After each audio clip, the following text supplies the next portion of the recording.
Penguin Random House Canada presents The Suspect by L.R. Wright. Read for you by Peter Outerbridge, Kristen Kruk, and John Nellis. This book is for my brother, Brian Appleby. 1. He was a very old man. When he was struck, he fell over promptly, without a sound. His chair made a sound, a twisted squeak of a noise, but it let him go, made no move that George could see to clasp its wooden arms around him, hold him close to its padded back, keep him firmly upright upon its padded seat. It just gave a small squeak as its rockers skewed frantically on the polished hardwood floor. Then it righted itself, gently rocked back into serenity, and was finally motionless and silent. Everything was silent then, silent in the silent sunshine. Yet George had an impression of uproar and consternation. There was a thundering in his 80-year-old heart, a feebleness in his antiquated knees. His body had become a horrified, garrulous commentator on calamity. He did a slow, backward shuffle, his eyes still fixed on the empty rocking chair, and lowered himself carefully onto the Chesterfield, his right hand wrapped around a cylindrical piece of brass that had once been a shell casing. He pushed himself back on the Chesterfield and let his head rest against its flowered slipcover. Then he sat up to take a large white handkerchief from his pocket and spread it on the maple coffee table next to a vase of peonies, robustly pink. He set the shell casing carefully on top of the white fabric square. He saw that there was blood on the sleeve of his V-necked navy cardigan. He leaned back and closed his eyes. He was surprised that his mind was so calm. He decided that his heart must be the font of whatever wisdom he possessed. It was still a place of bedlam, racketing in revulsion at Carlyle lying still and dead, half his face buried in the braided rug, bleeding neatly, discreetly, there instead of onto the hardwood floor. But after a while even his heart became serene. George realized that he was going to survive this astonishing thing. He reached out and picked up the shell casing. It had a pattern of quarter-inch dots all over it, and up one side was embossed a voluptuous urn holding a single large flower. He couldn't identify what kind of flower it was supposed to be. It had 13 petals, he counted them, and 2 large leaves protruded from its stem. He wondered if Carlyle had had this peculiar decoration imposed upon the shell casing, or if it had come like that from wherever he got it. George studied this object, his weapon, wonderingly. It was a foot high and hollow, about 7 inches in diameter at the base, tapering to a little less than 5 inches at the top. A kind of rim was formed at the base by an indentation etched all the way around, about 1/8 of an inch from the bottom. He thought it remarkable that it wasn't even dented. Maybe skulls got frailer as bodies aged, he thought, and brought his left hand up to touch cautiously the top of his head. There was blood on the base and bits of tissue or something. Maybe it was brain, thought George, detached, as he set the shell casing back on top of his handkerchief. He didn't like feeling so emotionless. Yet it was a relief, too, just as Carlyle's silence was a relief. They'd probably have to lock him up immediately, thought George. He was sure there wasn't any bail for murderers, and he didn't plan to explain himself either, which wouldn't help. He was curious about prison. They might put him in one of those new-fashioned places where you had a room instead of a cell and got to read and eat half-decent meals. He nodded to himself, thinking, becoming more and more certain that they wouldn't put a person of his advanced age into a maximum security facility. It might be quite an interesting experience, jail. No gardens there, though. There was some blood on the front of his sweater, too, he noticed. It ought to make him feel sick or panicky, but it didn't. He was quite tranquil. He remembered his daughter, Carol, asking when she was very young if he had ever been in jail. He had assured her vehemently that he had not, but her question had shaken him badly. He remembered that she'd been surprised and disappointed by his reply. She'd gotten the idea from somewhere that all men went to jail now and then. George had worried about their brief conversation for a long time. He tried to imagine now her adult reaction to his arrest and incarceration, and flinched. He deserved it, no question about that. But he saw the irony in it, and Carol, of course, would not. Carlyle's living room was drenched in sunshine. His body lay in it. The hardwood floor gleamed in it. There was a disquieting permanence in these moments, George thought. He was sure the sun would continue to shine steadily through the big window at precisely this angle. He was sure the earth had ceased its perambulations at last and come to rest forever at this specific point in its axis. George continued to rest on the Chesterfield, hands on his knees, and felt himself blinking stupidly at the sunshine, at the rocking chair, at the tall cabinet across the room which held the collection of china. There was no horror in the room, no disapproval. There was only the benign sunshine and the radiance of polished wood. The act of murder had apparently been swiftly absorbed, dispensed with. Even George's own body had adjusted to what it had done. This didn't seem proper. Something judgmental ought to be happening. But the soporific sun shone in, illuminating Carlyle lying there dead with no more emphasis than it shed upon the rocking chair, or the brass-based lamp on the end table, or George's hands resting on his knees. The man was dead. There was no doubt about it.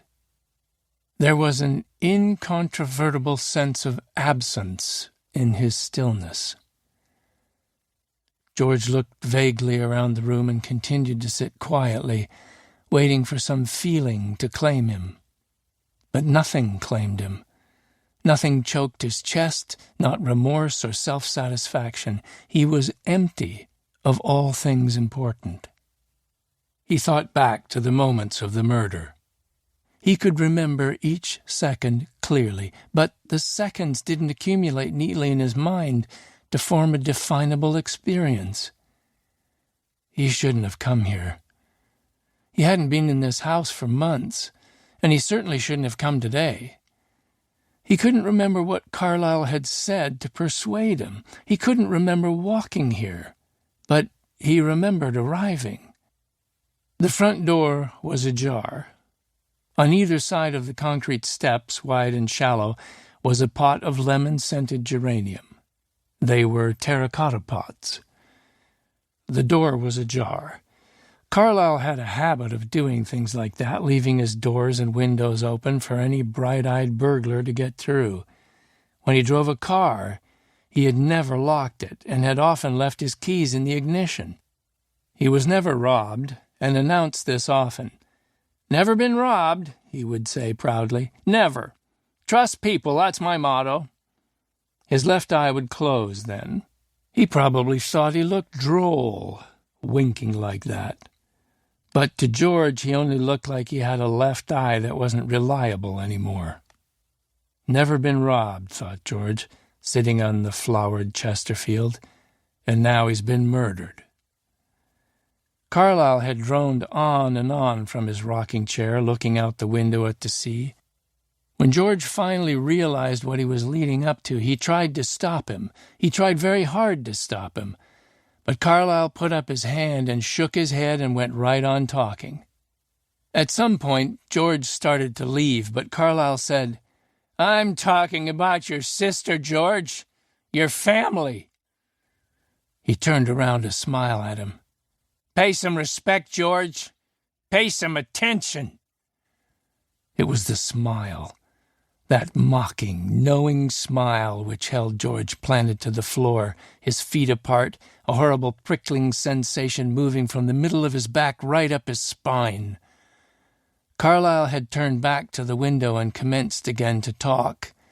George, behind him, told him loudly to shut up, but still Carlyle went on, his voice flat and deadly. He admitted nothing.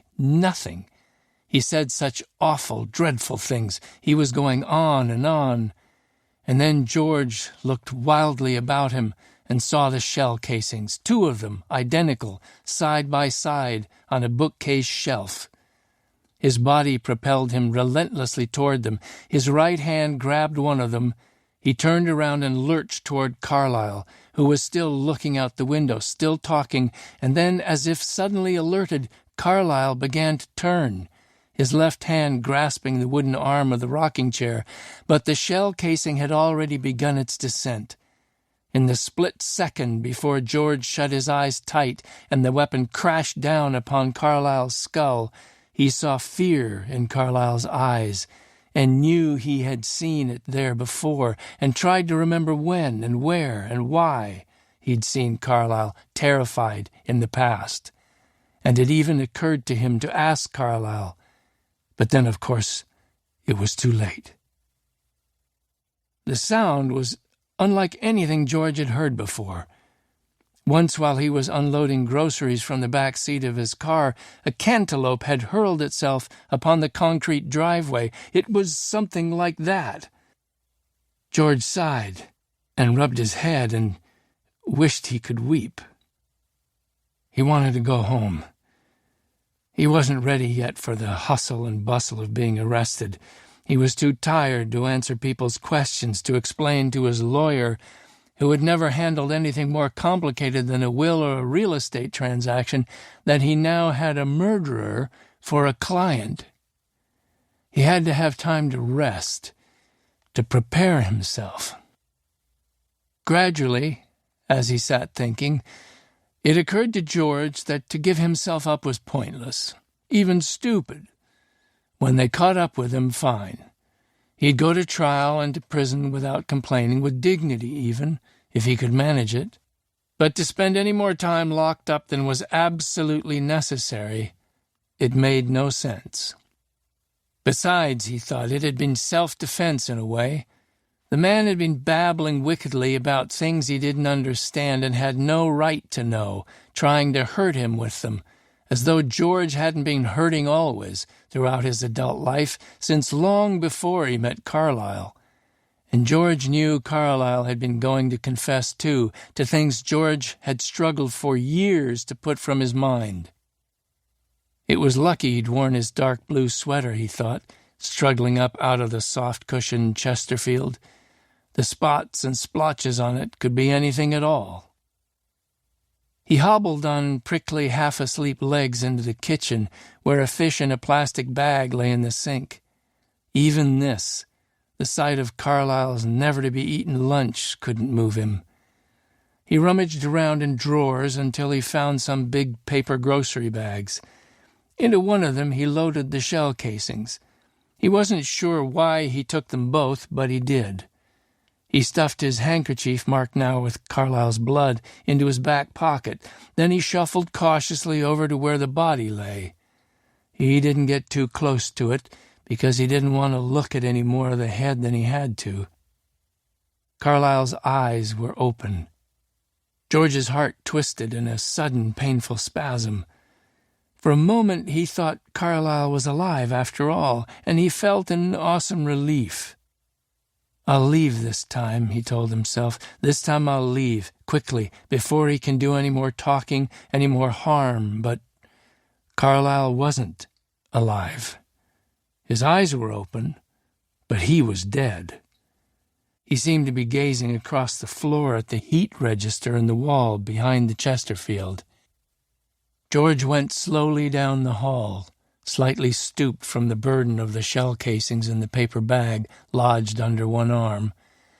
He opened the front door, which he had closed when he entered the house. Nothing had changed. The sea still slurped from behind the house. The bees still buzzed around the marguerites and marigolds filling the flower beds beneath the windows on either side of Carlyle's front door. He wondered how long he'd been in there and decided it wasn't nearly as long as it felt. He went out onto the concrete step and turned to shut the door. As he turned, he brushed against the geranium in one of the terracotta pots, which released from its leaves the scent of lemon. It seemed to accompany him up the gravel path, through the laurel hedge along the road, and into his own house 1/2 mile from Carlyle's.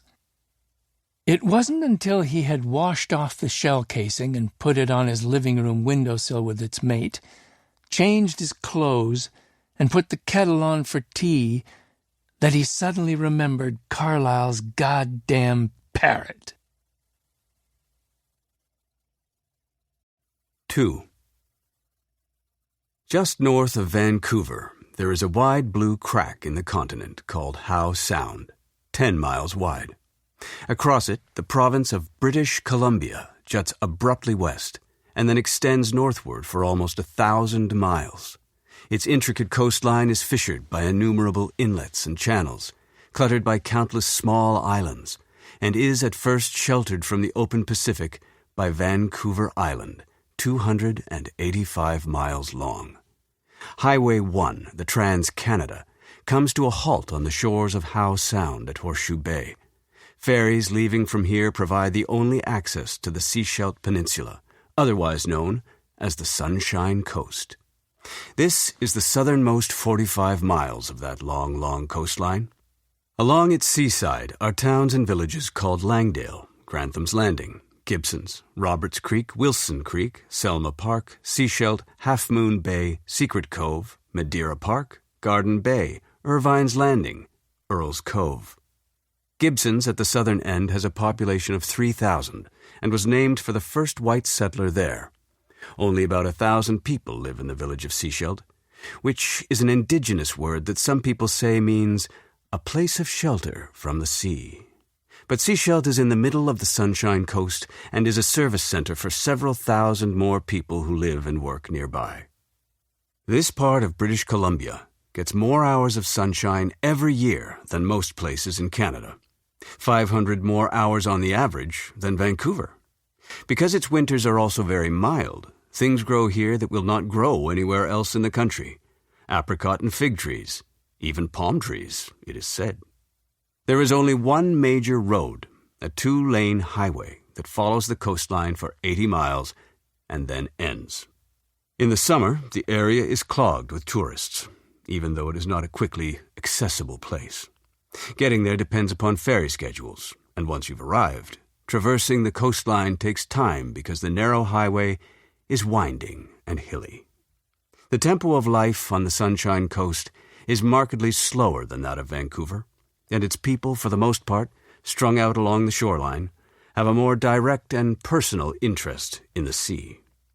The coastal forests are tall and thick with undergrowth, but they come gently down to the water and are sometimes met there by wide, curving beaches. The land cleared for gardens is fertile, and the things growing there tempt wild creatures from the woods. In the sea there are salmon and oysters and clams. There are also otters and thousands of gulls and cormorants.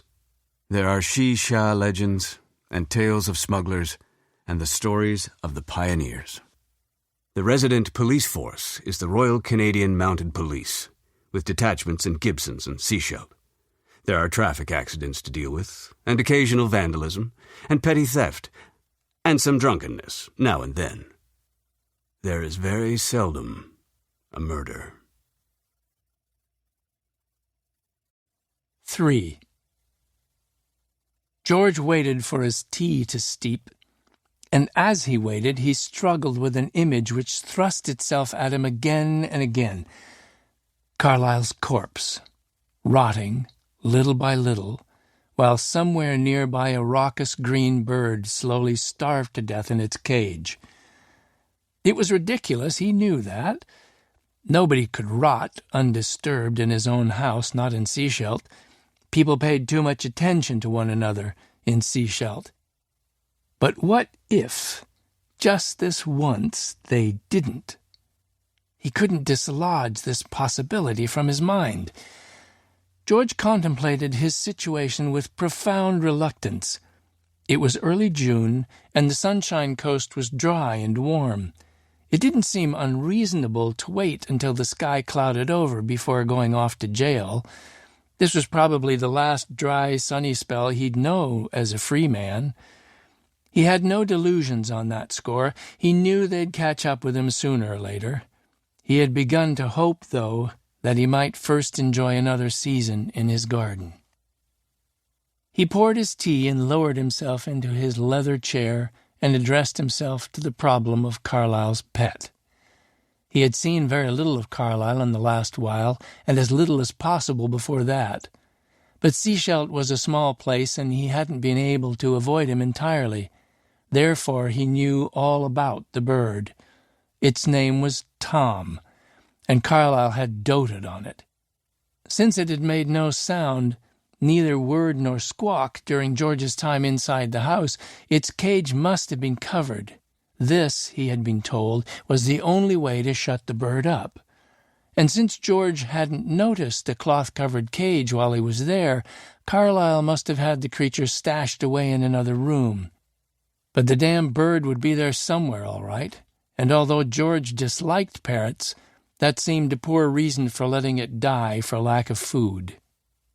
It wouldn't die, he told himself firmly, sipping his tea. Someone was bound to find Carlyle soon. Maybe he had an appointment with somebody that very afternoon. When he didn't show up, he'd be checked on, all right. Somebody was always checking on you once you got into your 80s, and you often couldn't tell from their voices or their faces whether they were relieved or disappointed to find you still alive. He knew this from his visits to the old folks in the hospital. How long could a parrot live without having its food and water replenished, he wondered. Carlyle might have filled up its dishes the minute before George arrived. Or he might not. It might be time for its next meal right now. Surely it wasn't stupid enough to remain silent through hunger and thirst just because a cloth blocked its view of the world outside its cage. George stared out the window toward his garden and the sea and concentrated. He'd have to go back there, unless he was willing to let the damn parrot die. He'd have to remove the cover from the cage and sneak away, hoping the bird's shrill cries would penetrate the walls of the house and the laurel hedge and catch the ears of the couple who lived closest to Carlyle.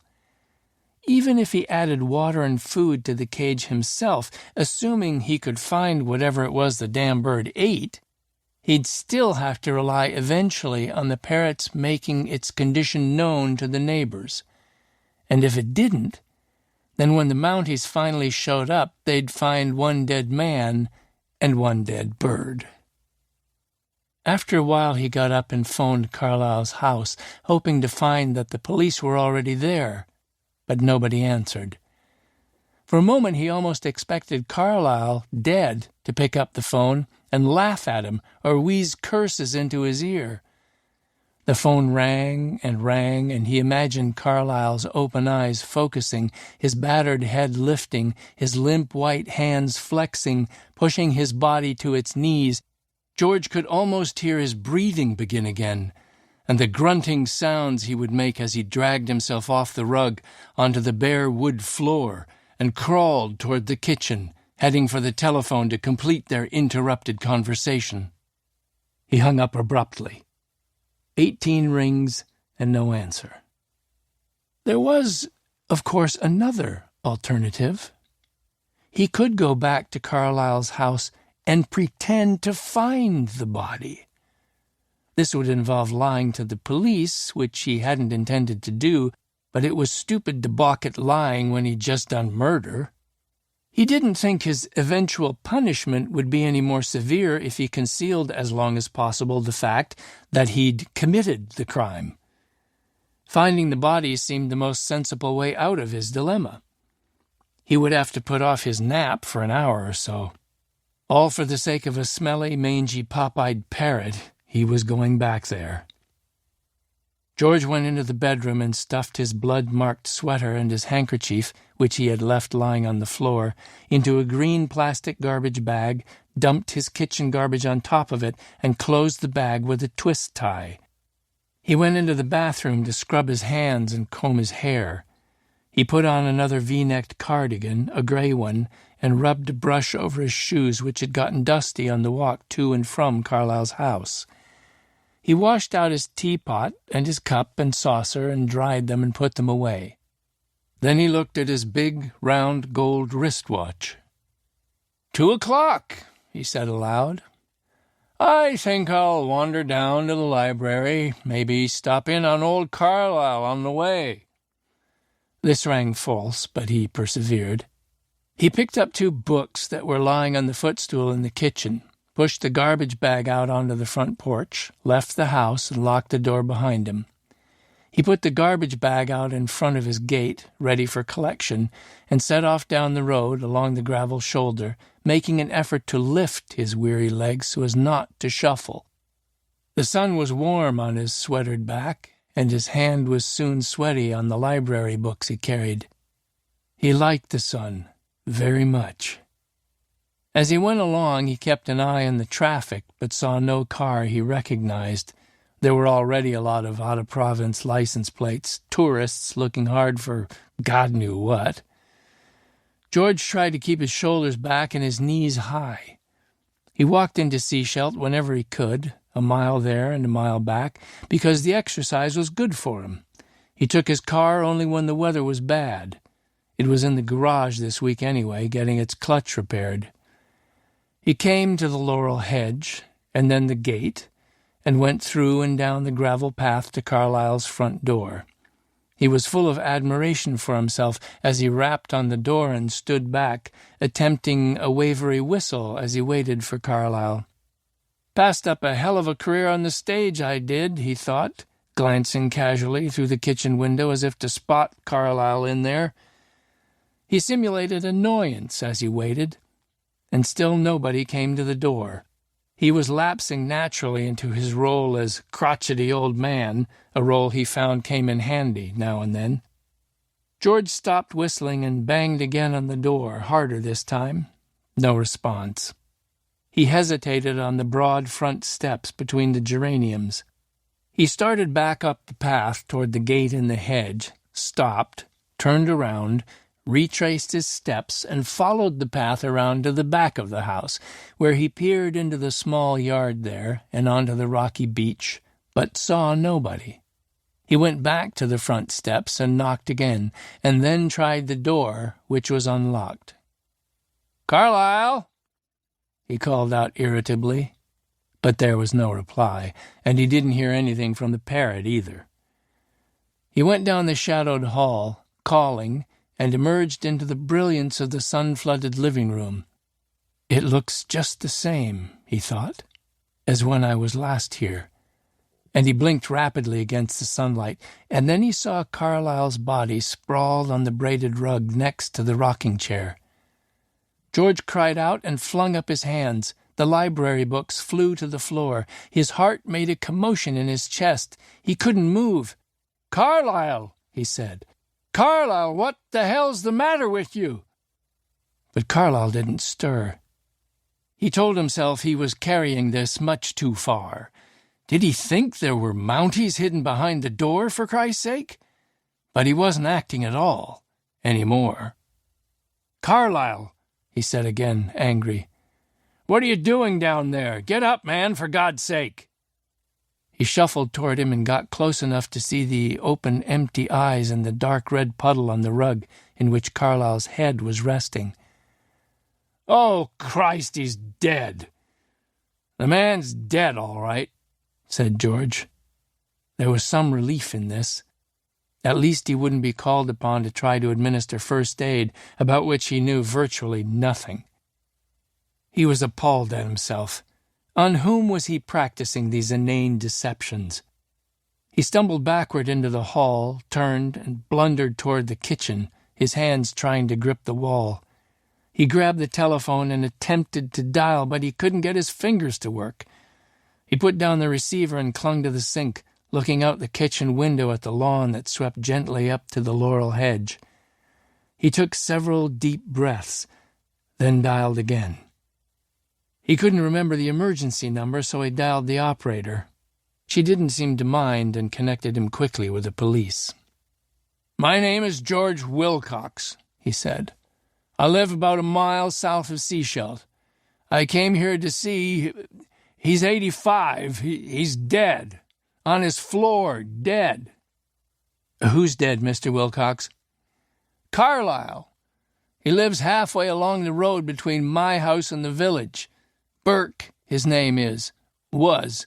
Behind the laurel hedge." His teeth were chattering. He had to get outside and stand in the sun. "Are you sure he's dead, Mr. Wilcox? Do you want an ambulance?" What? His head's bashed in, man. Am I sure he's dead? This is no natural causes you got here. Somebody's bashed the man's head in." They took some information and asked him to wait there, and he did. But he couldn't go back into the living room and sit around near the body. He went outside, but the front yard was partly in shade now, and his teeth were still clattering in his mouth. When the police arrived about 10 minutes later, 2 of them, they found him in Carlyle's small backyard, hunched over on a bench, his hands between his knees, looking out at the sea. "It was too cold in there," he said when he saw them. One of them sat down next to him. "We're going to have a few questions, Mr. Wilcox," he said quite gently, "if you don't mind." "Don't mind at all," said George. "Not a bit." 4. Carl Ahlberg was attacking his backyard with a pair of hedge clippers. All pretensions to cultivation, to horticulture, had been abandoned.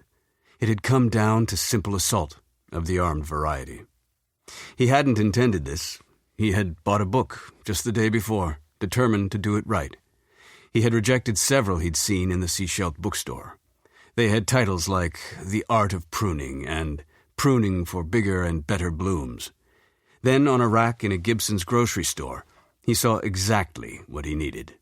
It had lots of photographs and explanatory drawings. It was written in simple language, and it was bracketed by All About Meatloaf and How to Knit. Ahlberg took heart from this. He himself made an excellent meatloaf, and had been taught how to knit when he was 8 by his taciturn grandfather, an Ontario farmer. So he bought the book, which was called All About Pruning. Last night he'd sat in his living room with his feet up, a glass of scotch at his elbow, and studied. He went to bed confident that by the end of the next day, which he had off this week, his yard would be tamed. He should have known better. It was amazing how naive a 44-year-old man could be. Poking among the rose canes in search of outward-facing nodes, he managed only to get his hands and face and arms seared with scratches. Peering into the massive hydrangea bushes looking for the main branches, he only succeeded in making the bees angry. Climbing clumsily, saw in hand, up into the cherry tree was all to no avail, because once in the middle of the tree, he could no longer see the skyward shooting water sprouts he was up there to eliminate. He decided to hire somebody to look after the trees. But he was damned if he was going to let the rest of the yard defeat him. So from a pile of rusty tools in the unused garage at the bottom of the yard, he hauled out a pair of hedge clippers, oiled them, and attempted to sharpen them, and then, weapon in hand, he charged the foliage which he was convinced endangered the structural stability of his small house. He had begun this Tuesday in a state of calm. It was one of his good days. He knew right away that he wasn't going to spend any of it brooding over his mistakes or considering his loneliness. Clad in cut-offs, a short-sleeved T-shirt and sneakers, He had stood before his bedroom mirror and not been displeased with what he saw. He was tall and broad enough, he decided, that the extra 10 pounds didn't really show, nor did the gray in his blonde hair. He pulled in his stomach and turned sideways to the full-length mirror. Not bad. He let himself sag and looked again. Not good. He tightened his muscles and pounded his diaphragm with a fist. Hard as a rock, he told himself. But there was no doubt about it. He was definitely getting thick and somewhat flabby around the waist. He would have to start working out again.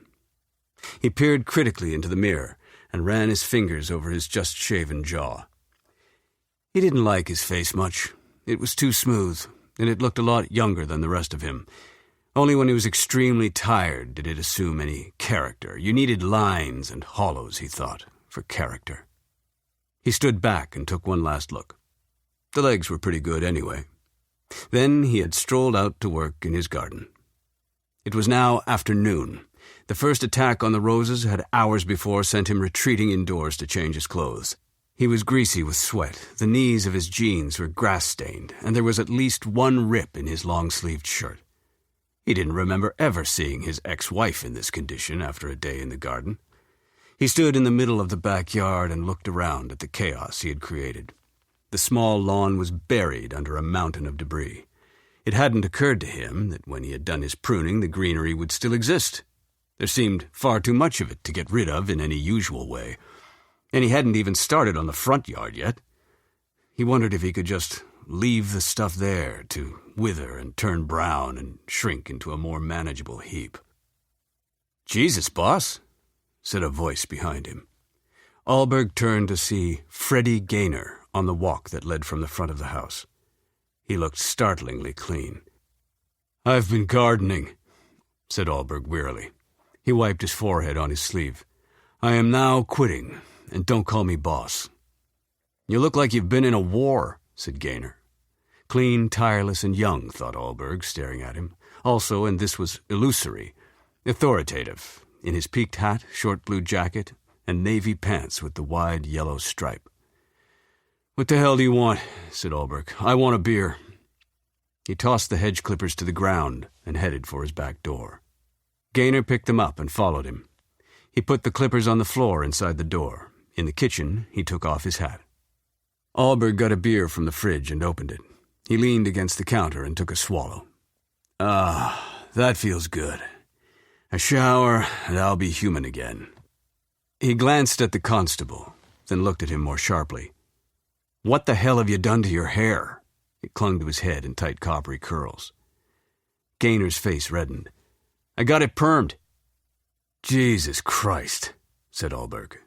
He wondered if there was anything in rules and regulations yet about permanence. He resolved not to find out.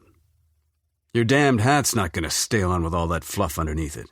"Yeah, it does," said Gaynor, and showed him.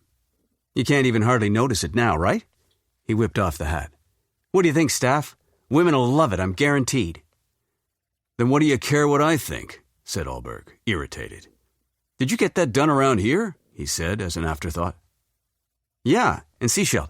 There's this girl I met, she's a hairdresser. She says they get as many guys as girls going in for this. It's supposed to last 3 months, she says, at least." Alberg drank some more of his beer. His scratches stung. His head ached.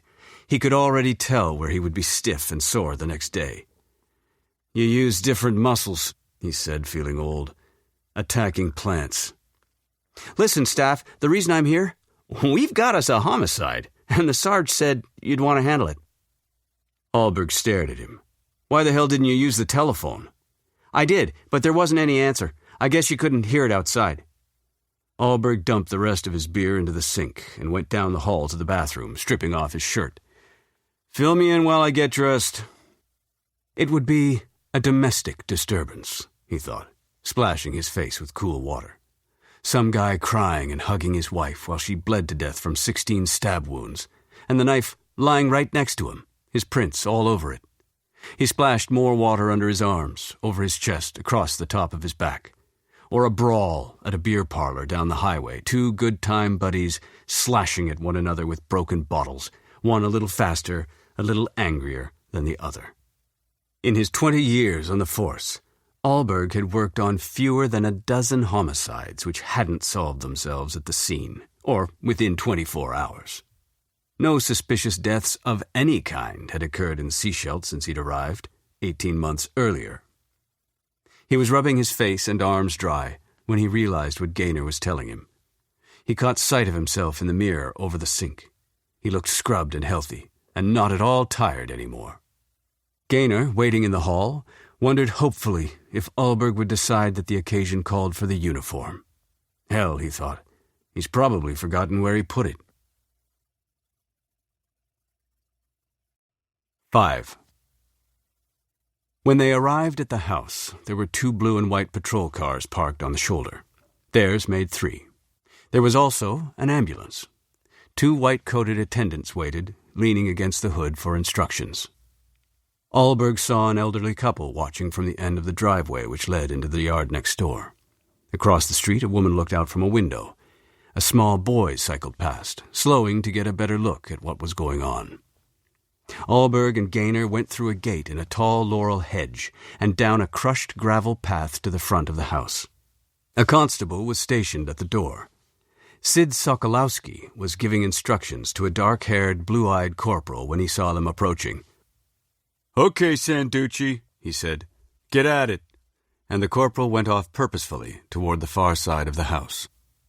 Alberg was convinced, on little evidence, that Sanducci was far more impressed with his own good looks than he ought to have been. He found the young corporal irritating. Sergeant Sokolowski came up to him, a massive, muscular man whose notebook looked tiny clutched in his large paw. "It happened within the last few hours, Staff. The guy's name was Carlisle Burke. He was 85. Guy who found him isn't a hell of a lot younger, George Wilcox. He was a friend of the victim. Lives down the road a ways. Dropped in to say hello and found a corpse." "Where's Wilcox now?" "Around back. Redding's with him." "Okay, go on." "The victim was struck on the head. No sign of a struggle, no sign of a break-in or a weapon. This Wilcox called in at 2:37. Sanducci and Gaynor got here in 8 minutes. It's Sanducci's Italian blood. He ought to be a race car driver." The sergeant was fond of categorizing people by blood. Mediterranean types were notoriously fast-moving and quick-tempered. Englishmen were cold and logical. The French couldn't tell the truth to save their lives. And then, of course, there was the lusty Slav. "What else?" said Alberg. Sokolowski checked his notebook. "I've sent Sanducci out to start looking for the weapon. Called the detachment, got more guys coming to help him, and talked to the neighbors. Next I was figuring to get on the blower to Vancouver." It was a small but rambling house, comfortably sprawled upon a large lot. The laurel, which hedged the property on 3 sides, was 8 feet tall and about 6 feet thick. The yard and the house were sleek, well-maintained. "Yeah," said Alberg. "Get on to Vancouver. But all we want is an ident man. If he moves his tail, he can make the 4:30 ferry. Anything else?" "The old fellow who found the body says the victim had a habit of leaving his doors open." Sokolowski was sweating in the afternoon sun. "We ought to get him to take a look around, see if anything's missing. Doesn't look like it to me, but you never know." They heard a car pull up with a squeal of brakes. "It's going to look like the detachment parking lot out there," thought Alberg. "Okay," he said. "Sounds good. Get the reinforcements to work fast. We want the weapon, and we want something from the neighbors, an individual, a vehicle, sounds from the victim's house, whatever we can get." 3 constables and a corporal arrived through the gate in the hedge and stood nearby, waiting to be dispatched. "I'll talk to Wilcox," Alberg went on. "Get Redding to call the district coroner's office. Gaynor, go tell those ambulance guys not to hold their breath out there. Get the place roped off and sealed," he said to the sergeant. "And Sid, when the guys check the neighborhood, don't let them forget the beach. Anybody wandering around out there, any boats close to shore?" Sokolowski nodded. "There's one thing," he said. "A salmon, in the kitchen sink, in a plastic bag. Looks like he bought it today, or somebody gave it to him and he never got around to putting it in the fridge." "Did Wilcox bring it?" "He says no." "Okay, good," Alberg grinned. "So we've got something specific to ask the civilians. Any salmon peddlers around today?" Gaynor returned from talking to the ambulance attendants. They say they'd just as soon hang around, he said. The hospital can get them on the radio if they need them. Allberg sighed. Better get the ropes up fast, Sid. This place is going to be the #1 attraction around here. Come on, Freddie, let's take a look inside. The flower beds in front of the windows were undisturbed. The concrete steps were unmarked. The constable standing by the half-open door stood stiffly aside as Allberg approached. He looked a bit pale. This your first homicide, Constable? Ken Coomer had joined the detachment in January after a 2-year posting in Prince Albert, Saskatchewan. It's the first one I've actually been involved in, Staff. That is, the first one I've been on the scene of? He looked to be about 16, which of course was impossible. I've seen road accident stuff that's a lot worse than this. It's just that it's deliberate. You know what I mean, Staff? His forehead crinkled as he tried to explain. It's just a lot different, that's all, when it's deliberate.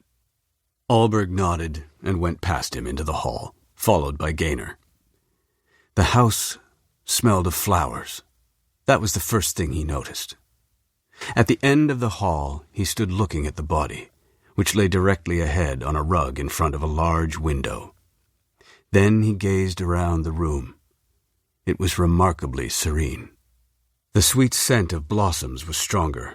Apparently it came from a vase of large pink flowers, lush and frilled, that stood on a coffee table in front of a Chesterfield. Allberg could see nothing in the room that hinted of violence or even dissonance. Nothing but the body, and 2 books on the floor nearby, one of them splayed open, face down. Gaynor was breathing heavily at his shoulder. Allberg, hands in his pockets, walked closer to what had been Carlyle Burke. He lay on his right side, almost graceful. A tall man, thin, legs arranged with peculiar elegance on the polished hardwood floor, head and upper torso resting on a brightly colored, homemade-looking rug. Very near him was a rocking chair, half on and half off the rug, one of its motionless rockers poised above his left hip. "It's neat for a homicide," said Gaynor behind him. Allberg glanced over his shoulder at the constable. "Tidy, said Gaynor, almost cheerfully. There were no rings on the dead man's fingers. Carlyle Burke had been wearing a pair of white trousers and a pale blue shirt when someone shattered his skull. There wasn't much blood on his clothes, but his head, which was almost bald, lay in a pool of it. Sokolowski was right. He hadn't been dead for very long. His left eye looked hopelessly out across the floor. Allberg reached down, gently, and brushed the lid closed. Nothing appeared out of order in the rest of the house. In the bedroom, a single bed, a straight-backed chair, a small dresser with a mirror. On the dresser sat a large rectangular lump, covered with a red and white checked cloth. Allberg lifted a corner of the cloth. Beneath it was a cage, containing a large green bird with a hooked beak. It let out a shriek. "Jesus!" said Gaynor, whirling from the closet, which was full of clothes hanging from rods and stacked in drawers. Allberg dropped the cloth, and the bird was silent. In another room they found a great many bookshelves and a large ivory piano. In the bathroom, clean towels. In the kitchen, the salmon in the sink. "Okay, Freddie," said Allberg. "Let's go see this Wilcox." "What's your rank?" said George Wilcox. He was sitting on a bench in the middle of a small lawn behind the house. Allberg noticed more flower beds and a tall pine tree close to the beach, and under it, set upon wooden blocks, an overturned aluminum rowboat. He heard the sea washing upon the sand. "I'm a staff sergeant," he said. "The fellow with the curls here is a constable." The old man was probably in his late 70s, not very tall, maybe 5'7" or 8", 160 pounds or so, with longish white hair that curled out from the sides of his head in waves. He had bright brown eyes and looked strong and fit, despite his age. He was slightly pale, but composed. He watched Constable Redding disappear around the front of the house. "Where's he going?" "The sergeant's going to put him to work." "Going to be a hell of a hullabaloo around here once people find out what's going on," said George Wilcox. They must know something's up already. Those fellows, they came up here with their lights flashing and all that, did they?" "Probably," said Allberg, thinking of Sanducci. The old man seemed relaxed as he sat there, hands on his knees, peering up at them. He was enjoying the fact that he'd sent for them, and they had come. "And now you two. You're the boss, right? That why you aren't wearing a uniform?" "Yeah," said Allberg. "I'm the boss." He pushed his hands into his pockets and continued to study George Wilcox, content to let him chatter on. The man wasn't disheveled. His gray sweater, white shirt, and gray trousers bore no stains. His face and hands were unmarked. "They said you'd want to ask me some questions," the old man said. Allberg nodded. "First, I'd like you to show me how you happened to find him. Can you do that?" "Of course I can do it." George pushed himself up from the bench. They walked around to the front of the house, single file, Gaynor leading the way, George in the middle. On the steps, Constable Coomer stepped back to let them through. George Wilcox leaned shakily against the door jamb. "Give me a minute," he said. Allberg stood waiting, polite and watchful. He was suddenly aware of his own excitement, which was almost predatory. George straightened, tried to smooth his white hair. "Okay, let's go in." "Just a minute," said Allberg. "Was the door open like this when you got here?" "No, closed. I banged on it, no answer. Started back up the path, and I decided I'd better check up on him. He's 85, you know, was." "Was he in ill health?" said Gaynor. Allberg's quizzical glance seemed to confuse him. George Wilcox stared up at the constable. "Ill health? How the hell should I know? I just told you the man was 85. He jabbed a finger against Gaynor's blue-jacketed chest. "The fact of the matter is, Sonny, at 85, the whole shittery is fast wearing out. Any minute something essential could go on you." Again he tried to tame his hair, but the waves sprang back undeterred. "How do we go about this, then?" "You started back up the path," said Allberg, "and then you decided you'd better check on him." "Yes," said George Wilcox, nodding. "I came back to the door and banged on it harder and hollered, but nothing happened, so I tried the door, and it opened. He never locked his doors." "Okay," said Allberg. "When you went outside after you called us, did you close the door behind you?" The old man shook his head. "Didn't think about closing it. Must have left it open." "Now," said Allberg. He motioned inside. "Go ahead. Show us." George Wilcox stepped across the threshold into the hall. "I came in here," he said, and immediately lowered his voice. "I came in here, and I called out to him. No answer, so I walked down the hall." He stopped and said over his shoulder, "I knew he wasn't in the kitchen. I'd looked in the kitchen window waiting on the step." He began walking again. "So I came down the hall. 'Where are you, Carlyle?' I said, or something like that. And I got to the living room." He emerged into the sunshine and stopped. "Had to blink my eyes a few times. The sun made me blurry for a minute. And I looked around and I saw him lying there." He started to point. Then his hand began to shake. "His eyes were open," he said in a whisper. "I know they were." He turned to Allberg. "You'd better check," he said urgently. "Maybe he isn't dead after all. His eyes were open. I know they were." "We checked," said Allberg gently. "He's dead. I closed his eyes." George Wilcox shut his own eyes for a moment. When they fluttered open, Allberg said, "He was a friend of yours, right?" "I knew him," said George.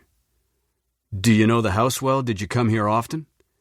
"Sometimes. I used to come here sometimes. Not very often." "Okay.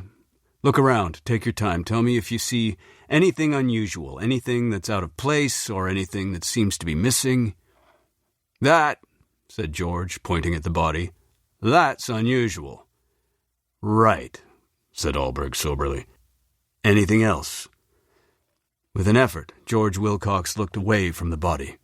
For a few seconds he seemed to have difficulty actually seeing anything. His eyes skittered over Chesterfield, china cabinet, flowers in the vase, bookshelves, without focusing. Then they concentrated on the rocking chair. "That," he said finally. "It's supposed to be facing the window more. He sat in it, watched the boats go by, or some damn thing, I don't know." He could have been sitting in the chair when he was struck, thought Allberg. Or maybe he fell against it. "Anything else?" he said. The old man studied the room. He had regained most of his self-control. "Those books on the floor there, those are mine. Library books, I dropped them when I saw him lying there." He shivered. "Bloody cold in here, don't you think?" "Just a few more minutes, Mr. Wilcox. Look carefully. Do you see anything else?"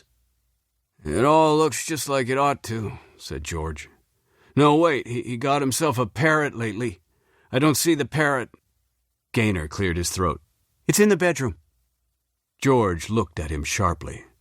"Is it dead, too?" Gaynor was nonplussed. "No, sir," he said. "It's fine, I think." "What are you going to do with it?" George demanded.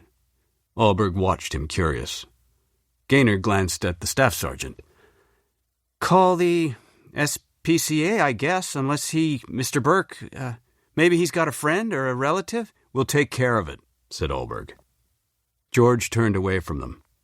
"That's it," he said. "Can't tell you anything else." "Okay then, Mr. Wilcox. We can get out of here now." "Fingerprints," said George on the front steps. "You want my fingerprints, I guess, for comparison." Allberg led him up the path toward the hedge and stopped halfway to the gate. He could see the police investigation ribbon strung across it. "First of all, Mr. Wilcox," he said, "why did you happen to call on Mr. Burke today? You say you don't come here often. Why today?" George Wilcox shrugged. "Spur of the moment. It was one of those spur-of-the-moment things." "Did you bring him a salmon on the spur of the moment?" George looked astonished. "What would I be doing with a salmon?" "Maybe you caught it. Do you fish, Mr. Wilcox?" "I'm a gardener, Staff Sergeant, not a fisherman. I'm not fond of fish myself." "Okay," said Allberg equably.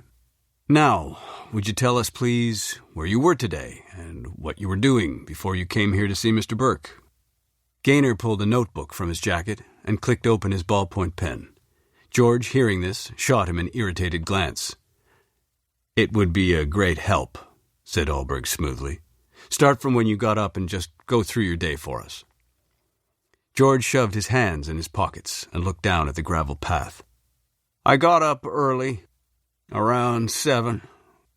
Went out to turn the sprinkler on in my garden." He looked up.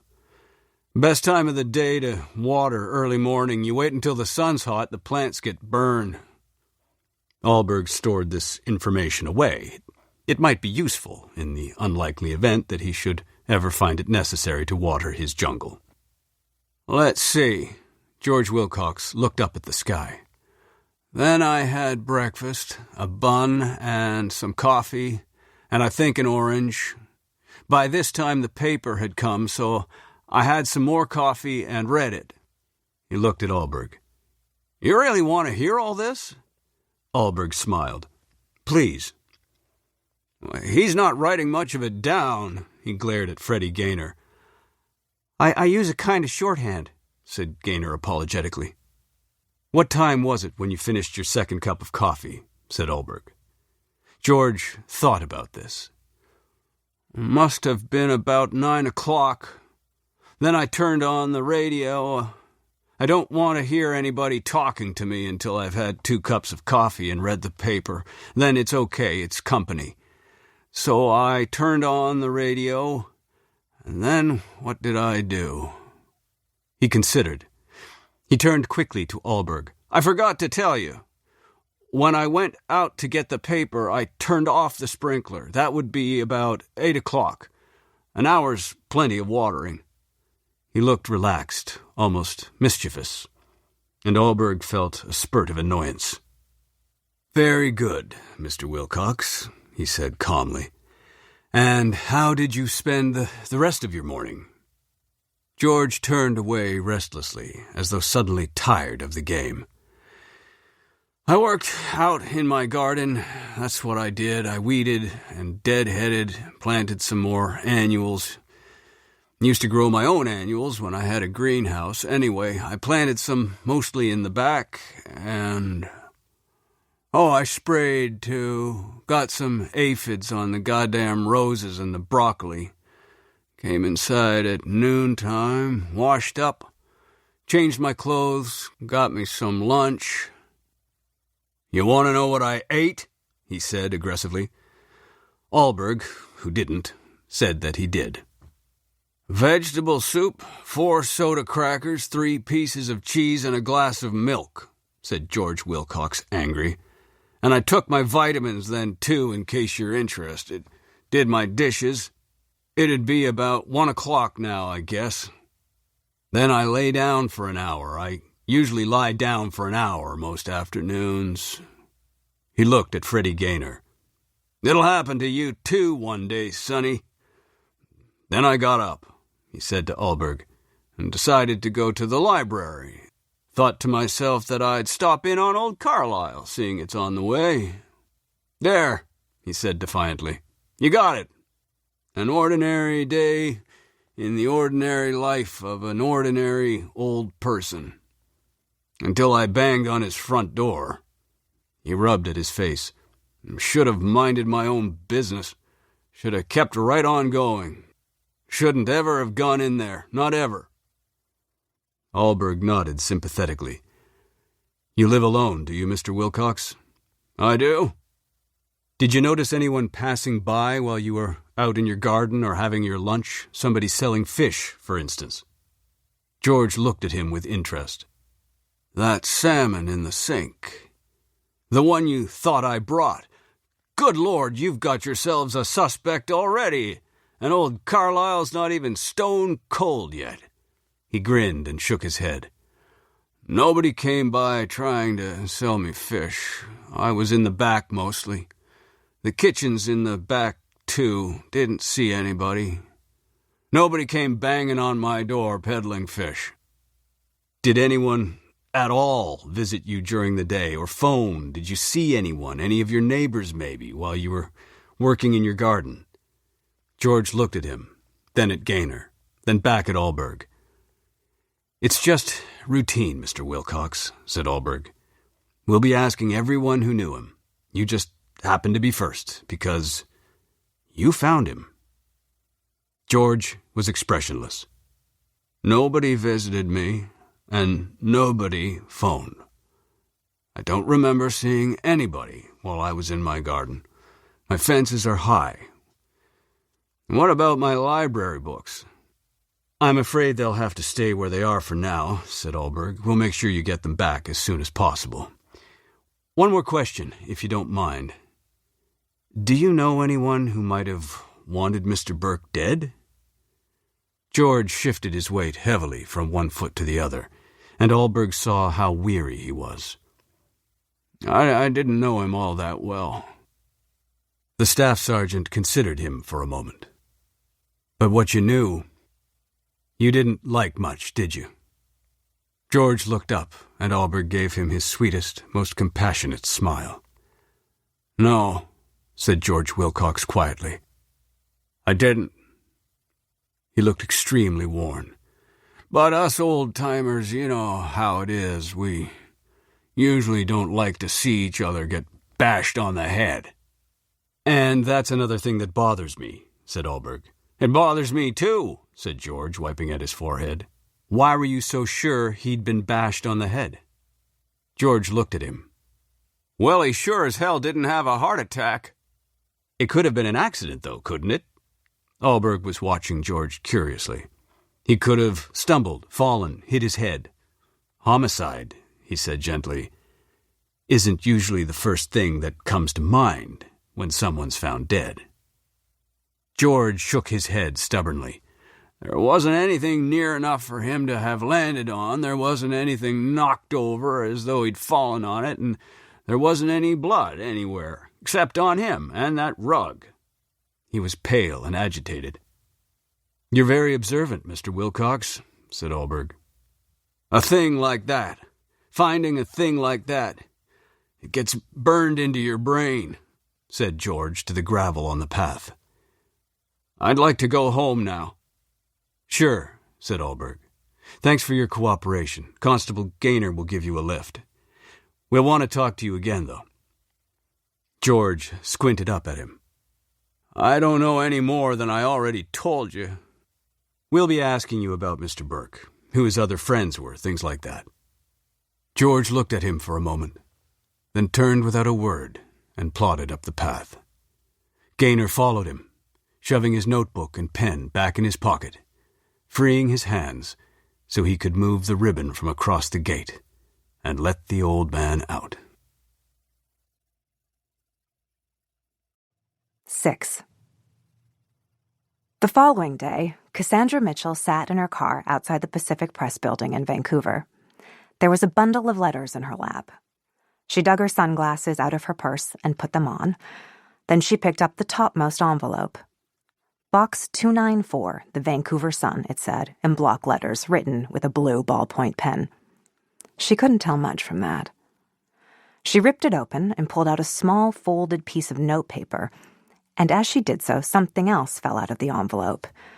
She picked it up and saw that it was a photograph. She stared at it.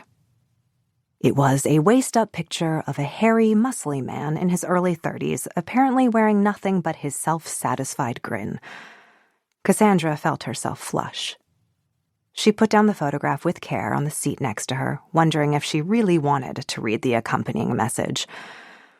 Be brave, she mumbled to herself. Dear Box 294, I have never answered an ad in the paper before, but I knew as soon as I read yours that you're the one for me. I'm younger than you said, but not much, and believe me, it won't matter. Let me know your number, and I'll phone you so we can meet and get together and get to know each other. You won't regret it, and I know I won't either. Love, Brett. Love, Brett, said Cassandra. She scrunched up the letter, tossed the rest of the pile on top of the photograph, and started up the car with a roar. The Hornet churned across the Granville Street Bridge, and the breeze from the open window blew Cassandra's dark hair around her head. A total of 15 letters she'd had, counting today's 4, from 2 advertisements. It had cost her a packet, and she hadn't even wanted to meet most of the men who had written to her. She inched her way through the rush-hour traffic, wondering why on earth she had done such a thing. Advertised in the paper, for God's sake, for a man. Yet she had. She had delivered the advertisement to the newspaper in person, as was required. She had slunk in and out of the building, hidden behind her sunglasses and a guilty slouch. In due course, she returned to pick up the replies. While waiting for her turn at the counter, she watched a man walk away with a pile of letters, almost high enough to make him stagger. Eagerly, she gave her box number to the woman behind the counter, who disappeared briefly and returned with 6 envelopes. Cassandra looked at them incredulously, then at the middle-aged woman with ferociously yellow hair who had given them to her. I know, dearie, the woman had said. It's the men get all the answers. The next time, there were only 5 letters. And this time, 4. Phyllis Dempter, small, blonde, and restless, married to a preoccupied Gibson's dentist, had encouraged her in this madness. In fact, Cassandra reminded herself amid bumper-to-bumper traffic on the Lionsgate Bridge, the whole thing had been her friend's idea. You're giving up too soon, Phyllis had said calmly when Cassandra flapped before her eyes the dispiriting replies to the first ad. These things take time. You've got to go through a lot of chaff before you get to the wheat. Chaff, muttered Cassandra, turning off the bridge onto Marine Drive, the road still bottlenecked. Wheat. She had made several self-conscious forays into Vancouver for encounters set up in awkward telephone conversations, during which she strained, with notable lack of success, to put appropriate faces to unfamiliar male voices. So far, she had met and conversed reasonably politely with a chartered accountant who had never been out of British Columbia, a fact he stated with bewildering pride. A 65-year-old businessman who had felt it fitting not to have previously revealed the disparity in their ages because he was young at heart. And a teacher who told her immediately, "Think of this intermission as a warm cup of tea for your soul. Take it slow and enjoy the music. This audiobook is free and shared with care."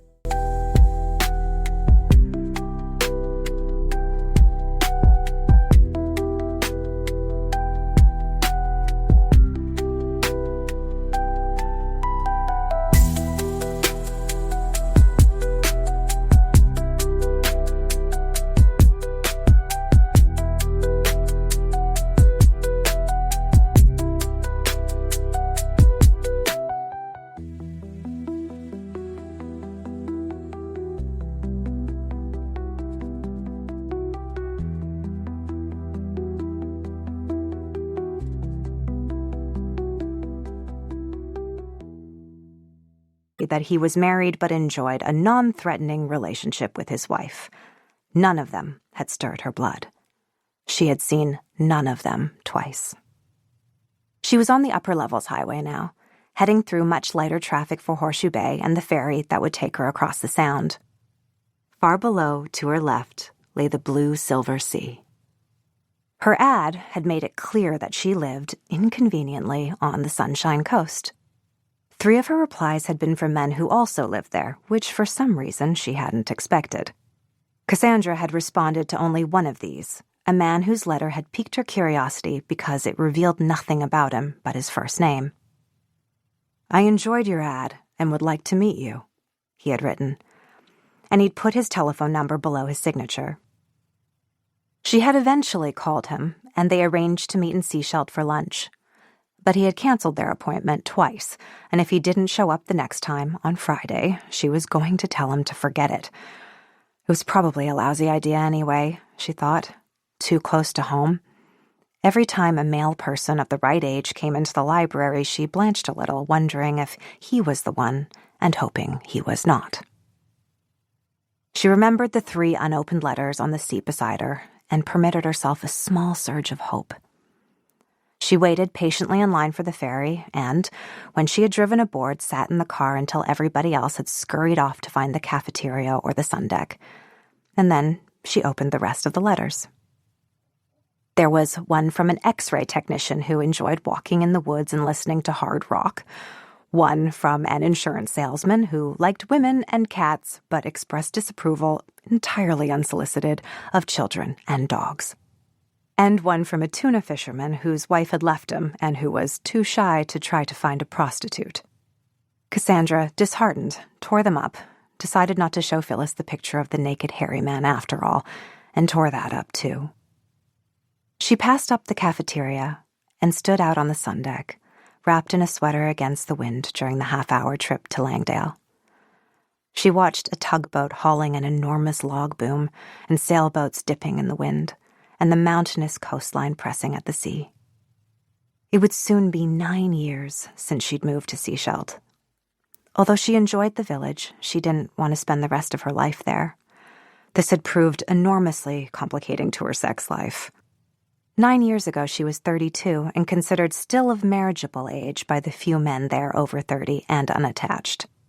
They were surprised, even shocked, to discover that she had no interest in marrying one of them and settling down for good in a small town on the Sunshine Coast. It was impossible to explain why. "I'm just waiting for my mother to die," she could have said cheerfully, "and then I'll be off." Impossible. Eventually, all the men had drifted away and gotten married to women younger and less disconcerting than she. Cassandra turned her back on the water and stretched her arms along the railing of the sun deck, surveying the other people there, checking them out from behind her sunglasses. A few she recognized. An elderly couple who lived in the same senior citizens complex as her mother. A lanky, black-haired woman who lived alone above the Sechelt hardware store and whose balcony was crammed with potted flowers from March until November. The cheerful, overweight, perpetually perspiring man who operated the service station across from the hospital. There were some children running up and down the deck, too. It was a wonder dozens of them didn't catapult themselves overboard every year, especially in the tourist season. Cassandra sighed and faced the sea again, letting the wind whip her hair back instead of forward around her face. She began to think about the men she had loved, even merely enjoyed the company of during the course of her life, but soon gave this up because she believed in looking firmly ahead, preferably with an optimistic heart. They were passing Keats Island now, only a few more minutes. Traveling down the 3 escalators that led to the car deck, Cassandra decided that it might be worth one more try. She would get Phyllis to help her rewrite the ad. Maybe she had made too modest a self-presentation. God knew she didn't mind admitting it. She would dearly love to meet an agreeable male person. It had been far, far too long. At 7 that evening, she was in the library, and at 7:30, George Wilcox came in, a bunch of irises in his hand. "Cassandra," he said, presenting her with the flowers. "I like saying your name. Never known another girl with that name." "I'm not fond of it, actually," she said, smiling at him. "I'd have preferred being called something more ordinary." "It's got a nice lilt to it," said George. "You've got to admit that. How would you like to have a name like mine now? George. In your case, it would be Georgina or Georgette or some damn thing. It sounds like your mouth's full of porridge, George does." "But it's what it means that's important," said Cassandra, "not what it sounds like." She put down the irises and whisked a dictionary out from under the counter. "Mine means the unheeded bearer of bad tidings. That's what it comes down to, but yours..." She looked it up. "Earthworker," she announced triumphantly. "Farmer," said George. "Or gardener," said Cassandra. She closed the dictionary with a snap and stuffed it back under the counter. "It suits you." "Maybe," said George grudgingly, and he wandered off among the books. When the library had moved 2 years ago from its old, cramped, musty quarters in the basement of a church to the new building, Cassandra, eyeing the 6-wide, floor-to-ceiling windows, had gone off immediately to buy several large plants. Included in the order were 3 Ficus benjamina, 5 or 6 feet tall, shivery and graceful.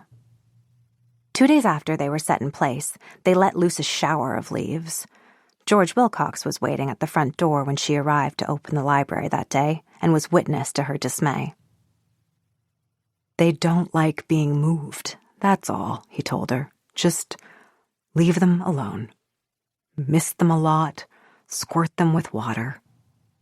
They'll be all right." And they were. Cassandra took to consulting him whenever she had worries about the plants, which she considered a far weightier responsibility than the books, since she knew nothing about them. George Wilcox was one of her more regular customers.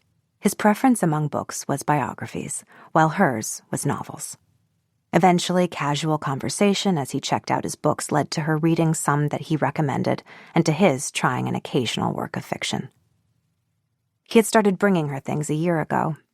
Flowers from his garden, interesting shells from his beach, sometimes small potted plants which he told her sternly were for her house, not the library. When his wife became ill in November, Cassandra helped him choose books for her. And when she died in March, Cassandra appeared at his door with a chicken casserole, feeling stupid and helpless, and in his kitchen she wept with him, and he patted her shoulder and made her coffee. She wondered now, putting the irises in water, what he would think if he knew about her ad in the paper. They had had few personal conversations, although he had once told her, uneasy but determined to speak his mind, that he was sure her mother would survive quite happily in Sechelt without her. Cassandra, shocked to find he had read her situation so accurately, didn't reply, and he hadn't mentioned it since. She put the vase of flowers on the counter and went to hunt up 3 romance novels for Mrs. Wainwright, whose husband would stop by later to pick them up for her. Mrs. Wainwright, a bustling, large-boned woman of 50, was a practical nurse whose hours seldom allowed her to visit the library in person. Cassandra found George Wilcox scanning the shelves of mysteries and was surprised. "It's that business with Carlyle," he said by way of explanation. "It's turned my mind to crime." He jabbed his finger toward the shelves. "Who's good here?" She picked out a book by Julian Simmons and another by Ruth Rendell and handed them to him. "They're both English," he said, studying the jackets. "Doesn't surprise me. All those bizarre murders they get over there. Ever notice that? You see a headline in the paper. Eviscerated corpse found in bog, say. And you know right away they're talking about England." She walked with him back to the checkout counter. "I heard about Mr. Burke. It's terrible. So much more awful than if he died of an illness." "Quicker, though," said George, getting his library card from his wallet. "He probably never knew what hit him." "Do the police know yet?" said Cassandra. "What hit him, I mean." "Who knows? It only happened yesterday, and they're going to be vague about it, even if they do know something. A secretive bunch, those Mounties." She pushed the books across the counter to him. "He must have surprised a robber or something." He loaded the books, the 2 mysteries, and a biography of Mozart into a crumpled plastic grocery bag which he'd pulled from his pocket. "He wasn't robbed. That's what they say," he shrugged. "Somebody must have had it in for the old bugger. That's all I can figure." He grinned at Cassandra. "You didn't notice. I haven't brought my last ones back." "That's all right. You've only had them for a couple of days." He leaned over the counter. "The police have them now. They're scene of the crime evidence yearbooks." "Good heavens," said Cassandra mildly. "I dropped them," he pointed to the floor. "Right next to the body I was." "Good heavens," said Cassandra weakly. "Not to worry," said George. "They flang themselves in the other direction." Cassandra saw that there was sweat on his forehead. She thought his eyes looked feverish. Only his white hair, sweeping in flamboyant waves out from the sides of his head, appeared unaffected by his experience. His neck suddenly looked too thin and scrawny to hold his large, well-shaped head erect. He had to look up at her. Cassandra wondered if in the physical prime of his life he had been taller. "It must have been dreadful for you," she said softly, "finding him like that." He looked out the window. "It wasn't so bad. No more than I deserve." He turned back to her. "And don't waste your sympathy on him, either. He was one first-class, grade-A son of a bitch, was Carlyle. He got exactly what was coming to him." He started for the door, his back straight, his legs in baggy trousers slightly bowed. Cassandra was astounded. "You don't mean that," she said. "You can't mean that." He turned back, hesitated, seemed about to go on, but when he spoke, he said only, "It's time you had another look at my garden. The roses are grand this year, just grand. Stop by. I'll give you some lemonade." He waved at her and was gone. 7. If he had been the first of the men she'd met through her ad, he would have been a disappointment. But her standards had plummeted, or at least her expectations had. She was relieved that he was neither too young nor too old, and not ugly either. He wasn't what she would call extremely attractive, but at least he was tall enough and big, though not overweight. His taste in clothes wasn't anything to lift the spirits. He wore a suit, which in Seashelt was unusual to the point of being extraordinary, a dark gray one, with a plain white shirt and a maroon tie that was much too wide. Cassandra approached him, walking briskly, holding out her hand and grinning at him. He seemed astonished, possibly by the wideness of her smile, but rallied enough to smile back as he rose from the table to greet her. "The more nervous I am," she said to him, "the bigger I grin. You must be Cassandra." He shook her hand, then pulled out a chair for her. "I'm Carl." "With a K," said Cassandra, sitting down. "With a K," he agreed. He had white gold hair, not a sign of a wave in it, and pale blue eyes, and his face was a collection of planes. She wondered if she would feel any physical attraction for him by the time lunch was over. "You do have a Scandinavian look about you," she said.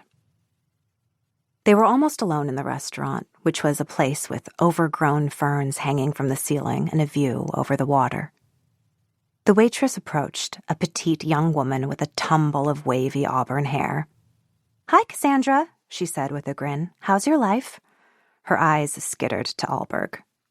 "Just fine, thank you, Rosie," said Cassandra briskly. "You two gonna have a drink?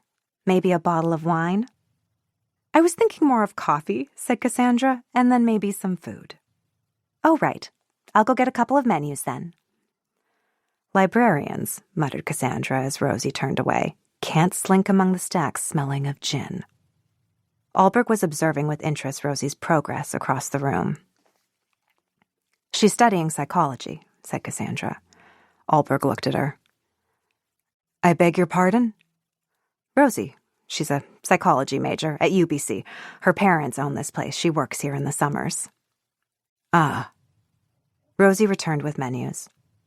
"The clam chowder's good today, so I'm told." "I'll have it," said Cassandra promptly, "and coffee." "Me too," said Alberg. He smiled at the waitress as he handed back the unopened menus, but at least this time he didn't goggle at her as she walked away. "I hate this," said Cassandra with passion. Alberg leaned forward politely. "What do you hate? Having lunch? Restaurants with ferns or meeting strangers?" "Meeting strangers." She took a drink of iced water, wishing it were wine.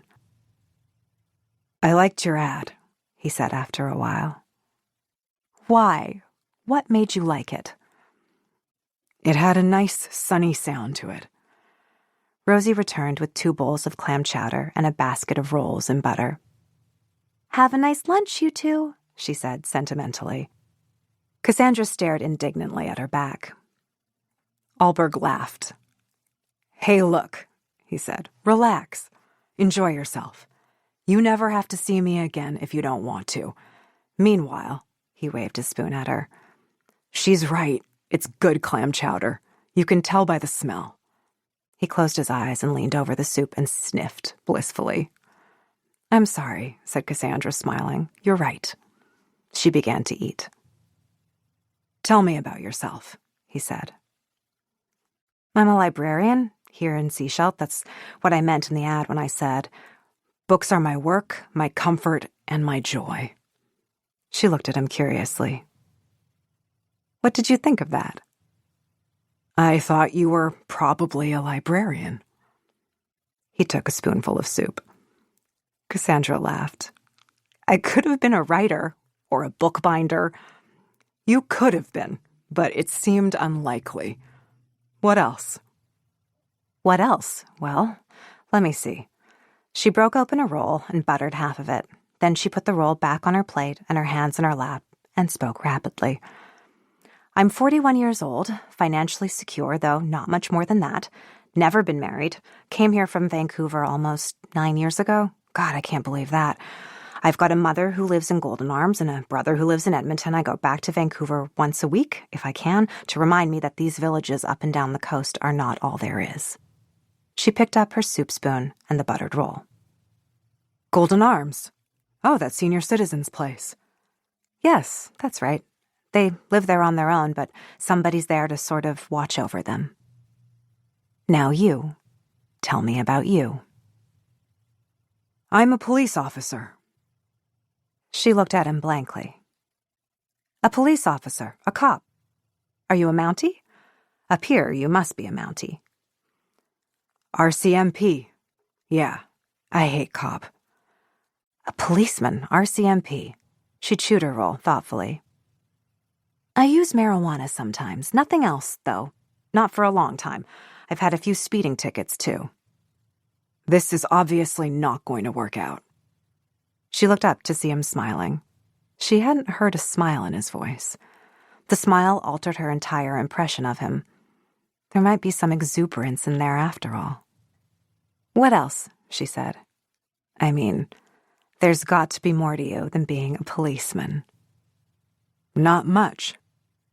Well, what do you like to do, said Cassandra patiently, when you're not on duty? I think I like having lunch with librarians, he said. Or dinner.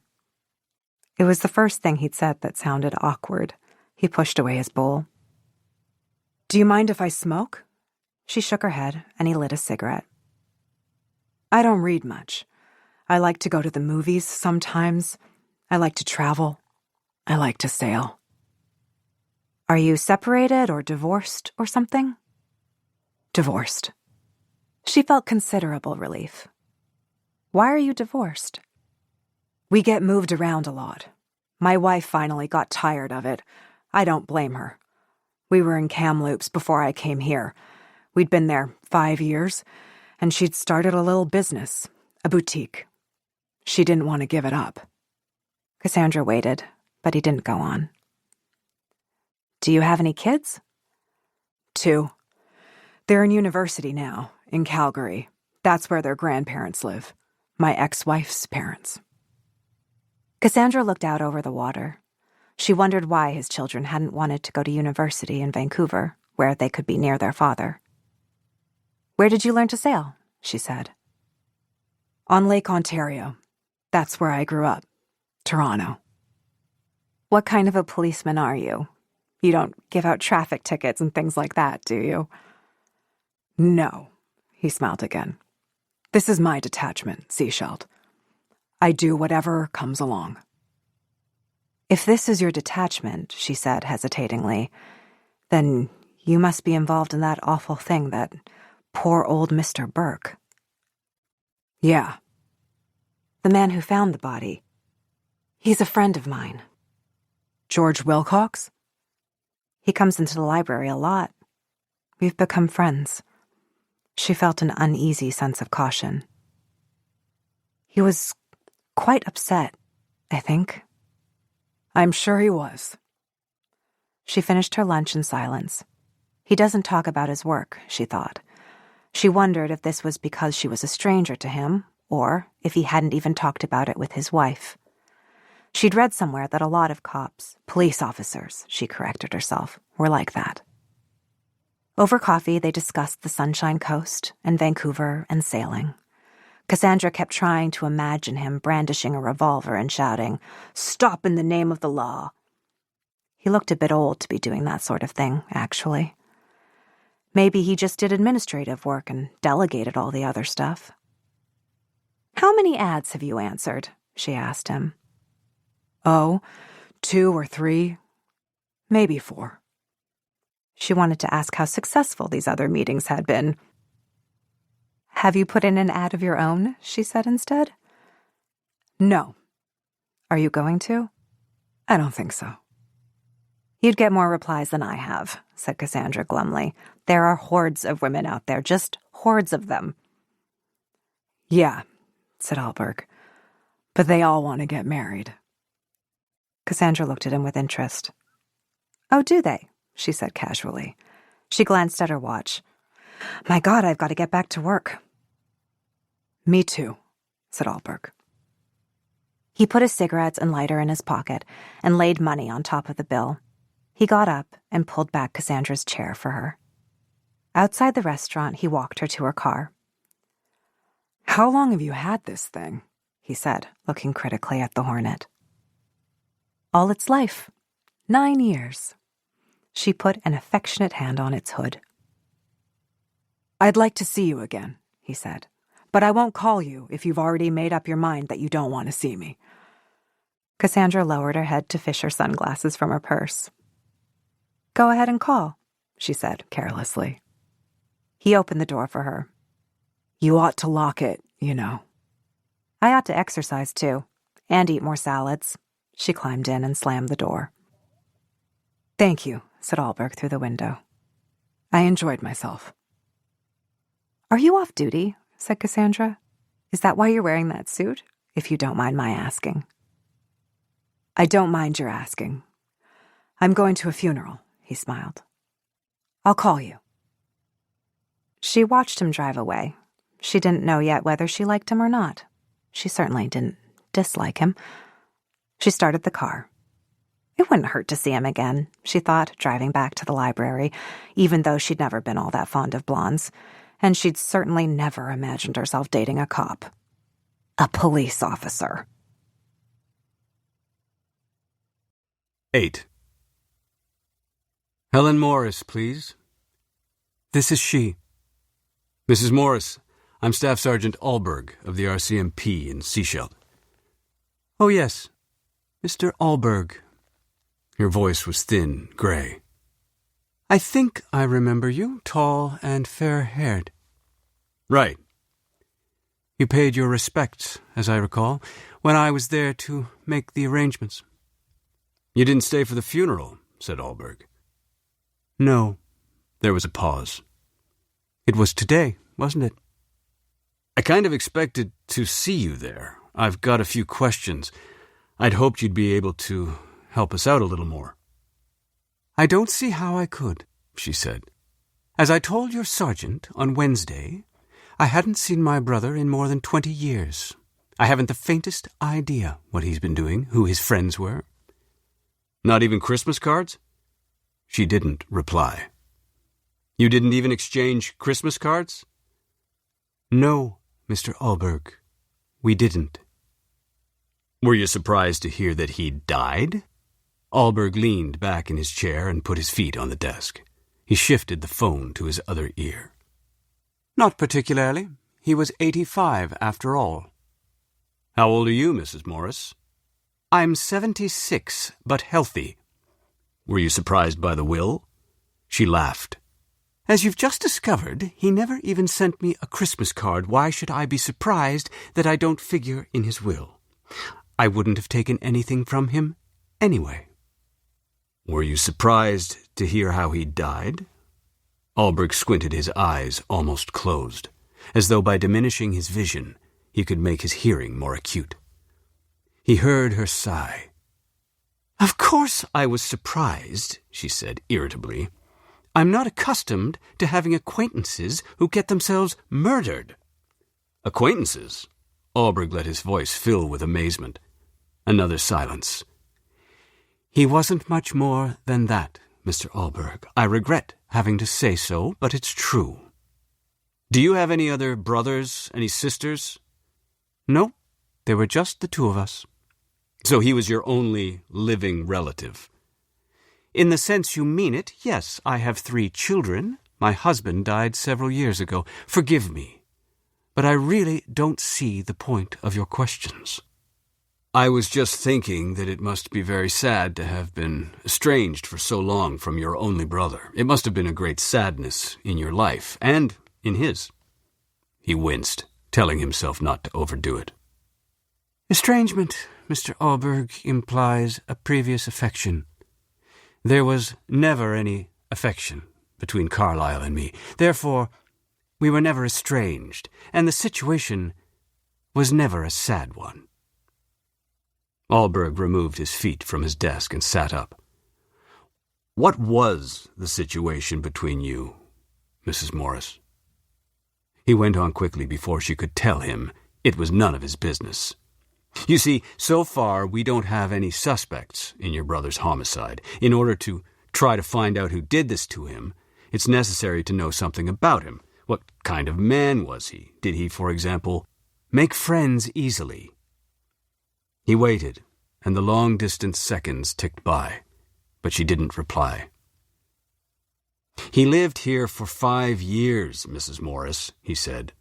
Played the piano at the old folks' dances, sang in the men's choir down at the old-age pensioners' hall, played bingo nearly every week, even went on a couple of bus tours to Reno. He paused. No response. Quite a sociable fellow, your brother. He picked up a pen and began doodling on a routine letter from division headquarters. Yet, you know, the funny thing is, he doesn't seem to have had any particular friends. He only did things in groups. Does that sound like your brother to you? I keep telling you, she said sharply, that I hadn't seen him in 20 years. You could tell me anything at all, I'd have to believe it. The man was a stranger to me. He liked the sound of her voice, as he had liked the brief glimpse of her which she had permitted the village during her quick trip to arrange for her brother's burial. She was tall and straight and thin, well-dressed, with coiffured white hair and a lift to her chin. She had been brisk and businesslike in Seashelt. "It wasn't that people didn't like him, exactly," said Allberg thoughtfully. "Most people described him as the life of the party, that sort of thing." He tossed the pen aside and leaned back. "But there were a couple of people who told us they felt kind of uncomfortable with him. And this interests me, as you might imagine." "Really?" said Carlyle Burke's sister politely. "Yeah, that's all we've got. Some people felt uncomfortable with him. They said things like..." He shoved the defaced letter aside and ruffled through the file on his desk. "I'm quoting now.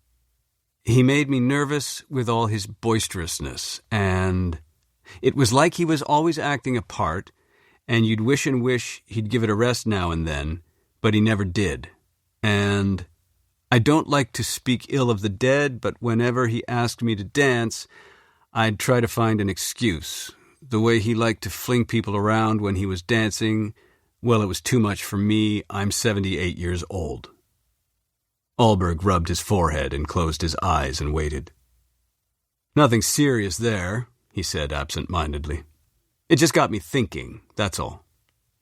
"No," said Mrs. Morris. "No, it doesn't sound particularly serious." Allberg sat up. "In the 20 years since you saw him," he said amicably, "who did you talk to about him, and what did you tell them?" "What makes you think I ever talked about him to anyone?"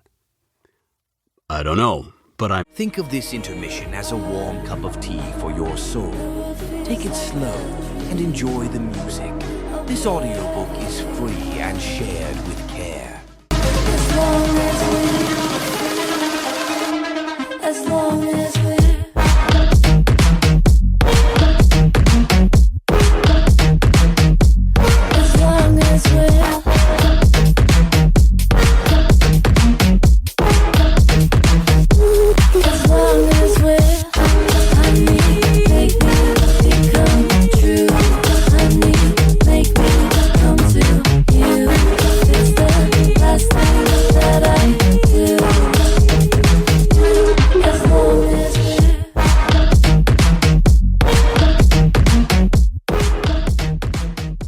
"Sure you did." He imagined her sitting at a small desk under a window. There would be white curtains at the window, the kind that hung straight to the floor. Maybe the desk had pigeonholes. It was probably made of dark wood, and it probably shone in the light from the window, or the lamp that would be standing next to it. He saw her fidgeting with the telephone cord, wrapping it around her fingers, unwrapping it, wrapping it again around her fingers, marking them. "I can fly out to Winnipeg to see you," he said softly. "If that would be easier for you. Maybe talk to your children, too, while I'm there." "There's no need for that," she said coldly. "They never met him. They never laid eyes on him. I made sure of that." He waited again, and when she finally began to speak, her voice was toneless. She spoke quickly, and Allberg gave an inaudible sigh of relief. "He was 9 years older than I. He taunted me when I was a child, baited me when I was an adolescent. My parents punished him, but it didn't do any good. He didn't like me, that's all. Maybe if I'd been born when he was younger or older, I'm trying to be charitable. Really, I don't believe it would have made the slightest difference. He just didn't like me, that's all. So, of course, eventually, it didn't take long. I didn't like him, either. It's as simple as that." "Was he physically cruel to you?" "Oh, not really. It was nothing like that," she said quickly. "Did he get into trouble at school for the same kinds of things?" "I don't know. I don't remember. I was 9 years younger than he. That's a big difference when you're children." "Was he ever married?" Another pause. "Good heavens, Mr. Allberg. He was married to George Wilcox's sister. I'm astonished that you didn't know." Allberg stared blankly at the photograph of his daughters that hung next to his desk. Jesus, so am I. But perhaps it isn't so surprising after all, she said, almost comfortingly. It was a long time ago, 30 years ago, and the marriage only lasted 2 years. Audrey was killed in a car accident. 30 years ago? You mean he was 55 before he got married? Yes. Why did he wait so long? I really haven't the faintest idea. She sounded cool now. Did you go to his wedding? I hadn't any choice. My mother was still alive. It would have upset her if I'd stayed away. You met his wife then, and her brother. I met Audrey. I don't remember meeting George. I remember that she spoke of him with great affection, and that he gave her away. But I don't remember him. Did you see him this week while you were in Seashelt? No. Alberg frowned, irritated. All this was very interesting, but what the hell did it mean, if anything? Tell me about Audrey, he said. I only saw her a few times, over a period of a couple of days. She was lovely. Alberg could hear her smile. Absolutely a lovely person. Not so much in the way she looked, although she was very pretty. It was more, a kind of singing in her, if you know what I mean. Alberg wished he could see her face. I was amazed that she was going to marry Carlyle. She was 20 years younger, and that she behaved so fondly toward him and seemed so happy. She gave a bitter laugh. But nothing lasts, does it, Mr. Alberg? 2 years later, she was dead. Some things last, Mrs. Morris, said Alberg gently. You hated him, and that sure lasted, didn't it? She sighed. I can't help you, she said wearily. I have no idea who could have killed him. You'll probably find it was one of those senseless acts of random violence. There's a lot of that these days, isn't there? When he'd hung up the phone, he sat back with his feet up on the desk and his hands behind his head. His office was small, containing, in addition to his desk and swivel chair, a filing cabinet, a large bulletin board, some bookshelves, a deep black leather chair with an aluminum frame, and next to it, a small, scarred coffee table. Maybe he'd try to get back out to Toronto later in the summer to see his parents, he thought. Maybe he could pry his daughters loose from Calgary and take them with him. He swung around in his chair to look at the photograph. He found himself studying it intently. They were young women in their late teens, standing in front of a tall, smooth-trunked tree. Unsmiling, grave, they seemed to bend slightly toward each other, like dancers. The girl with shorter hair and larger eyes was deeply tanned. She stood behind her younger sister, her right shoulder pressing lightly against Diana's left. Diana, hair long and sleek, the color of taffy, faced the camera almost straight on. Her head and neck and shoulders were aware of her sister. She had an air of guarded protectiveness. They were bare-armed, wearing dresses, and Janie's tan was very dark against Diana's ivory skin. They looked straight out from the photograph, straight into his eyes, and they weren't smiling. He had taken the picture the summer before he left Kamloops. Had they broken into laughter when the picture-taking was over? He couldn't remember. Or had they turned their backs on him and walked away down a tree-arched road into their own futures, abandoning him as he was about to abandon them? He became aware of an unfamiliar scent and sniffed suspiciously, his eyes darting around the office. In the middle of his small coffee table stood a pot of white flowers. He got up quickly, picked up the flowers, and strode out into the reception area, where he set the pot down hard in the middle of Isabella's desk. She looked up at him annoyed.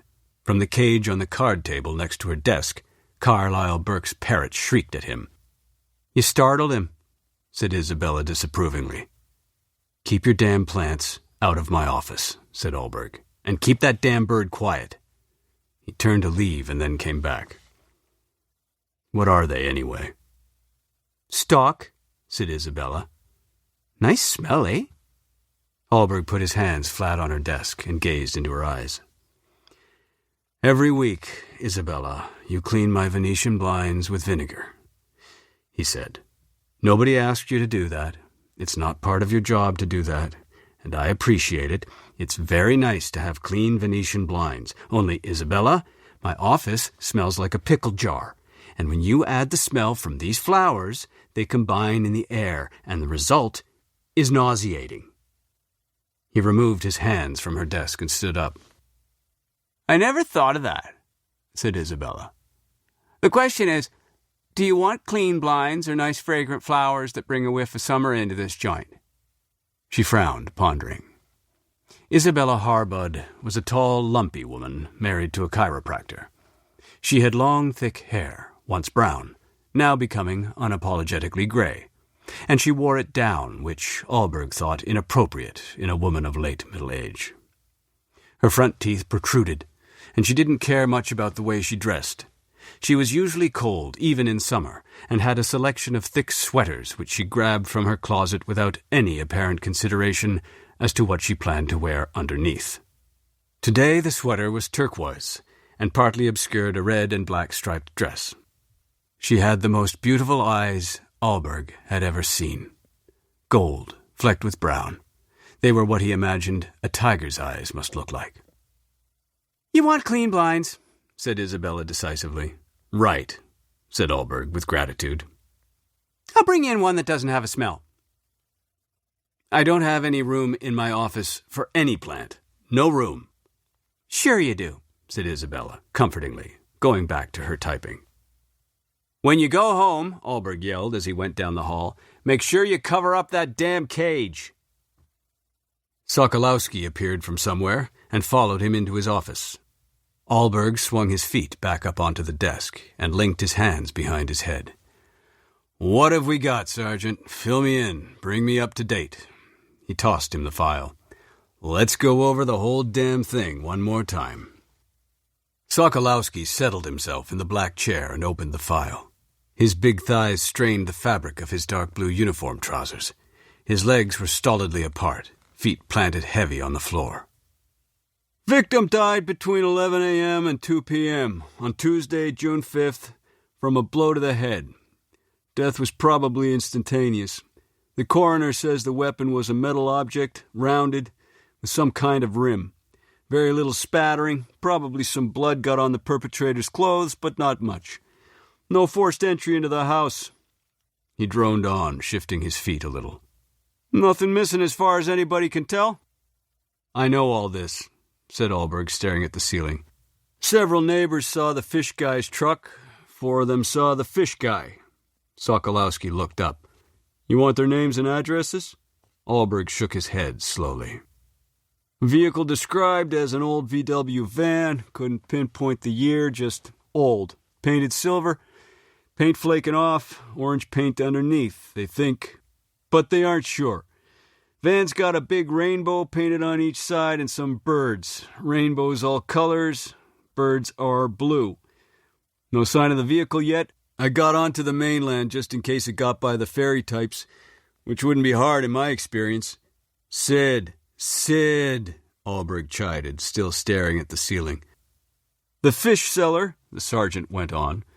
"He's a guy, about 38, 40, got a beard, wore a pair of jeans and a light shirt, and smelled like fish, which isn't surprising.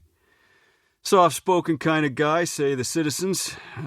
One of them bought a salmon from him. Why not?" Sokolowski shrugged. "He's not a licensed peddler, so what else is new?" He looked up at Hallberg, exasperated. "The woods are full of them. Guys selling salmon, crab, oysters, fruits, vegetables, you name it. Not a license between them." "I know all this too," said Hallberg. He sighed and sat up. "Go on, Sid." "The fish seller's our best lead. We're combing the bush for him. Checked the town first, got on to Gibson's, but he's probably camped up on Crown Land someplace. We'll find him when one of the lumber companies moves in someplace new with chainsaws." Sid Sokolowski was a few years older than Hallberg, a ponderous, suspicious man, but thoughtful. He was comfortable only with other police officers and with his family, which was large. He and his wife had 5 children, all girls. The gender of his progeny was a source of hurt and bewilderment to Sokolowski, who understood perfectly well that it was his sperm or chromosomes or something which were responsible for his situation. It gave him, he thought, something in common with Ahlberg. He and his wife had decided not to have any more children, but Sokolowski waffled about this confidentially to Ahlberg every now and then, saying he'd like to try once more. Surely the odds would be much more in his favor, he argued. But Ahlberg on these occasions would reply that they had been more in his favor the last time, too, and even the time before that. "You were a man meant to have daughters, Sid," he would tell him. "Stop trying to argue with fate." Ahlberg had a great fondness for the sergeant, but he wasn't someone Ahlberg could confide in about personal things. Not that he'd ever done much confiding anyway, he thought now, looking at Sid bent over the Burke file. Not even with his wife. And maybe that was a more serious problem than he'd realized. He had wanted to have things all figured out before talking about them with Mora. As a result, he was always presenting her with fait accompli. He had thought he was saving her worry, but maybe he'd been wrong. "Did the neighbors see anybody on the road that day?" he asked the sergeant, "besides the fish guy and George Wilcox?" Sokolowski shook his head. "Nobody we haven't accounted for. The fish seller we haven't found yet. He was there at just about the right time, between 11:30 and 12:30. And Wilcox, well, actually we've got some disagreement there." "What kind of disagreement?" "Two witnesses, including the woman who lives across the street from the victim, say they saw Wilcox go through the hedge into Burke's front yard at about 2:15, 2:30, somewhere in there. And this checks with his call to us at 2:37. But one old fellow, Frank Erlinson his name is, he says he saw the same thing only 2 hours earlier at about 12:30. He shrugged. "He seemed kind of confused. He's probably just misremembering." He tossed the file folder onto Ahlberg's desk. "What about the seaward side of things?" "Nothing. Nobody seen prowling the beaches, nobody out on the water at the right time except for a couple of kids, 9 and 10, in a dinghy, and a guy fishing from a rowboat. We checked them out." "The old fellow who says he saw Wilcox at 12:30, said Ahlberg. "Let's talk to him again. Try to get that straightened out." The sergeant was nodding. "Yeah, I think so too. Problem is, he's been in the hospital since Wednesday afternoon for some kind of tests. He's supposed to be home Saturday. Tomorrow." "Okay, I'll do it myself since I'll be seeing Wilcox later on today." He got up and stretched. "Sid, I just talked to Burke's sister, Mrs. Morris. She tells me Burke was once married to George Wilcox's sister. She's dead now. Do you find that interesting?" "Kind of a remote connection, Staff," said Sokolowski reluctantly. "Can't see anything in it myself, despite the will." He retrieved the file. "I looked into him," he said, shuffling through the pages in the folder. "Here he is, Wilcox. Not rich, but he's got money in the bank, house paid for, and he gets a pretty good pension, well spoken of by neighbors and friends. According to them, he wasn't a special friend of the victim." He closed the file. "It's a toughie. My money's on the salmon seller." He looked up at Ahlberg. "Christ, it's been 3 days. It's got to be the salmon seller." "Yeah, Sid, but why? He didn't take anything from the house. What was the motive?" "He went berserk," said Sokolowski promptly. He spread his hands. "It happens, Carl. You know it happens." "Okay, but if he went berserk, it must have been as soon as he walked in the door," said Ahlberg dryly. "He'd been to, 3 houses before Burke's, and he wasn't berserk then. He wasn't armed either. What did he hit him with?" "Maybe he found something in the house," said Sokolowski after a moment's thought, "and then took it away with him. And Carl, it's kind of peculiar, isn't it, that he didn't stop at anybody's place after Burke's. People up the road saw his van drive by, but he didn't stop." "Maybe he ran out of fish." Ahlberg sighed. "Yeah, okay, I agree he's our best bet, for the moment." He got his suit jacket from the rack in the corner. "Who'd you have lunch with?" said the sergeant, grinning. Ahlberg looked at him coldly. "It's a small town," said Sokolowski. "So who was it?" "A librarian," said Allberg with dignity. He threw his jacket over his shoulder. From the reception area, the parrot squawked. "Jesus," said the staff sergeant. 9. "Is it always this busy in here?" There was nobody in the library, except Cassandra, and now him. She turned quickly from the cart filled with books ready for reshelving. "Oh, heavens, yes. We're a regular beehive of activity." She smiled automatically. He wasn't at all sure she was glad to see him. "It's a very nice library," said Allberg. "I get the feeling you haven't been in many." "Of course I have," he said, irritated. "It's not where I spend most of my time, maybe, but I use the library just like anybody else." He wondered why he hadn't thought to go there for a book about pruning. She went back to putting books away. "This is the slowest part of the day. The old people come in the morning, usually. The kids come in after school. And working people come in the evenings or on Saturdays. I'm surprised to see you again so soon. I thought you had a funeral to go to." He watched her shelve a biography of Churchill. "I did.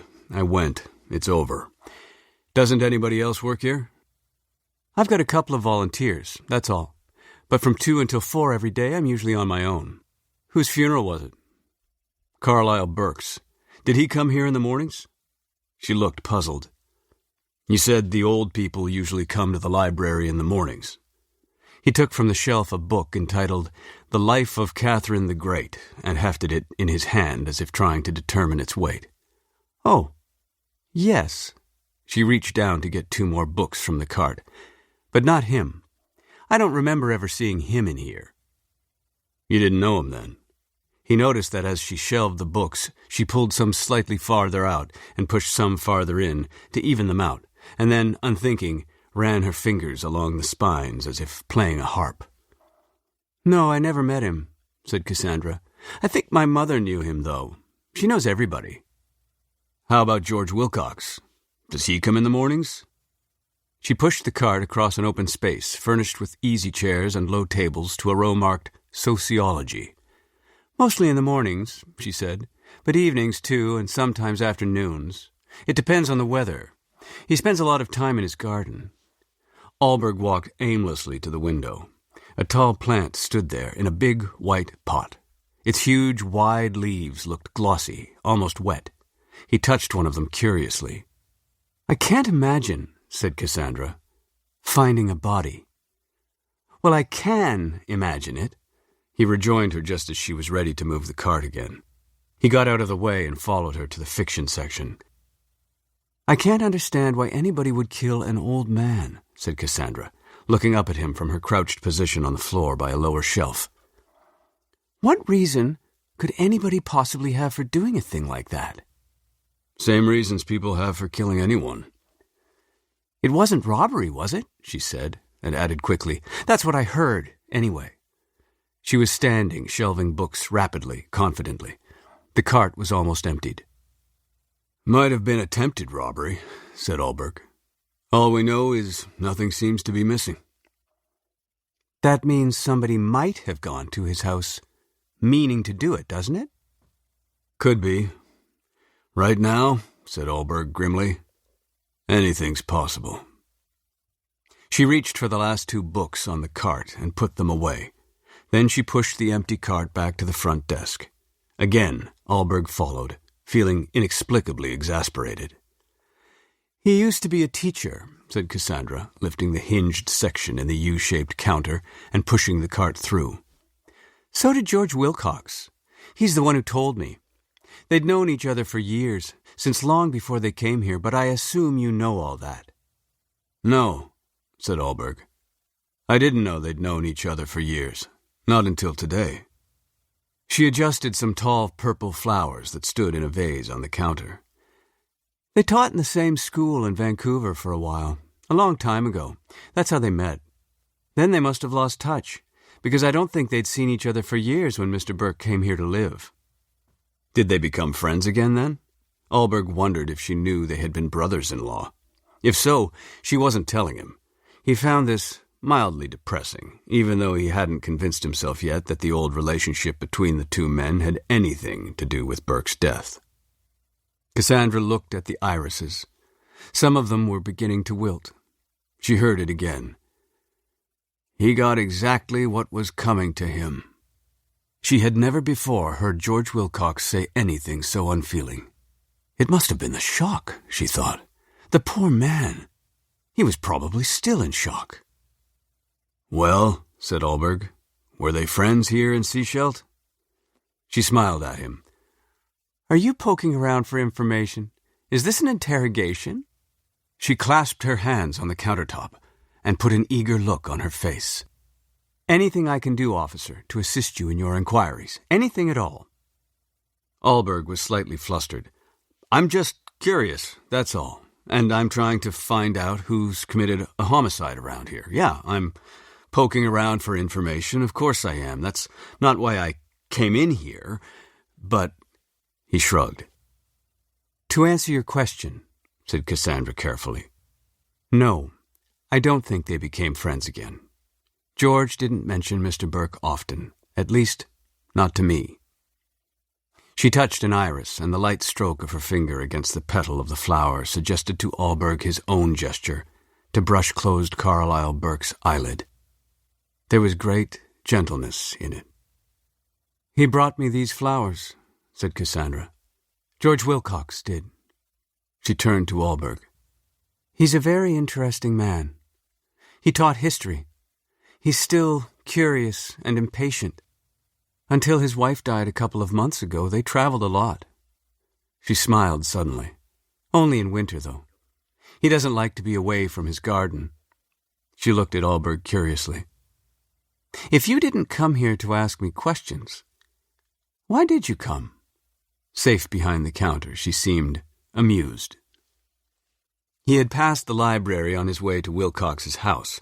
He was driving slowly, not wanting to arrive early, and when he saw the empty parking spaces, he drove in. He sat there for a few minutes admiring the building. It had lots of windows and greenery, and he could see the low shelves filled with books, and this pleased him. He didn't go to church either, he told himself, but he liked the fact that there were a few of them around. "I came for a library card," he told her. He watched her push her dark hair away from her neck. It curled a little, where it sprang away from her face. He noticed several gray hairs. The skin next to her eyes was crinkled, and there were 2 horizontal lines in her forehead. Character, he thought, with satisfaction. Her eyes were wide and hazel. Her mouth was wide, too, but her nose was small. He saw her face become pink and realized that he'd been staring at her. He looked away, up at the clock on the wall. "I've just got time before I get back to work."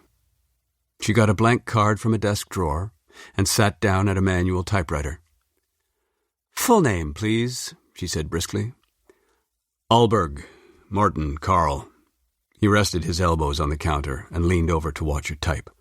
She was wearing a blue and white pinstriped dress. There was a gold chain around her neck and a gold watch on her wrist. Gifts, he wondered?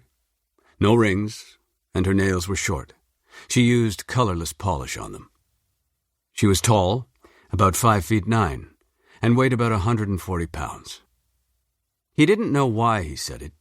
He didn't often act on his more mischievous impulses. "Are you looking for a husband?" He watched her face, knowing that his own was smooth, expressionless. She looked up at him quickly, and although her face burned with embarrassment, she didn't look away. Her hands were poised over the typewriter keys. "Are you looking for another wife?" He shook his head. "Then you have come," she said coldly, "to precisely the right place." She turned back to the card in the typewriter. "Address, please." "The director's house, Gibson's." "And is this the book you wish to take out?" She pointed to the Life of Catherine the Great, which lay on the counter between them. He looked at it in astonishment, unable to remember how it had gotten there. "Yes," he said humbly. "I'll start with this one. Has it got anything about pruning in it, do you know?" She gave him not the glimmer of a smile. 10. He went from the library to George Wilcox's house and parked his car on the verge of the road 20 feet from the gate leading to the old man's front yard. It was his own car, a 1979 four-door Oldsmobile. Nothing splashy, nothing special, except for the police radio.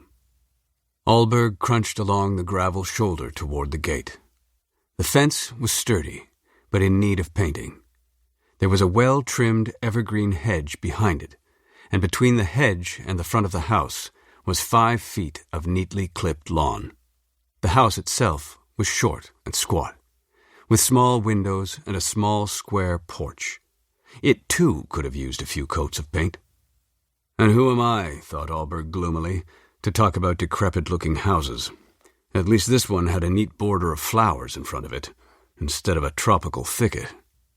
He turned into the yard, closing the gate behind him, and went up a cracked concrete walk to the porch. The door was opened before he could knock. George Wilcox peered up at him.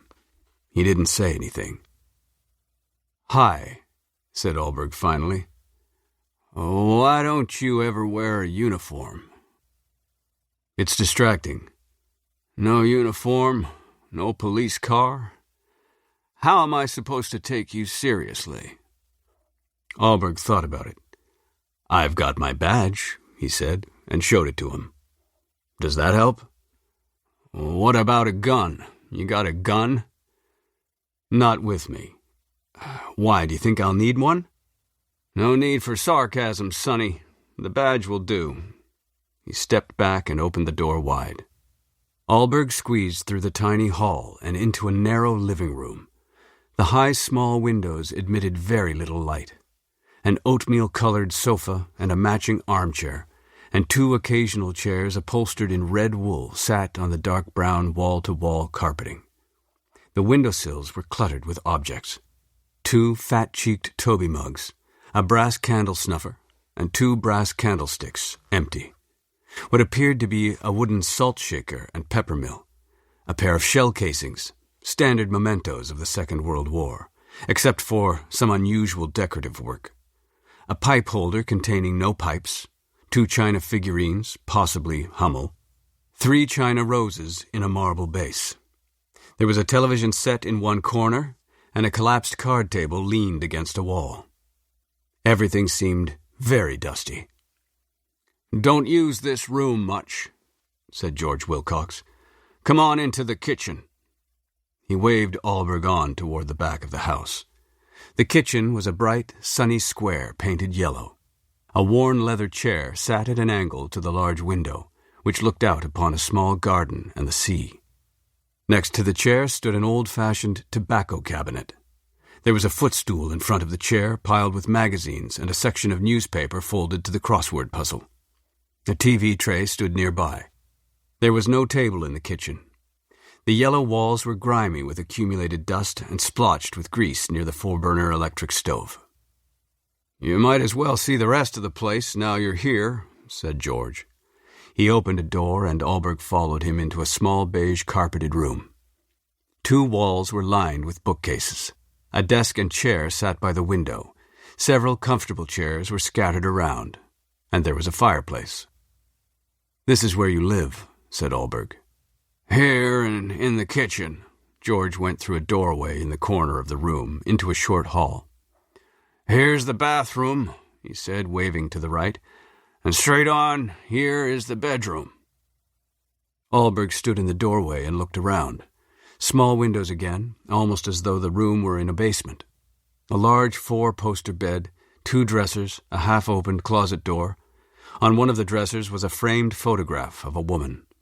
It was angled slightly away from him, and Ahlberg couldn't see it clearly.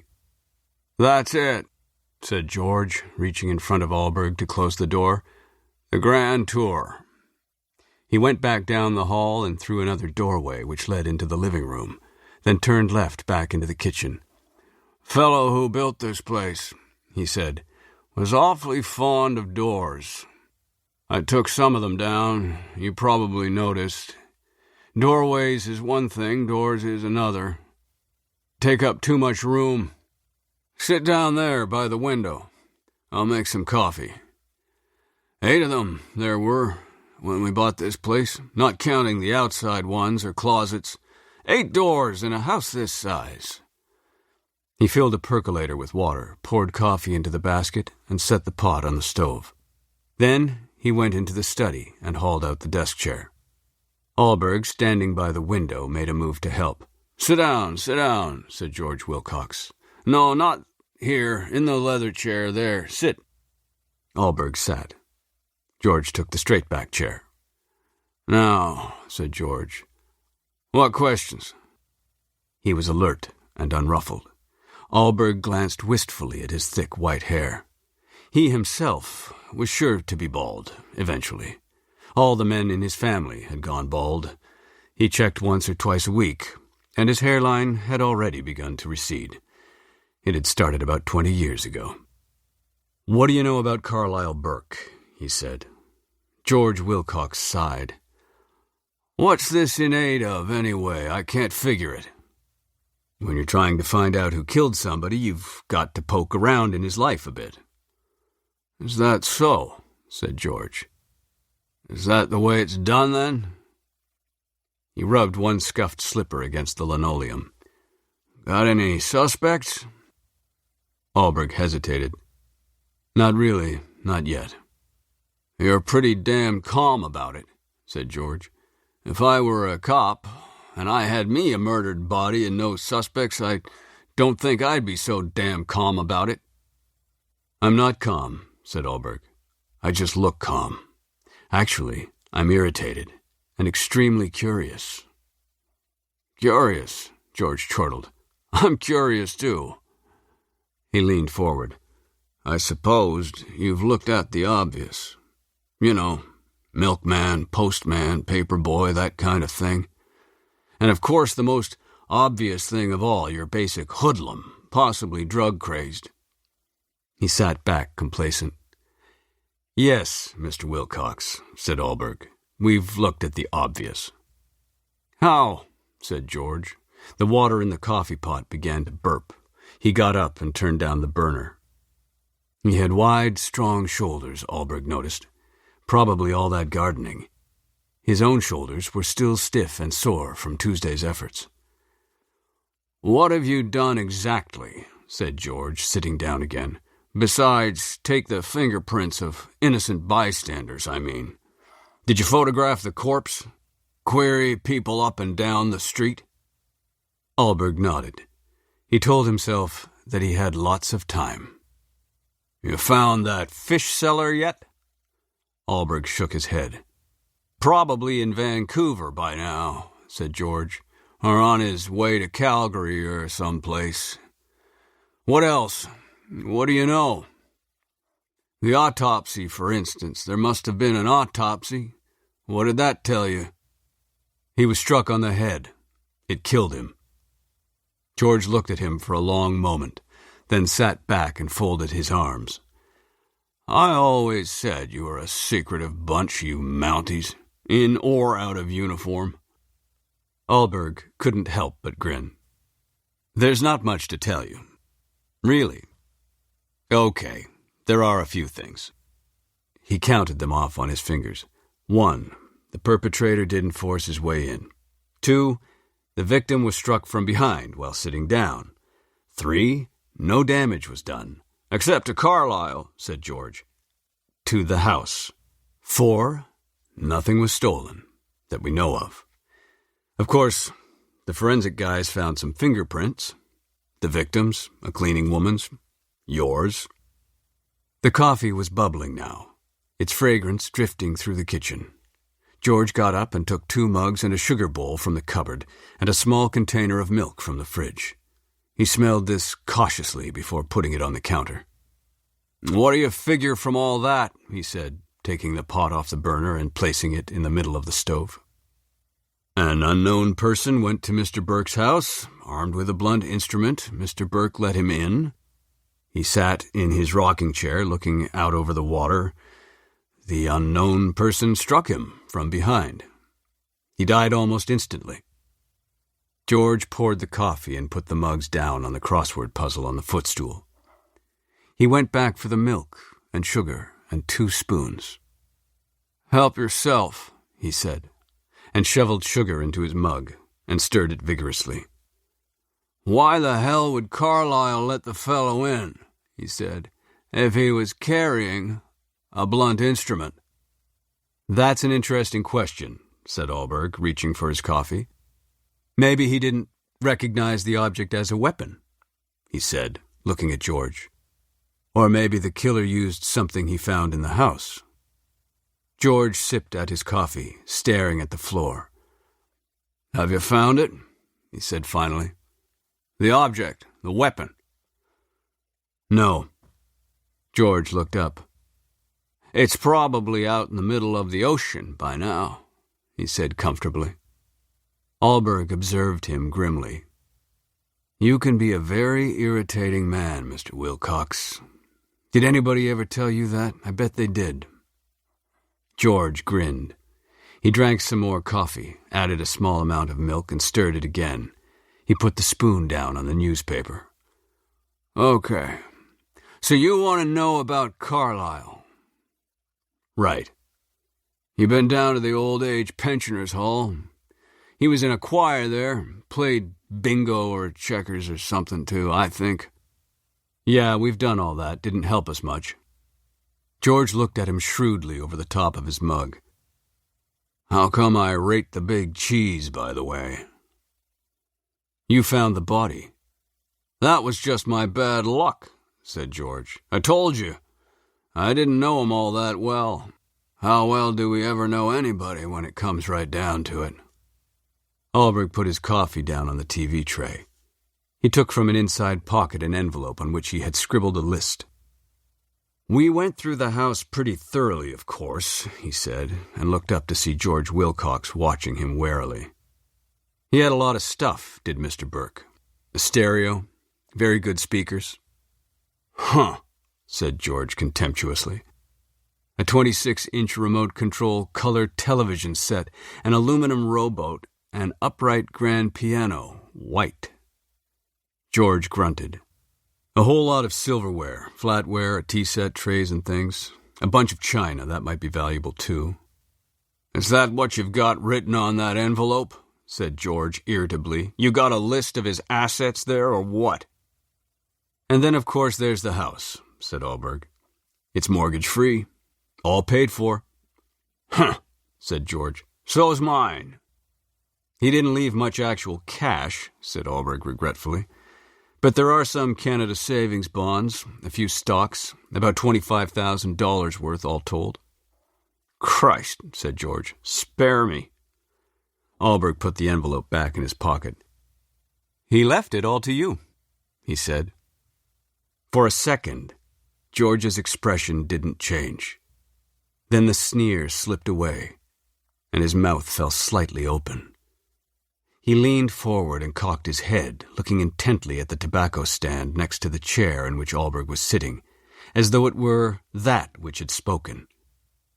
"What?" he said, staring at the tobacco stand. "You get it all, George," said Allberg.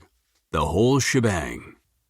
And he watched, bemused, as George collapsed in a fit of laughter, which Allberg briefly thought might choke him. "You all right now, George?" he asked softly, when the old man's wheezing had subsided. "Because we've got a lot to talk about, you and I, and there are a couple of things we should get straight before we go on. First of all," he said, leaning forward, "I don't want to waste any more of my time with this cantankerous old man act you have so much fun with. And second of all, I know Carlyle Burke was your brother-in-law." He sat back. "So let's get on with it, shall we, George? Tell me why you didn't get along so well with old Carlyle, and tell me what your fingerprints were doing not just on the phone, but all over the damn kitchen. And then tell me why he left everything he owned to you, this fellow you didn't care for. Okay, George? Start talking." 11. Allberg, sitting in the worn leather chair, fingered the stuffing which oozed from a crack in the seam of the right arm, and kept his eyes on George Wilcox. After a minute, George settled back and folded his arms. My fingerprints are all over his kitchen because, I don't mind saying it, I was somewhat discombobulated, he said. Seeing him lying there, I grabbed at things to hold me up. On the way to the phone, I grabbed at the wall, I grabbed at the sink. He lifted his shoulders, let them drop. The late afternoon sun struck into the room at a steep angle. The windows were marked by the rains of spring and probably winter as well. Tumbleweeds of dust lay in the corners of the floor. George sighed. I met Carlyle a few years after the war, he said. Must have been 48, 49. Myra and I wandered out here from the prairies, Saskatoon. His folded hands rested comfortably in his lap. I was born out here. Went to Saskatchewan about 1930. A bad time to head out there as it happened, but we survived. I even went to school. Eventually got to be a teacher. Met Myra, got married, etc., etc. He shrugged. Anyway, we got tired of the cold, that's what it was. Myra's people had retired out here. I didn't have any family left by then except my sister, Audrey. She lived with us. He shifted a little in his chair. His feet were flat on the floor, toes pointed outward, heels about 8 inches apart. Myra's people lived in the Fraser Valley, he went on. She wanted me to get a job out there, but I considered myself a city person.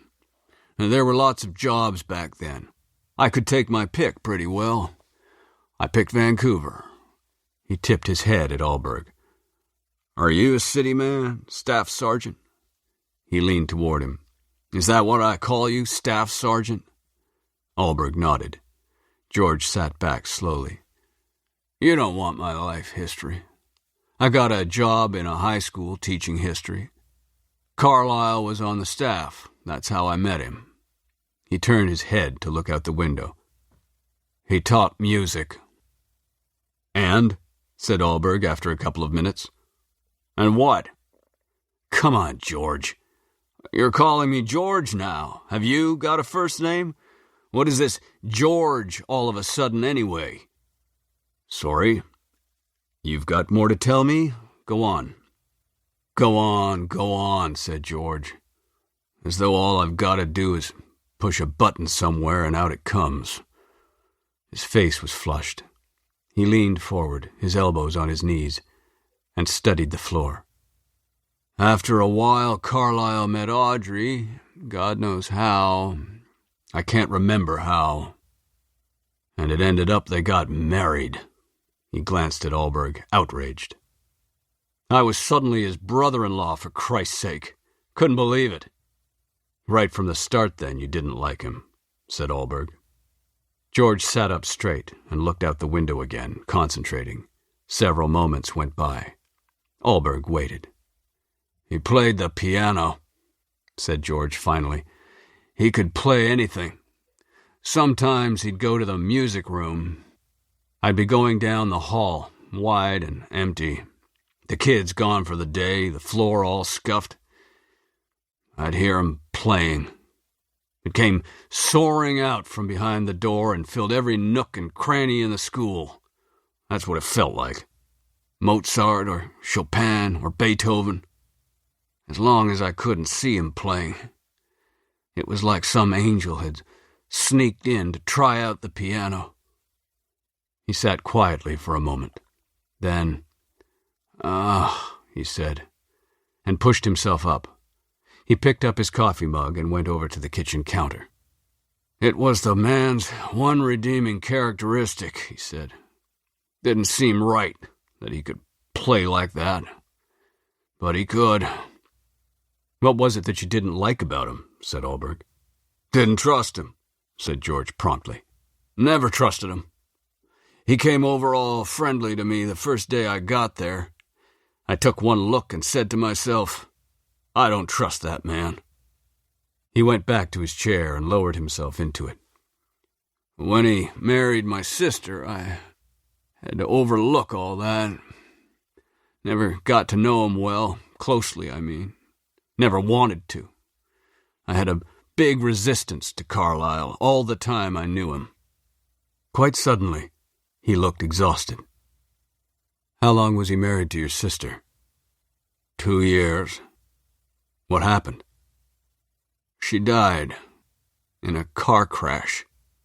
He rubbed his face, pale and strained.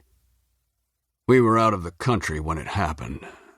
Myra and I and our daughter Carol. I was teaching in Germany. He straightened and rubbed the small of his back with both hands. That's what it must have been, you see. He never got married again. Didn't have any family except that sister in Winnipeg, and they couldn't stand each other. He must have figured I was the closest thing to kin he had. His voice shook a little. Crazy old bastard. Alberg felt depression nudging him, gentle little pushes that made him feel slightly sick. He struggled against it, looking around the room for something to hook onto. This place could use a good cleaning, he said disapprovingly. George looked at him, startled, and grinned. Myra was quite a one for the cleaning. I've barely touched the place since she took ill last November 13th. He glanced around the kitchen. You're right, though. They sat quietly, and Alberg became aware of the sound of the sea's incessant surging against George's beach and the occasional cry of a gull. He saw that the waters were calm. There was a tremble upon them, that was all.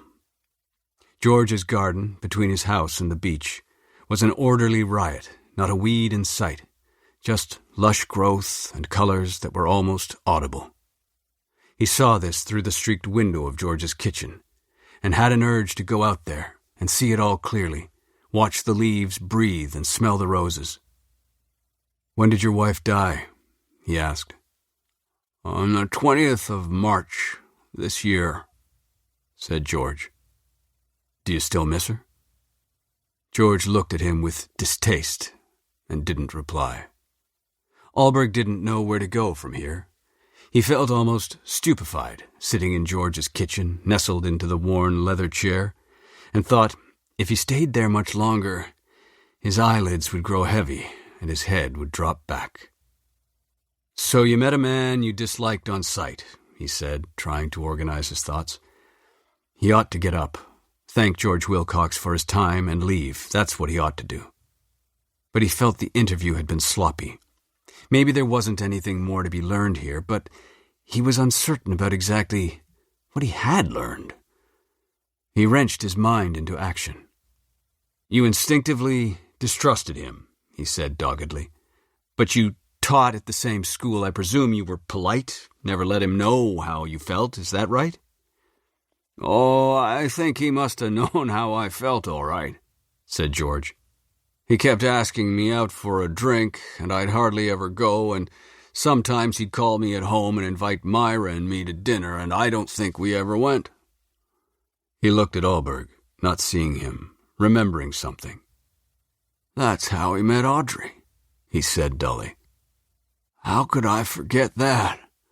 Every year we had a staff party on the last day of school before Christmas. We always invited him because we always invited everybody, but usually he couldn't come because he went away for Christmas and had to catch a train or a plane for somewhere. But one year he didn't go away, so he came to our party. And Audrey was there, of course. That's how he met her.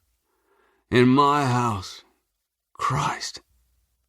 When you did have a drink with him, said Alberg, what did you talk about? Women. He liked to talk about women. They liked him, women did. He was a good-looking man, he said grudgingly. And he played the piano. I told you that. Talked a lot. Made jokes, flattered, smiled. I didn't trust him. Did you tell your sister that you didn't trust him? Well, what the hell do you think? Said George, agitated. He got up and rubbed his sweatered arm vigorously back and forth across the window, smearing the dust and accumulated grime which until then had been almost invisible, obscured by the dried streaks made by the rain on the outside of the glass. Of course I told her. But she was a grown woman. She was 35 years old, for Christ's sake. I told her she was making a terrible mistake. The man was 20 years older than she was into the bargain.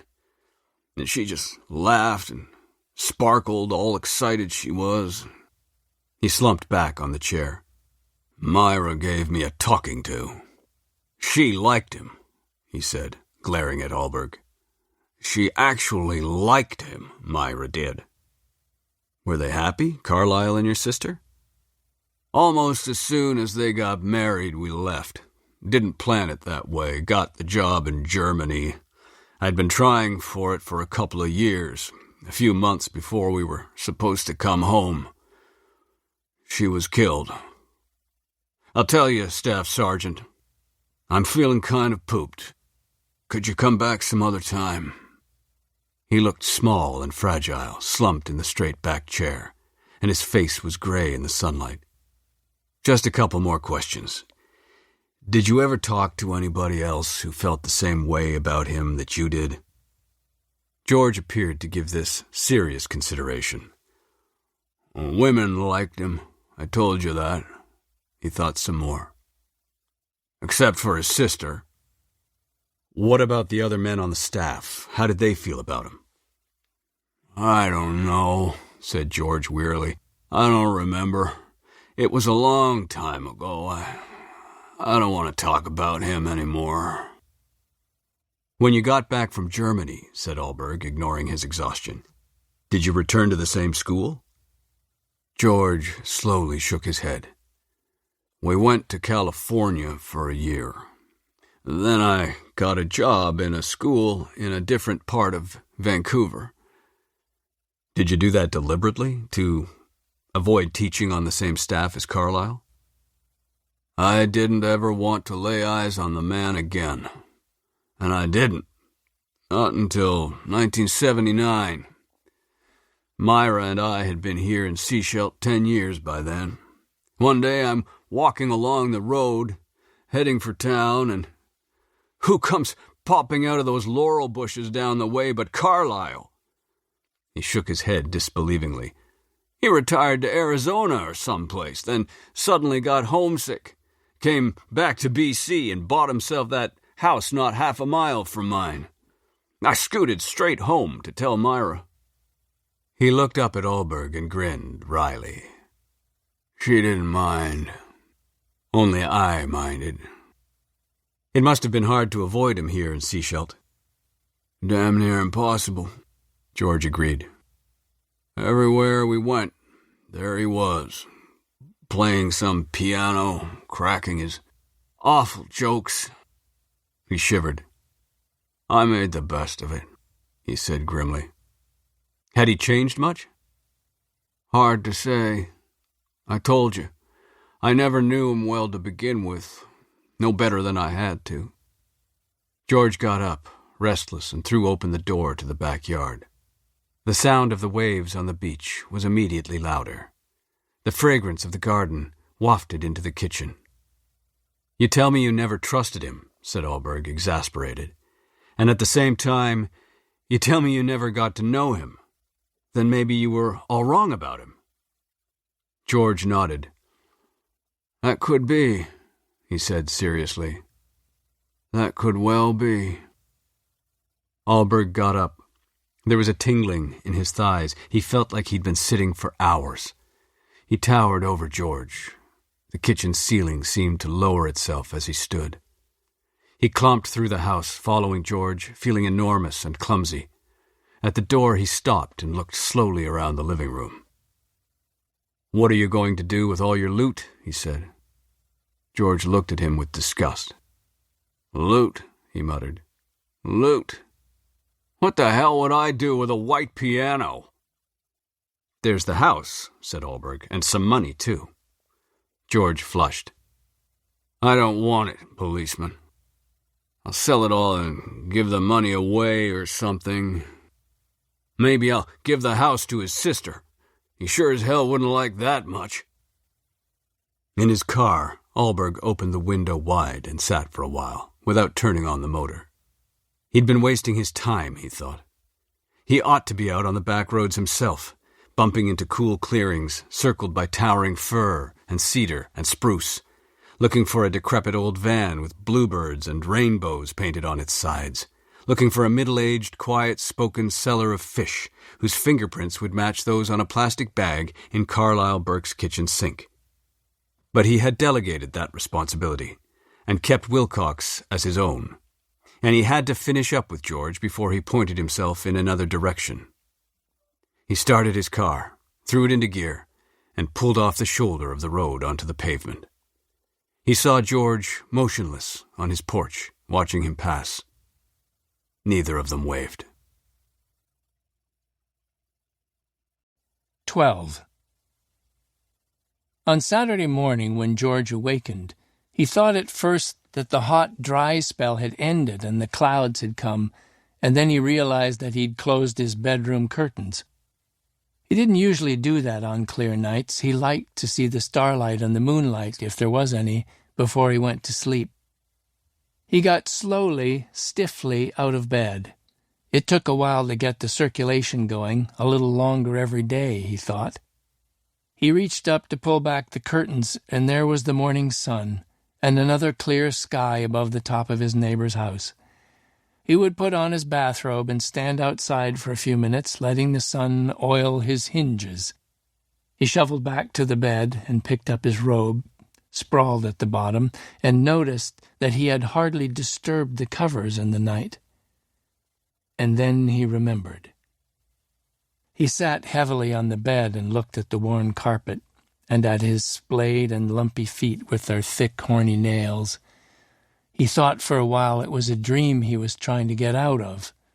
But he got to his feet and forced himself into the living room, and there he saw them, on the windowsill. Carlisle's shell casings. It was as though he'd slept, dreamed these past 4 days, Carlisle and the funeral and the interrogations of that smooth-faced, unyielding, disconcerting staff sergeant. He blamed the sleeping pill, one of 4 left over from a prescription forced upon him at the time of Myra's death. George leaned heavily against the door jamb, staring at the shell casings, and wondered how he'd gotten through these days, and whatever had possessed him to put the shell casings on his windowsill like an obscene trophy. He pushed himself back into the bedroom and got dressed. His fingers were numb as he worked buttons into buttonholes and pulled up the zipper in his pants and thrust his feet into socks and slippers. He didn't want to fumble helplessly with the laces in his shoes. He went straight outside to his garden and sat in his canvas chair. It would be nice to have a greenhouse again, he thought, but there was no room for one, not even a small one. Maybe he should sell this house and get another one, smaller inside but with a bigger yard, away from the sea. His proximity to the sea limited what he could grow in his garden, and it was almost blinding sometimes, the sunlight on blue rippled water. He would miss the sounds the ocean made, though, and the smell of it, and the things it left on his beach, nice pieces of wood and interesting shells. A 4-foot-high stone wall protected his garden from the strong breezes that sometimes blew in from the water. George got up to inspect the things that grew behind the wall. The peas were 5 feet tall and covered with swelling pods, their stalks twining around thick white cords strung from the top of a long pole. The beans were up high, too, and his single zucchini was thriving. His vegetable garden was much smaller than last year's. There was no point in growing a lot of stuff he'd never eat. And it was hard to give vegetables away. Almost everyone had a garden. He could keep up with the zucchini, though. He'd eat it every day and be sorry when it was gone. He liked peas, too. The beans he grew only because they had been Myra's favorite. He looked out to sea, bewildered. He seemed to recall having talked to that Mountie about his garden. He seemed to recall telling him he had broccoli in his garden. He was astounded at himself. He hated broccoli. Why on earth had he told such a stupid lie? George brushed his hand over his thick white hair and realized that he hadn't even combed it yet, or brushed his teeth either, or even gone to the bathroom, though his bladder had been full from the minute he'd awakened. He went slowly into the house to take care of these things. Later, he sat in his leather chair, sipping coffee and trying to get his mind working right. It's that damn pill, he thought. It's made me logy. He had to get rid of the shell casings. They were shriveling up the whole house sitting there. Which one of them had he hit Carlyle with, he wondered. He tried to remember bringing them home and putting them up there, but he couldn't quite do it, couldn't quite remember. He knew he'd done it, put them in a paper bag he'd found in Carlyle's kitchen and lugged them home and set them up on the windowsill. He could see himself doing it, but he couldn't remember what it had felt like or what he had thought while he did it. He drank his coffee and tried to take stock. He had struck Carlyle on the head, and Carlyle had died. Then Carlyle was buried. Then the policeman came and told him that Carlyle had left him all his belongings, and some money, too, he thought, but he wasn't sure. George felt cold sweat under his arms. He must have been in shock. Doing a thing like that, it would be enough to put anybody in a state of shock. But for 4 days? What he ought to do was get up right now and find the telephone and call that Mountie and confess to his crime. That was the right and proper thing to do. He looked out the window and blinked at the sunlight and didn't move. How would he explain keeping his mouth shut for 4 whole days? The man's going to think I'm a nutter, he thought. But that wasn't what bothered him, not really, not if he was going to be absolutely honest with himself. What bothered him was the humiliation he would feel, capitulating to a remorse which he still didn't fully accept 4 days after the fact. He tried to work out what he'd say. I'm your man, Staff Sergeant, can't stand the guilt any longer. Lord, there was no dignity in that. If he'd confessed promptly as soon as he'd done the deed, that would have been different. That would have been all right. The point is, though, he told himself, you killed somebody and you can't remain unpunished. He sat very still, thinking about it. It was perfectly true. But it wasn't all there was to say about the situation. It wasn't as though he was a danger to anybody, sitting here free. He probably wouldn't live long enough to get to trial anyway, the way they drag those things out. Yet he knew he was rationalizing.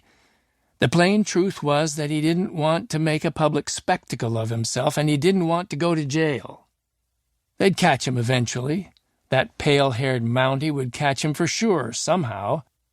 There was no need to force upon himself today something that was going to happen anyway, in the impartial fullness of time. And he knew already that he didn't need the RCMP or the Canadian justice system to ensure his punishment. George put down his coffee mug and rubbed his head. His arm felt heavy as iron. He deeply regretted having committed murder. He didn't believe in it, and he never would have believed himself capable of it. But it didn't surprise him that Carlyle had been murdered.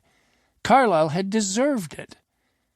He straightened a little in his chair and looked calmly out through the window at his garden. It was true. Carlyle had deserved it. He got up and went back outside and looked this time at the flowers that grew in the bed against his house.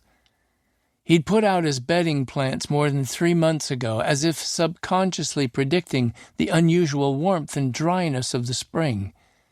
He had accepted the weather with pleasure and equanimity. Perhaps it was his last summer. Perhaps it was nature's final gift to him. Except that he didn't deserve any gifts from nature, not now. It occurred to him, however, as he bent over his marigolds, that a vengeful God might well give him a present for getting rid of Carlyle. George had to brace himself against the side of the house for a minute to catch his breath and let some dizziness pass, and he closed his eyes then and thought of Audrey. A great surge of relief swept through him that he could still remember her, holding an armful of deep purple lilacs and laughing her pleasure. She had been the real gardener in the family.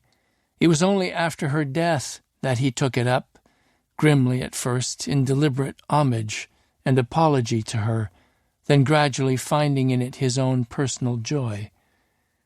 He remembered toiling in the vegetable garden in California after she died. He had dug up far too much of the lawn. It was a gigantic garden, and of course he'd had no idea how quickly things grew down there. Myra would come out to him, bringing him iced tea or lemonade, never scolding him, although she worried. She would wipe his dripping forehead with a cloth carried from the kitchen and put her arm around his shoulders and kiss him. He shivered, leaning against his house as the sea breeze stroked the side of his face, and he thought how lucky he had been to have had Audrey in his life, and then Myra, who had never resented his devotion to his sister, even though he knew she had never quite understood it. George opened his eyes and shoved himself away from the house. Marigolds smoldered at his feet, and sweet peas draped themselves along his fence, and the rose bushes along the fence on the other side of the yard were laden with blooms. The only blight upon his entire life had been Carlyle. It may have been a desperate, bloody, brutal, and uncivilized thing to do, but at least he'd done something, finally, about Carlyle. He decided he would row out into the bay and dump the shell casings overboard. He would have to use Carlyle's boat, since he had none of his own and didn't want to call attention to himself by renting one. It was only fitting, he thought, that Carlyle's boat, now his, should be the one he used. But he couldn't do it during the day, and he knew he wouldn't have the strength to do it that night, and the next night was Sunday, which, although he was not religious, was still not appropriate. He would do it on Monday. Yet he couldn't stand the thought of those shell casings sitting in his house one more second. He might be unrepentant about his act, but he wasn't proud of it, and he didn't want to be reminded of it every time he went through his own living room. He went inside to fetch them. He would bury them in his garden until Monday night. It wouldn't hurt the zucchini to be uprooted for a while, not if he made sure to water it as soon as he planted it again. But when he got into his kitchen, his life in its entirety was waiting for him, and it toppled upon him. He put up his hands to ward it off and stumbled to his leather chair to hide and huddle there. But it swept implacably upon him, his entire life. It was a lie, of course, that Carlyle was the only blight upon it, a lie that Carlyle was his only guilt. With his face in his hands, he sat, rocking himself back and forth under the pain that stretched back over so many years. All his attempts to make things right had failed. Worse, they had brought death, and more death, and finally this death, Carlyle's, and all that was left for him now was his own.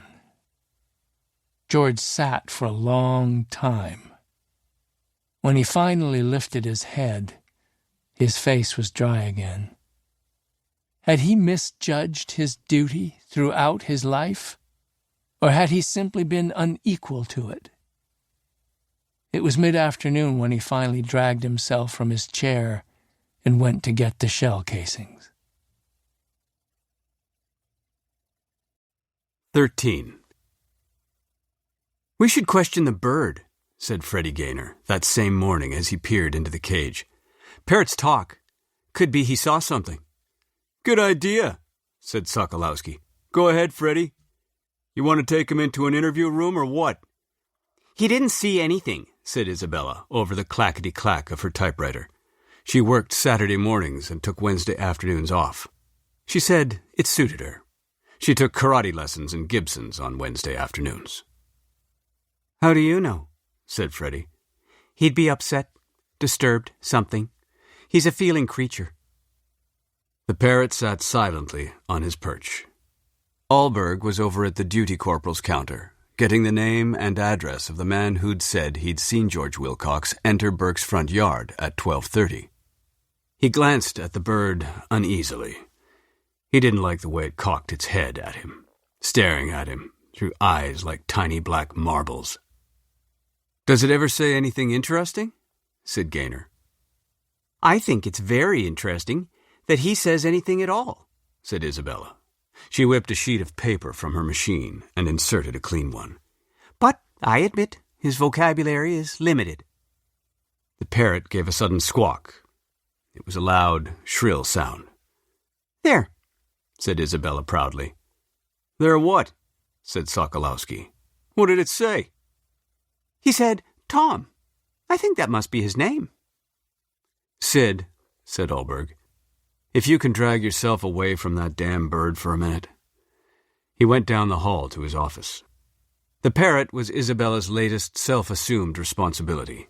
When Gaynor had delivered it to the detachment office Tuesday afternoon, Isabella had snatched the cage from his hand and plunked it on her desk. She then picked up her purse and hurried off to the pet supply store, where she had a conference with the owner and purchased from him sufficient quantities of food and vitamin supplements to last several weeks. Next, in Allberg's absence, she whisked away his coffee table and spread upon it a white cloth she had picked up from her house. She put the table next to her desk and the cage on the white cloth. Allberg retrieved his coffee table that evening, leaving the cage on the floor. The parrot shrieked when he did this, even though the cage was covered. Sometime Wednesday morning he ventured out into Isabella's domain and saw that the cage was now sitting upon Sokolowski's table. The sergeant kept his table against the wall next to his desk in the main office, behind the counter, and used it as a place to drop things he'd finished with but didn't want to put away yet. It took him several hours to realize that the table was missing, and he was piling things up on the floor. "Shit!"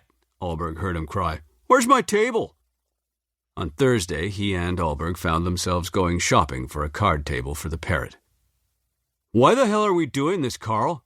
Sokolowski complained as they drove. "What's that parrot doing here anyway? Why don't we just turn it over to the SPCA?"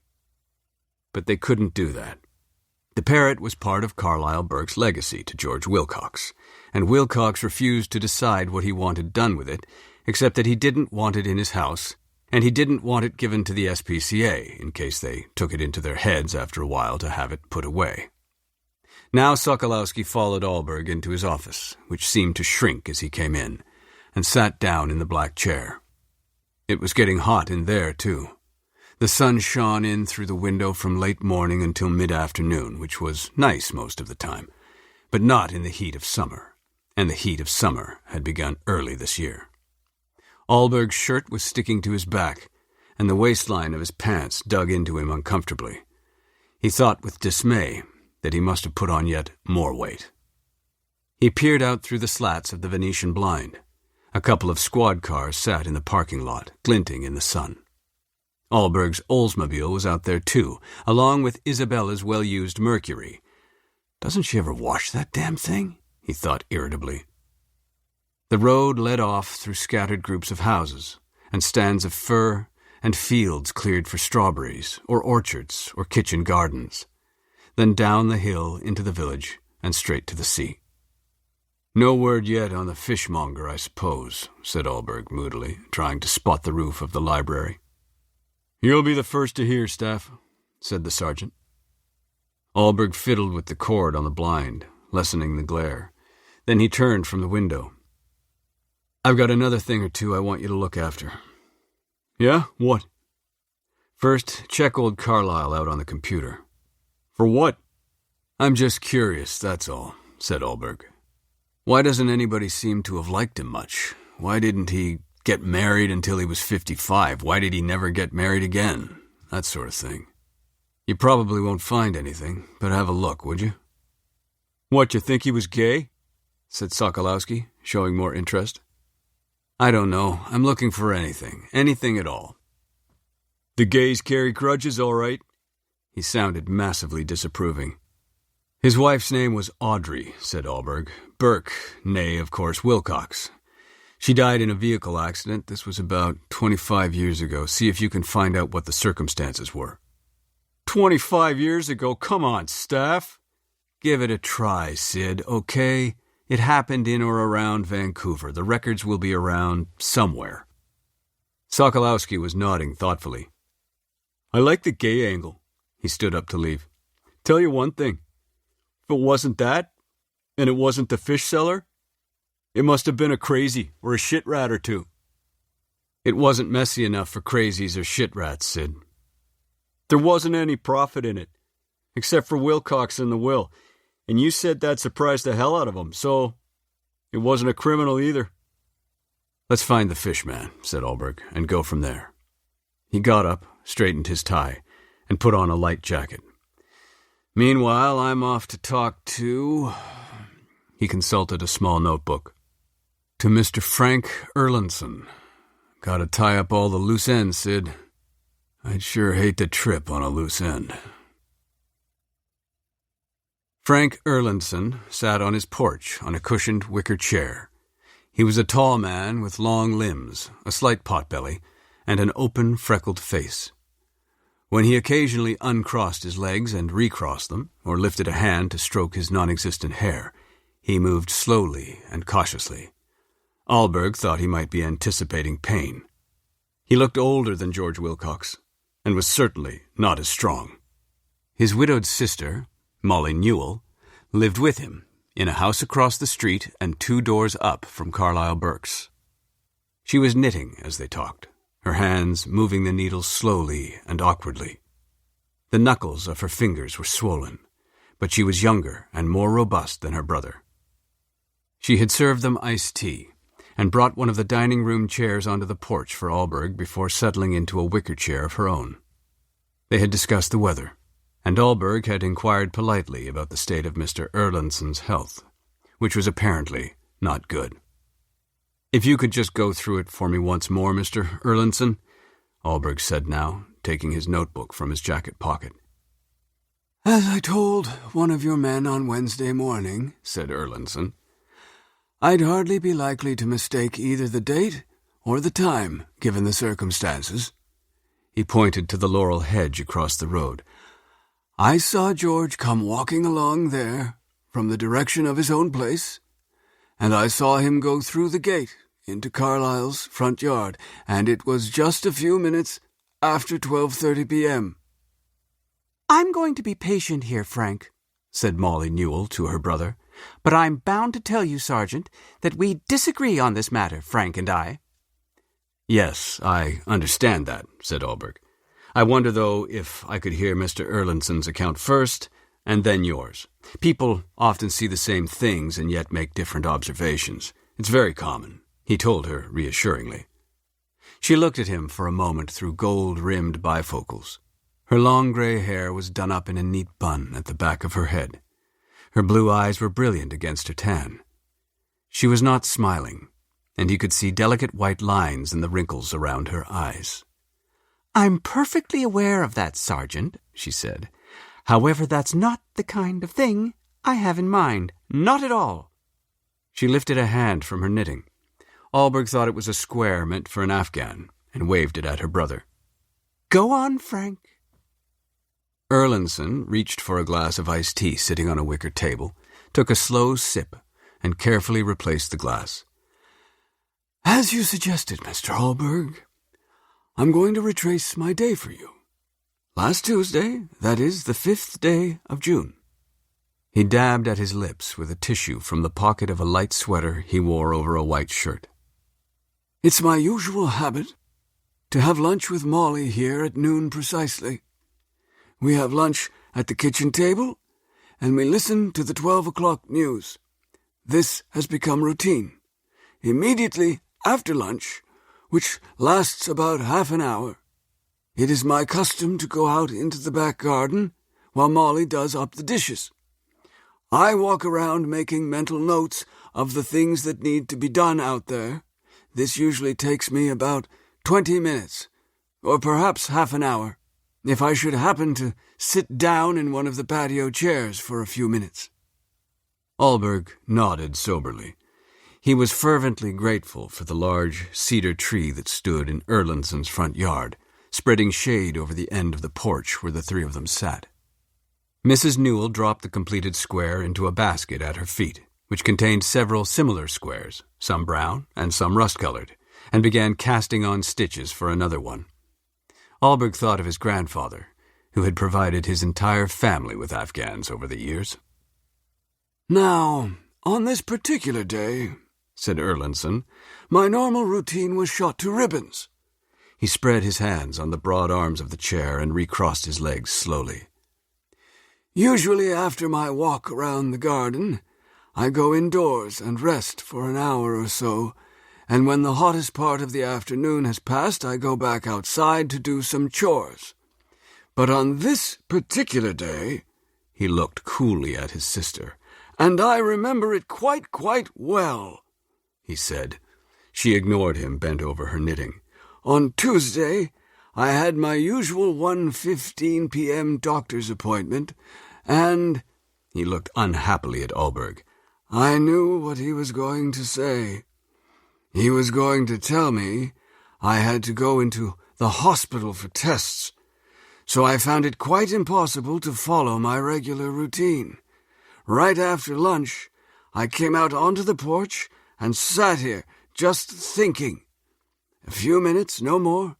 After I sat down, I saw George coming up the road, heading in my direction." He nodded to himself. "I like George. He's a bit gruff, but I like him. I know he goes to the hospital regularly, once a week, to read to some of the patients, visit them, that sort of thing." Molly Newell interrupted to agree with them. "He's a good man, George, ever since his Myra died. No, before that," she said to Allberg. "Ever since she got sick in the first place, he's been spending time at the hospital. Go on, Frank, get on with it." "As I said, I saw George coming up the road. I assumed he was walking into the village, and I decided to hail him as he passed me." He rested his head against the wide, curving back of his chair. "I think I wanted some reassurance. I think I wanted him to tell me the hospital wouldn't be so bad after all." He lifted his head and focused again on Allberg. "But I didn't get a chance to call out to him. He went through the gate in Carlyle's hedge." "How long did you sit out here, Mr. Erlandson?" "Not long. Maybe 15 minutes or so. Then Molly came out and told me I'd better get ready for my doctor's appointment." "So you didn't see George come back out through the gate?" "No." "Did he often visit Mr. Burke, do you know?" "He and Myra used to drop by sometimes, I think, before she took ill. But I haven't noticed him going there since. He comes here, to us, every now and then."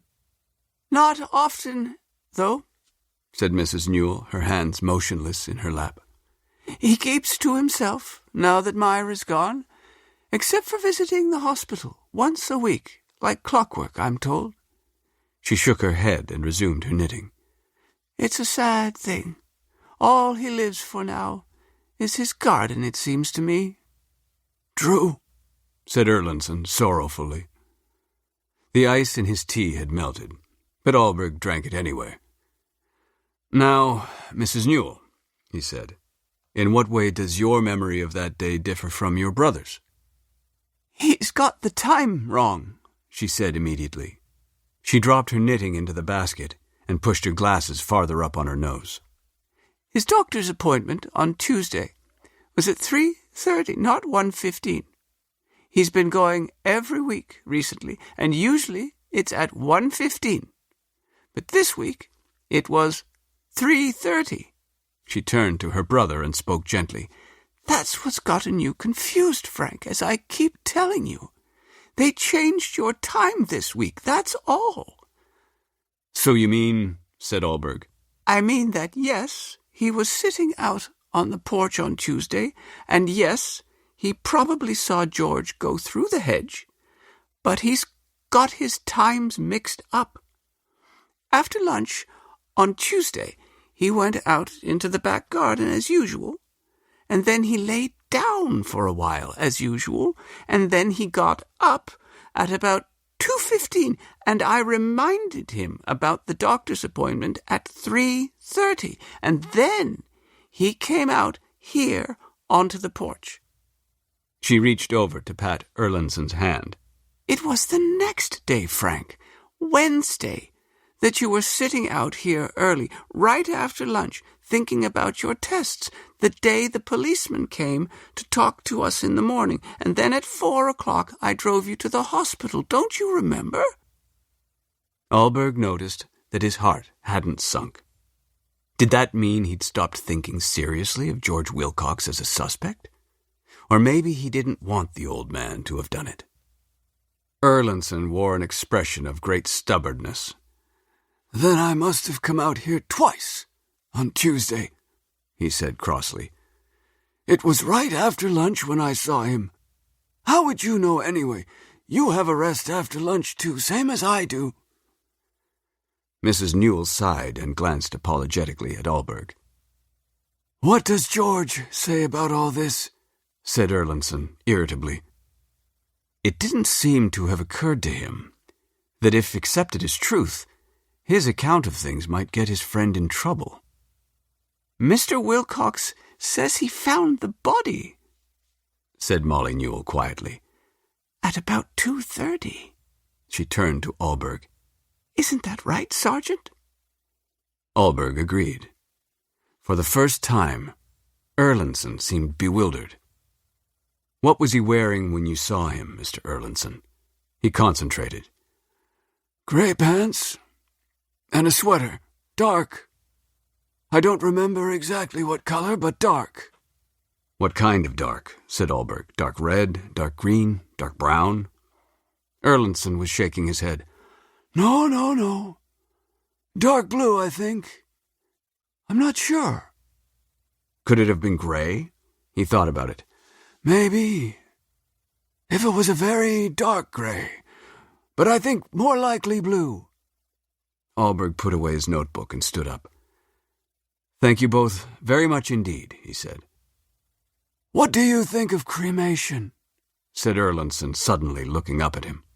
Frank, really, for goodness sake, said Molly Newell in horror.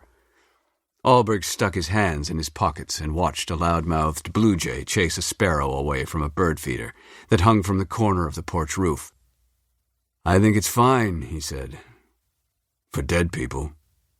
Their laughter followed him to his car. He found Cassandra next to one of the potted plants. Her nose and forehead glistened, and the hair around her face was damp and more curly than usual. You're going to roast yourself, he said.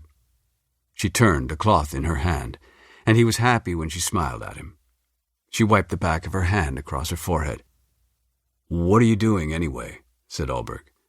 She gestured to a pail of water on the floor. I'm sponging their leaves. Do you have to do it when the sun's pouring right through the windows at you? I have to do it while there's somebody else here to take care of the customers, she said. He'd noticed when he came in that a teenage girl was busy behind the counter, checking books in and out. There were a dozen or so people in the library. This gave Alberg an illogical pleasure. Can you have dinner today? He said. Or tomorrow? Good heavens! Wasn't it just yesterday that we had lunch? He ignored this, waiting. Not today, she said. Tomorrow I spend the afternoon with my mother. I have dinner there, too, every Sunday. His disappointment was intense. He hadn't thought beyond tomorrow. What was she doing tonight to make her unavailable? He didn't know what to say next. She hesitated, the cloth in her hand. There was a trickle of sweat on her left temple. He reached over and flicked it away. God, I must look a mess, said Cassandra cheerfully. I'll tell you what. How about you pick me up at Golden Arms, say, about 6:30, and we'll go for a walk on the beach? Okay, said Alberg, slightly cheered. Golden arms. Christ. How's the investigation going? She asked as she walked with him to the door. Which one? Said Alberg. The log thefts, the vandalism, the stolen 4x4, the tourist yacht that got crunched by a fishing boat? Actually, said Cassandra, I was thinking of the murder. Remember the murder? Or have you handed that over to someone else? He stopped and leaned against the end of one of the shelves in the biography section. Your friend George is Carlyle Burke's heir, he said. That's the news from that particular investigation. She was astonished, of course, but he was surprised to see that she was also uneasy. She stared at him for several seconds. Does that make him a suspect? She said finally. Alberg pretended to think this over.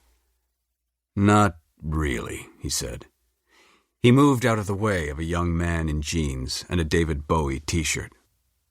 It seemed to come as a big shock to him, as a matter of fact. Cassandra pushed her hair away from her face, and then realized she'd done this with the cloth she had been using on the plants. She stared at it uncomprehendingly. Alberg began to laugh. She looked at him blank-faced and seemed to become agitated. He put his hand on her bare arm. What is it? Is something wrong?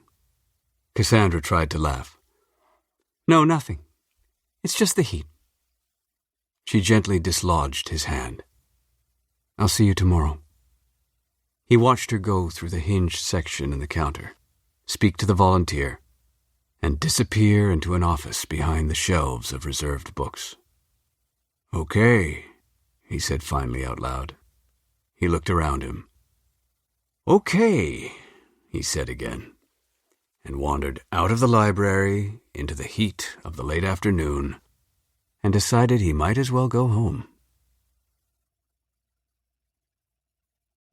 14.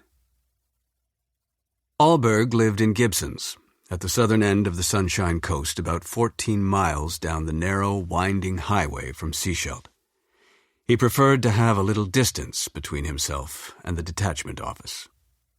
His house was known as the Director's House, because for several years it had been rented by the CBC for use by television directors in town briefly to shoot episodes in a series called The Beachcombers. The place had about it an air of preoccupation, of distraction. Alberg had marveled when he moved in at the things abandoned there by harassed people to whom the house had been mere shelter, less than a hotel.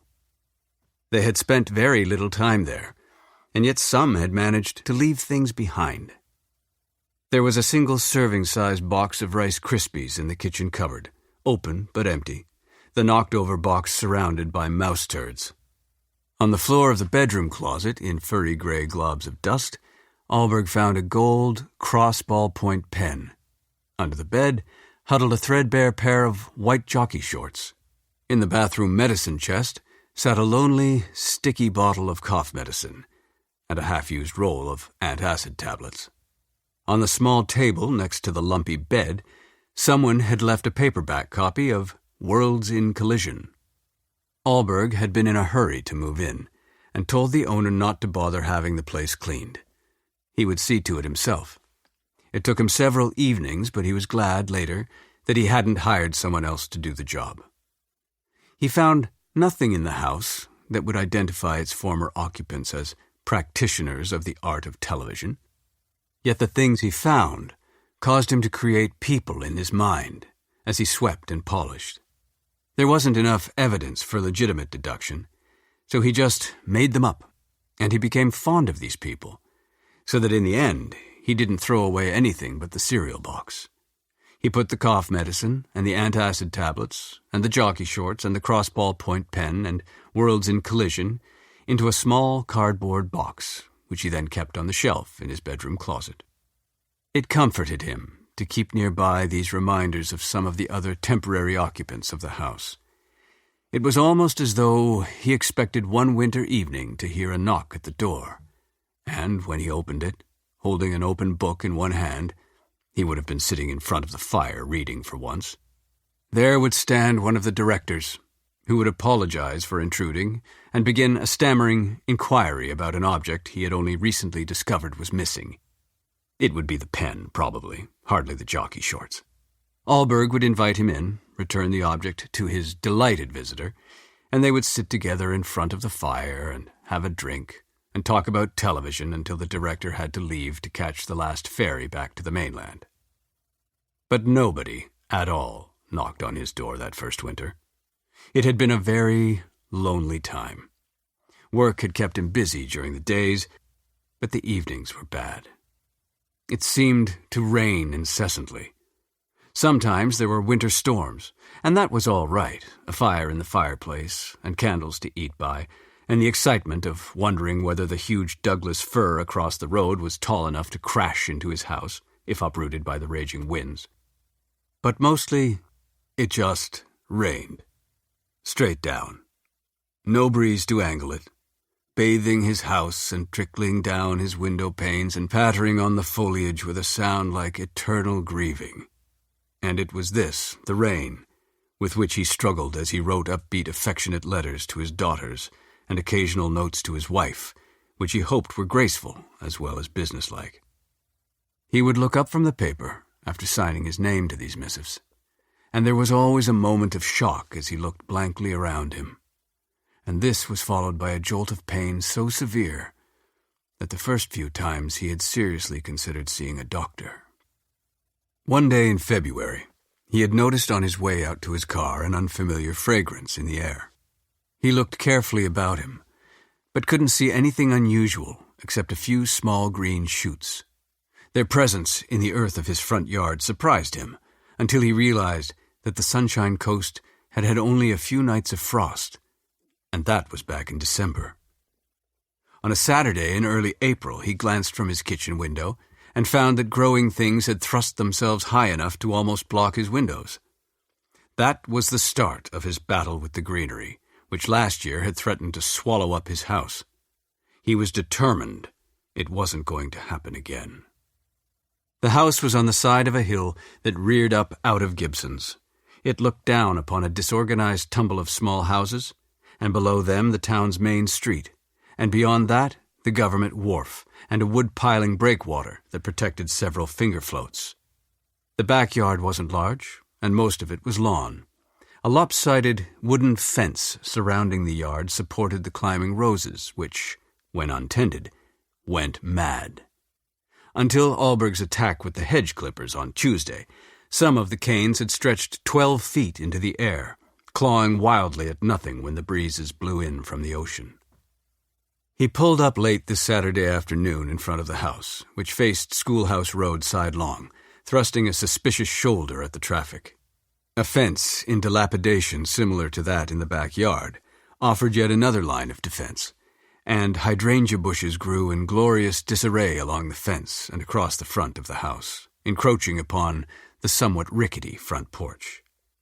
It was a small house, but he liked it. He was now even thinking about buying it. He toyed with the idea each time he thought of requesting a permanent posting to Sechelt, which had first occurred to him about a month ago. There was a sun porch at the back, on the southwest side, and through its wide windows he got his best view of the town, the wharf, and across Shoal Channel to Keats Island. He had noticed during his preliminary inspection of the house that there was a hole in one wall of the sun porch, where it met the floor. He also noticed a large battered cardboard carton in which lay some rags, and a scratched blue bowl next to it. The first evening after he moved in, he was standing in the sun porch, looking down at the town and at the Black Sea, on which floated the running lights of a few invisible boats, and listening to the rain when he heard a scrabbling sound. He got a flashlight and found in the box of rags a thin gray cat who remained for a moment pinioned by the beam of light, and then leaped from the box and disappeared through the hole in the wall. Before he went to bed that night, he filled the blue bowl with milk. In the morning the box was still empty, but so was the bowl. The cat hung around for a few days, then disappeared. Allberg left the box of rags and filled the blue bowl with fresh milk each night. But months passed, and he didn't see the animal again. Finally, he repaired the hole in the wall. But late in the summer, the cat returned. He heard meowing and scratching, and went outside to see her, if it was in fact a she, trying to claw her way into the sun porch where the hole had been. He left the screen door propped open, put out some milk, and went to bed. This continued until fall, when once more the cat vanished. Alberg thought she must have discovered, in her feline wisdom, a way to escape the wet British Columbia coast winters for a drier, warmer place. So far, she hadn't come back again, but he left the box and the rags out there just in case, and had begun in April to call her softly before he went to bed. Now in the kitchen, he boiled water for instant coffee and looked in the fridge for a while, but he didn't see anything that interested him. He shouldn't eat anything anyway, he thought, not with an expanding waistline. He took his mug of coffee into the living room and settled down at the heavy round dining room table he'd put at one end of the room. He brought with him his notebook and a pen, intending to make notes about the Burke homicide. He had lived through that first awful winter with a minimum of furniture, only what the house itself provided. But when spring came and the sun emerged, he began buying things.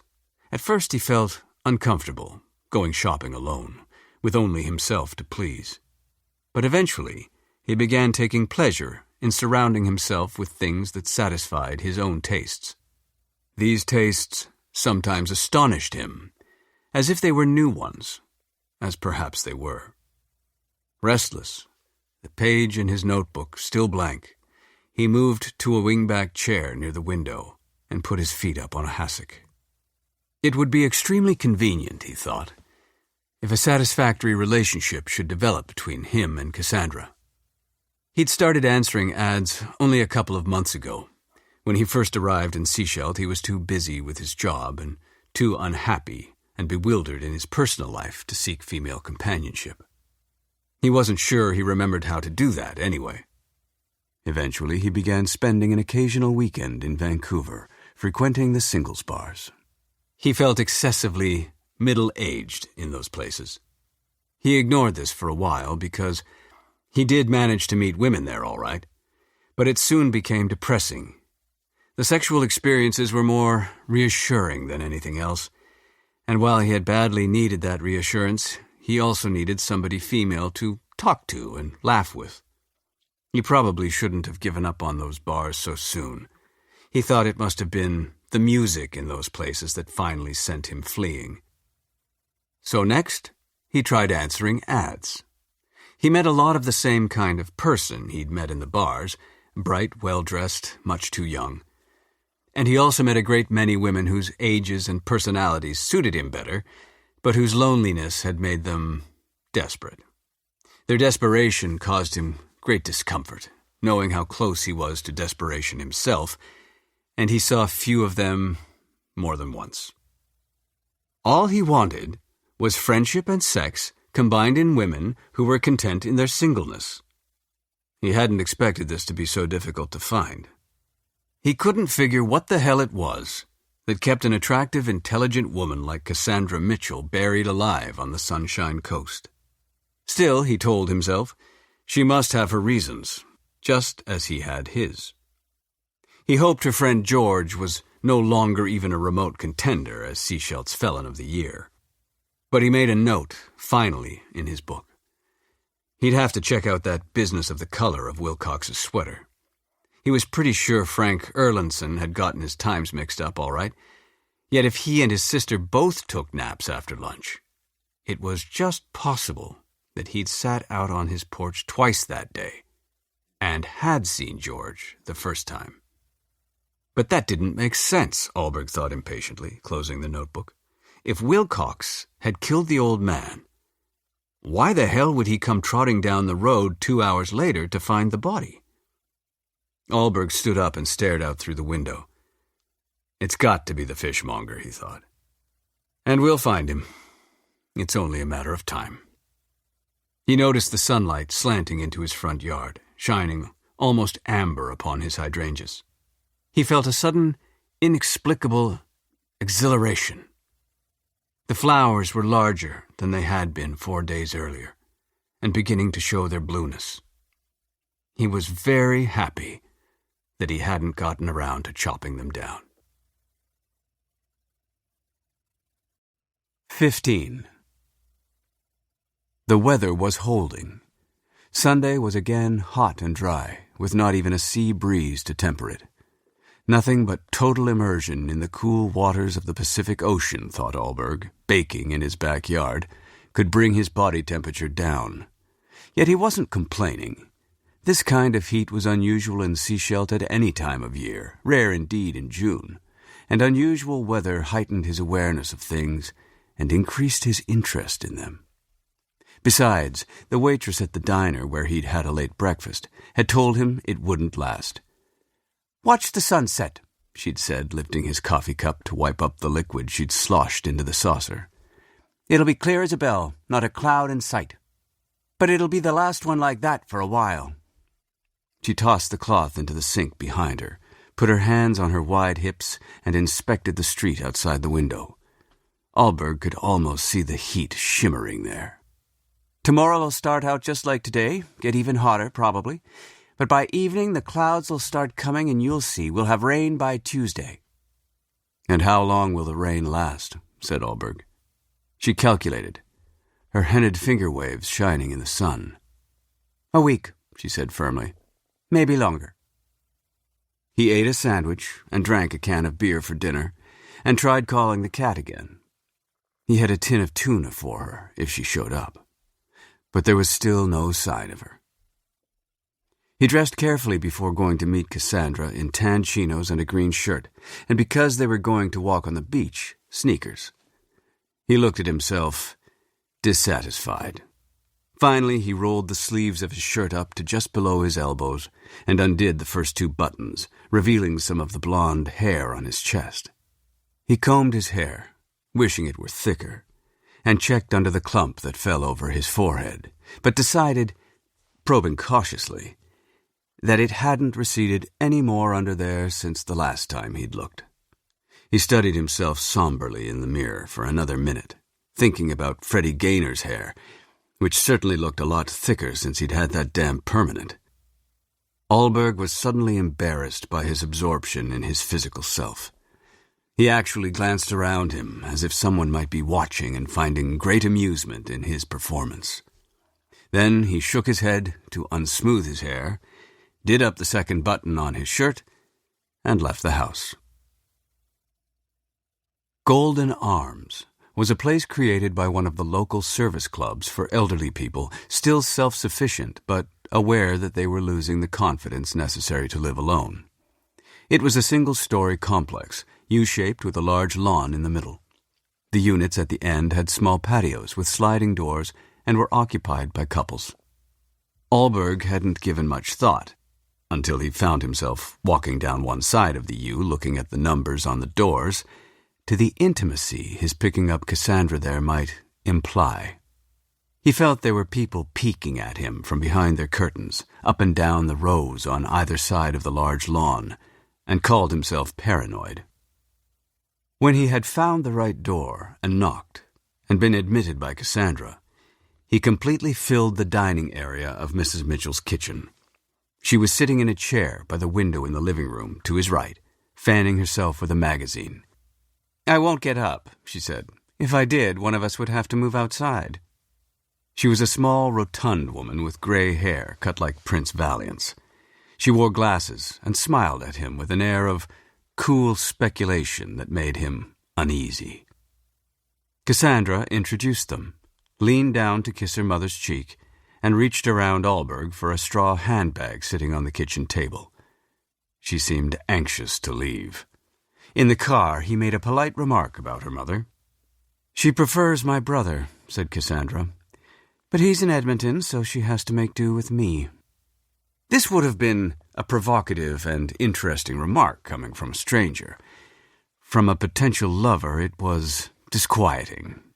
He made no response, and she said nothing more.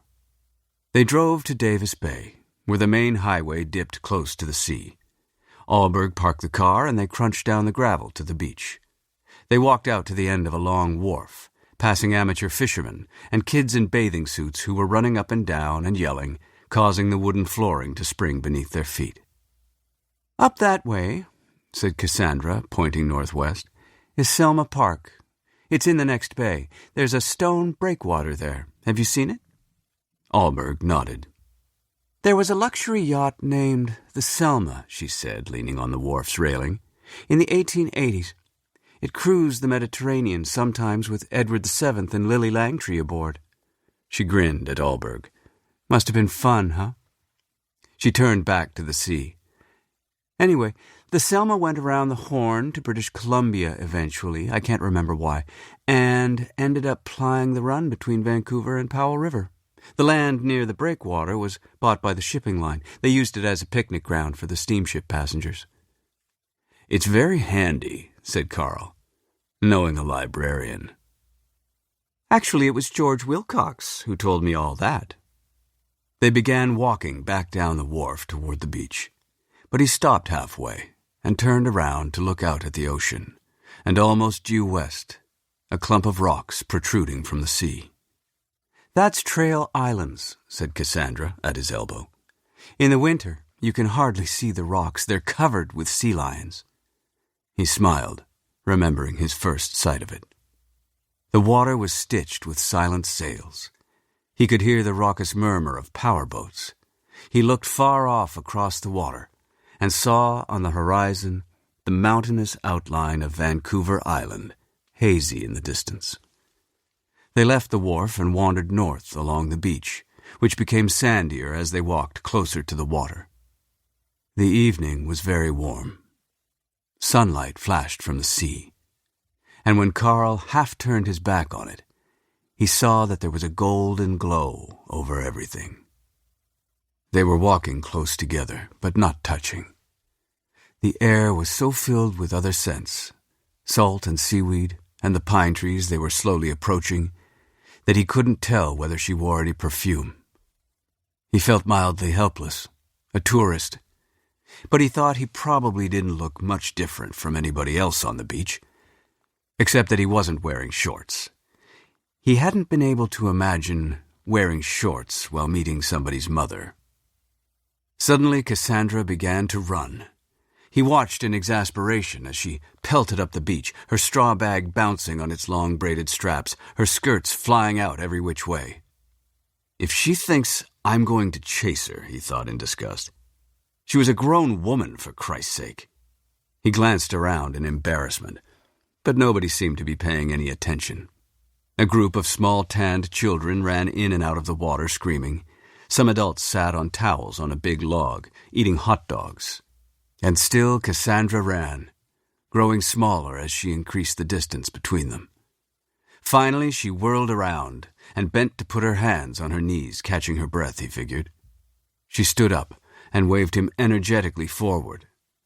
He couldn't see her face clearly, but he thought she was smiling.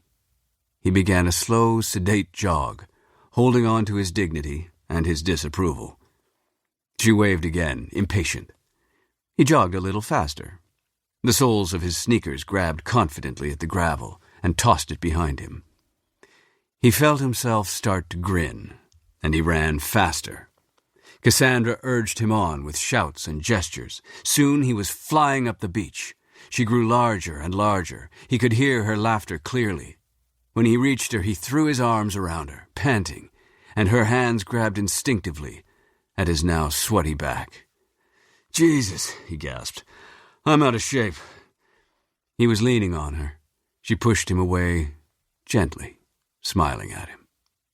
His heart was thumping quickly, and he felt triumphant. "George Wilcox lives up thereaway," said Cassandra, pointing beyond the end of the beach. "I'd like to stop in to see him. He's got a lovely garden. Are you game?" Where the curve of the beach ended, there were trees and houses that backed onto the sea. "Isn't it all private property past here?" said Alberg. She laughed. "Yes, but I don't think anybody's going to mind. Come on." They clambered along a much rockier, narrow beach that led behind lawns and gardens, some well cared for, some not. The sun was lower now, getting ready to drop behind Vancouver Island. Alberg wished devoutly, as he stumbled over the rocks, that they were back in his car, heading for his house. Or hers.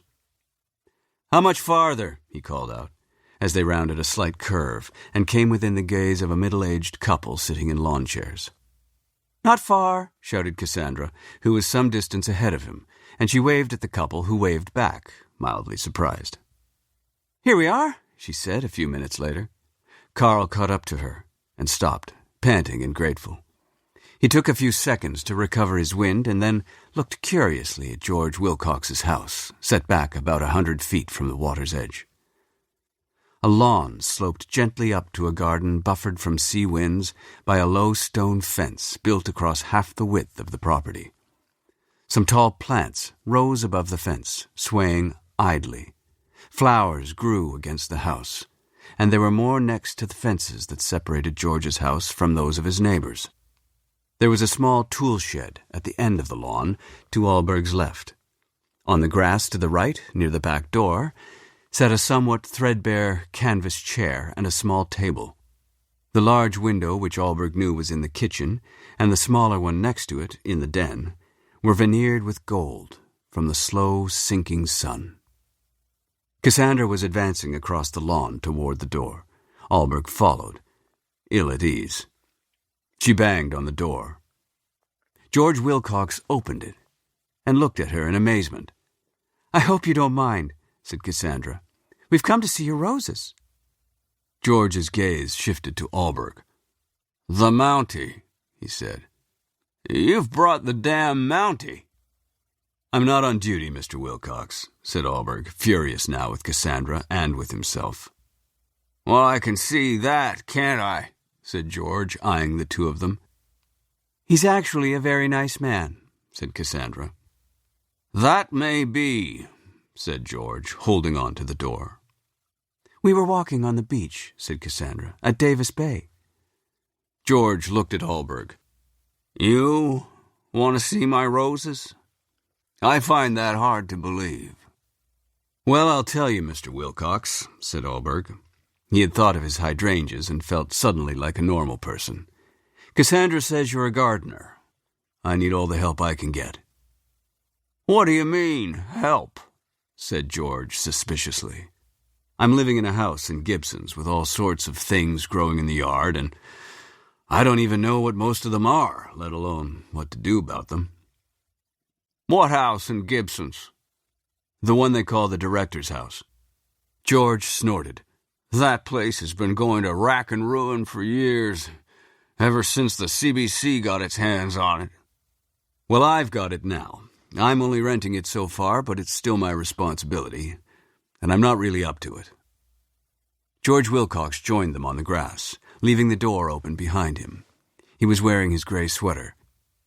It was dark enough, Allberg supposed half-heartedly, to be taken from a distance as blue. "You've got some dandy hydrangeas there," said George, "if I remember the place rightly."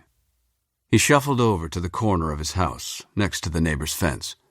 "These are hydrangeas," he said, pointing to an enormous group of shrubs about 4 feet tall. He reached into the middle of a bush and stroked a faintly blue blossom much larger than any on Allberg's plants. "In a couple of weeks, these will be so big," he said, indicating with his hands a 6-inch circle. "Blue and purplish. Last the whole summer. You got these in your yard?" Allberg nodded. "They're growing along my front fence. I think they're going to bring it down." "Damn things'll grow into trees if you let them," George agreed. "Cut them back. Be brutal. But don't do it now. Do it in the fall when they've finished flowering." He moved on. "Now these are roses, climbers. They grow up along the fence. You see that? You've got to tie them, though." "I've got some of those, too," said Allberg. "I cut them back last week, flowers and all, I'm afraid. They were about 12 feet high." "Climbers are a bit tricky," said George, inspecting the leaves. "See this?" Allberg leaned closer. "Aphids." He wiped them off with a gnarled thumb, stooped to wipe his thumb on the grass. "Climbers are tricky. Some of them like to be pruned, and some don't. If yours grow back and bloom again this summer, then they're the kind that like to be pruned. If they just show you a lot of leaves, then you did the wrong thing. You did it at the wrong time anyway, that's for sure. It's too late in the year. You can't go hacking things down when the flowering season's underway. It's not natural. I'll remember that, said Albert. Instead of pruning them, you could have bent them down and tied them to the top of your fence. He had begun walking across the grass toward the stone fence. He stopped and threw Alberg a curious glance. You ought to get some books out of the library, he said. I just got my card the other day, said Alberg. The sun was low and saffron in the cloudless sky. The sea had darkened almost to violet, and the air was golden. It was as though the scene had been lit for a photograph, Alberg thought. Looking at the bent old man, leaning over his vegetables, and Cassandra leaning next to him, holding back her chestnut hair. They were absorbed in the plants which grew in the shade of the low stone wall. Yes, thought Alberg, the scene looks lit for a family photograph, or a sentimental movie. There was an artful glow about it. The lawn beneath his feet was soft, springy, fragrant. I've got a couple more chairs around somewhere, said George. Probably in the tool shed. Why don't you dig them out? He said to Alberg. I'll go get us some lemonade. The tool shed was small and weather-beaten, standing on the lawn between the stone wall and the beach, under a wind-twisted arbutus tree. Inside, gardening supplies were arranged on shelves, gardening tools hung from large nails, a ladder leaned against the wall. There were also a small push lawnmower, a wheelbarrow, a large half-empty bag of lime, another of fertilizer, and a lot of odds and ends. Pushed into a dusty corner, Alberg found 3 canvas chairs like the one outside. He set up 2 of them in a semicircle with George's, out on the grass, and placed the small table handy to them all. Cassandra had gone indoors to help George. Carl stood on the lawn looking at the garden. He wondered how difficult it was to keep flowers blooming serenely against the side of the house. He liked their vivid colors. Behind him, the sea washed upon the beach with a rhythmic whooshing sound. George came out, bearing incongruously an elegant crystal pitcher. Cassandra brought 3 ordinary glasses on a tray. George poured, a bit unsteadily, holding each glass over the grass so the spillage wouldn't get on the tabletop. He was careful to pour the same amount of lemonade into each glass. He put the pitcher down carefully and sat, gripping the wooden arms of the canvas chair, and then rested his hands on his thighs. He had told Cassandra in the kitchen that the crystal pitcher was 45 years old, a wedding gift. She thought he looked weary and more stooped than usual, and wondered how long his strength could endure in the face of his loneliness. She wanted to touch his hand as it lay upon his thigh, but she didn't. My mother grew a lot of geraniums, said George, and sunflowers, and hollyhocks. She probably grew more than that, but that's all I can remember. They listened to the sea, and welcomed the cooling brought by evening. Was your father a gardener too? Said Alberg, stretching out his long legs, crossing his sneakered feet at the ankles. George looked at him for a moment. Alberg couldn't read his expression. Then he looked away, and for a while there was silence. And then George began to speak. He looked at the grass as he talked, or at the white cord upon which the peas were climbing, and sometimes he shaded his eyes with a hand and looked out at the sun, still glinting from behind the hazy mountains on the horizon. There's a lot of peace to be found in gardening. I didn't discover that myself for years and years. Just watched other people do it and wondered why they bothered. But I found out there's a lot of peace in it. That might be something you'd appreciate, Mr. Alberg. Carl looked over at him thoughtfully. When you plant a seed, said George, It almost always comes up and turns into a plant and gives you flowers or something to eat. When you accidentally put a bulb in upside down, a daffodil or a tulip, for instance, it comes up anyway, most times, making a half circle under the earth, heading for the sun it can't see. Gardens are magical places. Marigolds, all orange and gold, bring exuberance and joy into your patch of earth, but if you plant them in with the vegetables, they also keep away the carrot rustfly. Picking peas, eating them straight from the pods. Nothing in the world tastes as good. There was very little expression in his voice. Cassandra felt that he was speaking by rote, and yet had an urgent need to say these things.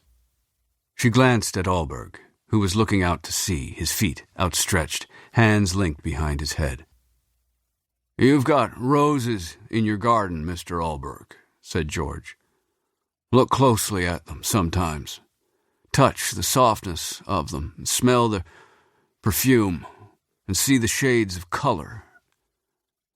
You won't find that particular kind of beauty in anything but roses. Sometimes you get infestations of things. You're in for a real battle then.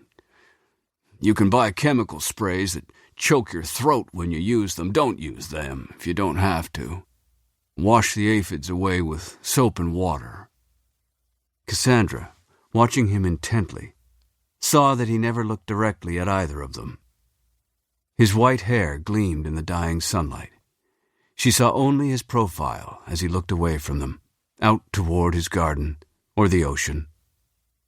"As you said, Mr. Allberg, you've got a responsibility for the plot of ground you occupy. You share it with lots of other living things. Your responsibility is to keep a balance out there, like nature does. Maintenance, that's the thing to remember. 10-15 minutes a day, that's all it takes. Once things are under control. More in the planting season, of course, and you've also got the spring and fall cleanups to do." His voice fell away for a moment. They waited, wondering if he was finished. "I like that part of it, though," said George heavily. "I like digging in compost, raking up the leaves, ferreting out the stones, because it's part of the tending of the earth." There were bees in his garden and birds in his arbutus tree. For a few minutes when he stopped speaking, Allberg heard them clearly above the swishing cadence of the sea. "It's hard to tell if your interest is genuine," said George. And now he was looking straight at Allberg. "It's hard to tell if you're the kind of man likely to become a gardener." Carl cleared his throat and nodded. George blinked out at the sea and at the sun, which had almost disappeared. "It's going to be another hot one tomorrow." Allberg put 2 of the canvas chairs back in the tool shed and closed the door firmly. It had no lock. He joined Cassandra and George in the kitchen, where George was carefully rinsing out the pitcher and Cassandra was putting the clean glasses away. "What did you think of that lemonade, eh?" said George. It was delicious, they told him. "Came out of a can. Frozen stuff. You add 3 cans of water and mix it up." He walked them through the house to the front door. It was getting too dark, he said, to stumble along the beach over all those rocks. They paused before they left to thank him and say goodbye. Allberg turned to follow Cassandra out the door, then turned back. He looked around the living room, puzzled. "What's the matter?" said George. "You've changed something." George followed his glance. "Nope," he said. "There's something different," Allberg insisted. "Nope," said George. Still, Allberg hesitated, looking around the room. "You're imagining things," said George quietly. "I ought to know. I'm the one who lives here." Allberg turned back to him. He grasped George's hand. It was gnarled and knotty, but his grip was firm and strong. "Your garden's very beautiful," said Alberg. "It seems to give you a lot of happiness." "It used to," said George hoarsely, and pulled his hand free. Alberg thought of his ex-wife, no longer his, but at least alive. He thought of his daughters, no longer near, but still his. He thought of the years he had to live before he would reach George Wilcox's age. "Where's your daughter?" he said. "Carol, is that her name?" "She's in Vancouver, lives near Stanley Park." "Do you see her often?" "Sometimes. She lives in an apartment. I'm not fond of apartments." He was clutching his hands tightly in front of him. They seemed to be trembling. Again, Alberg hesitated. He wanted to say something comforting, but this wouldn't have been appropriate. It was an impulse with no genuine substance. He had known the old man for too short a time, under circumstances which had not been friendly, and suddenly realized now that he knew him not at all. Finally, he just thanked him for the lemonade and left, hurrying along the walk to catch up with Cassandra, who waited for him on the shoulder of the road. 16. Alberg was feeling pretty good when he went to work the next day. He'd been hungry when they left George's house, so they went to a restaurant near Davis Bay. He had a meal, and Cassandra had oysters on the half-shell, and they shared a bottle of wine and talked and found things to laugh about. By the time he took her home, he knew he wanted to go to bed with her, but she didn't want to do any more than kiss him, sitting in the car. Her face was hot next to his, and he felt her tremble, although this morning he hadn't been totally certain about that. He was disappointed that she hadn't let it go any further, but it was going to happen eventually. He was convinced of it, and he had decided to try to be patient. He liked her. That was the most important thing. It was another bright, cloudless day, and he was filled with optimism. When he came into the office, the parrot was shrieking and squawking. "I don't know what to do about him," said Isabella, worried. "He isn't happy, poor thing." Alberg got down on his haunches next to the cage. "Come on, bird," he said. "What the hell's the matter with you?" He spoke soothingly and stretched out his finger, thinking to stroke its feathers, show it some kindness. The parrot lunged forward, snapped up a morsel of his flesh, and hopped back onto its perch, letting out a piercing scream. Alberg, in his astonishment, sat down hard upon the floor, clutching his injured hand. Isabella quickly threw the red and white checked cloth over the cage, and the bird's shrieks subsided to an ominous chatter. She whipped from her desk drawer a first aid kit and knelt beside Alberg. My, broke the skin and everything," she said, dabbing iodine upon the wound, which was in the fleshy part of his hand. "Ignored the finger and went straight for the meaty stuff." She slathered on another layer of iodine. "Jesus," said Alberg, breathless. "Haven't you ever heard of mercurochrome?" "We'd better call a vet," said Isabella. "See if you can get rabies from a parrot." Deftly, she unwrapped a Band-Aid and smoothed it over his hand. "Rabies," said Alberg faintly. Sid Sokolowski came through the door, ushering before him an elderly woman who, when she saw Alberg and Isabella upon the floor, shrank back against the sergeant, and then attempted quickly to turn around. Sokolowski grabbed her by the shoulders, gently, and propelled her inside. But he was looking disapprovingly at Alberg, who scrambled clumsily to his feet. "Thank you, Isabella, that's fine. I appreciate it." Isabella gathered up her supplies, packed them back into the first aid box, and replaced it in her desk drawer. Alberg had disappeared down the hall. "That's his bird under there, isn't it?" said the elderly woman. "A thoroughly unpleasant beast, that. He likes a bit of cheese now and then. It seems to calm him." "Would you have a seat for a minute, Mrs. Harris?" said Sokolowski. He pointed to a long wooden bench under the window. It was padded with green cushions. At either end was an ashtray on a stand. "I'll be back in a minute." He went to Alberg's office door. "What the hell was all that about, you and Isabella rolling around on the floor?" "It's that goddamn bird," said Alberg, red-faced. "This is no place for a goddamn parrot. Force it on Wilcox, give it to a zoo, turn it loose. I don't care what you do with it, but do something. Get rid of it." "Bit you, did it?" "Yeah, it bit me. Get rid of it." "What did you do, stick your finger in its cage?" "Okay," he said hastily. "Okay. Listen." He came into the office and sat down. "That woman out there, she was Burke's cleaning lady. Make her take the parrot. She gave the place a going over once a week on Wednesdays. Come last Wednesday, the guy's dead. When I interviewed her, she said she couldn't believe it. Such a fine man and all that. It must have been robbery. She called me up the next day to say it all again. I told her, according to the victim's lawyer, nothing's missing. And she said, how could we be so sure? She knew the house and its contents better than anybody's lawyer. There were a lot of valuable things around the place. I said, they're apparently all still there.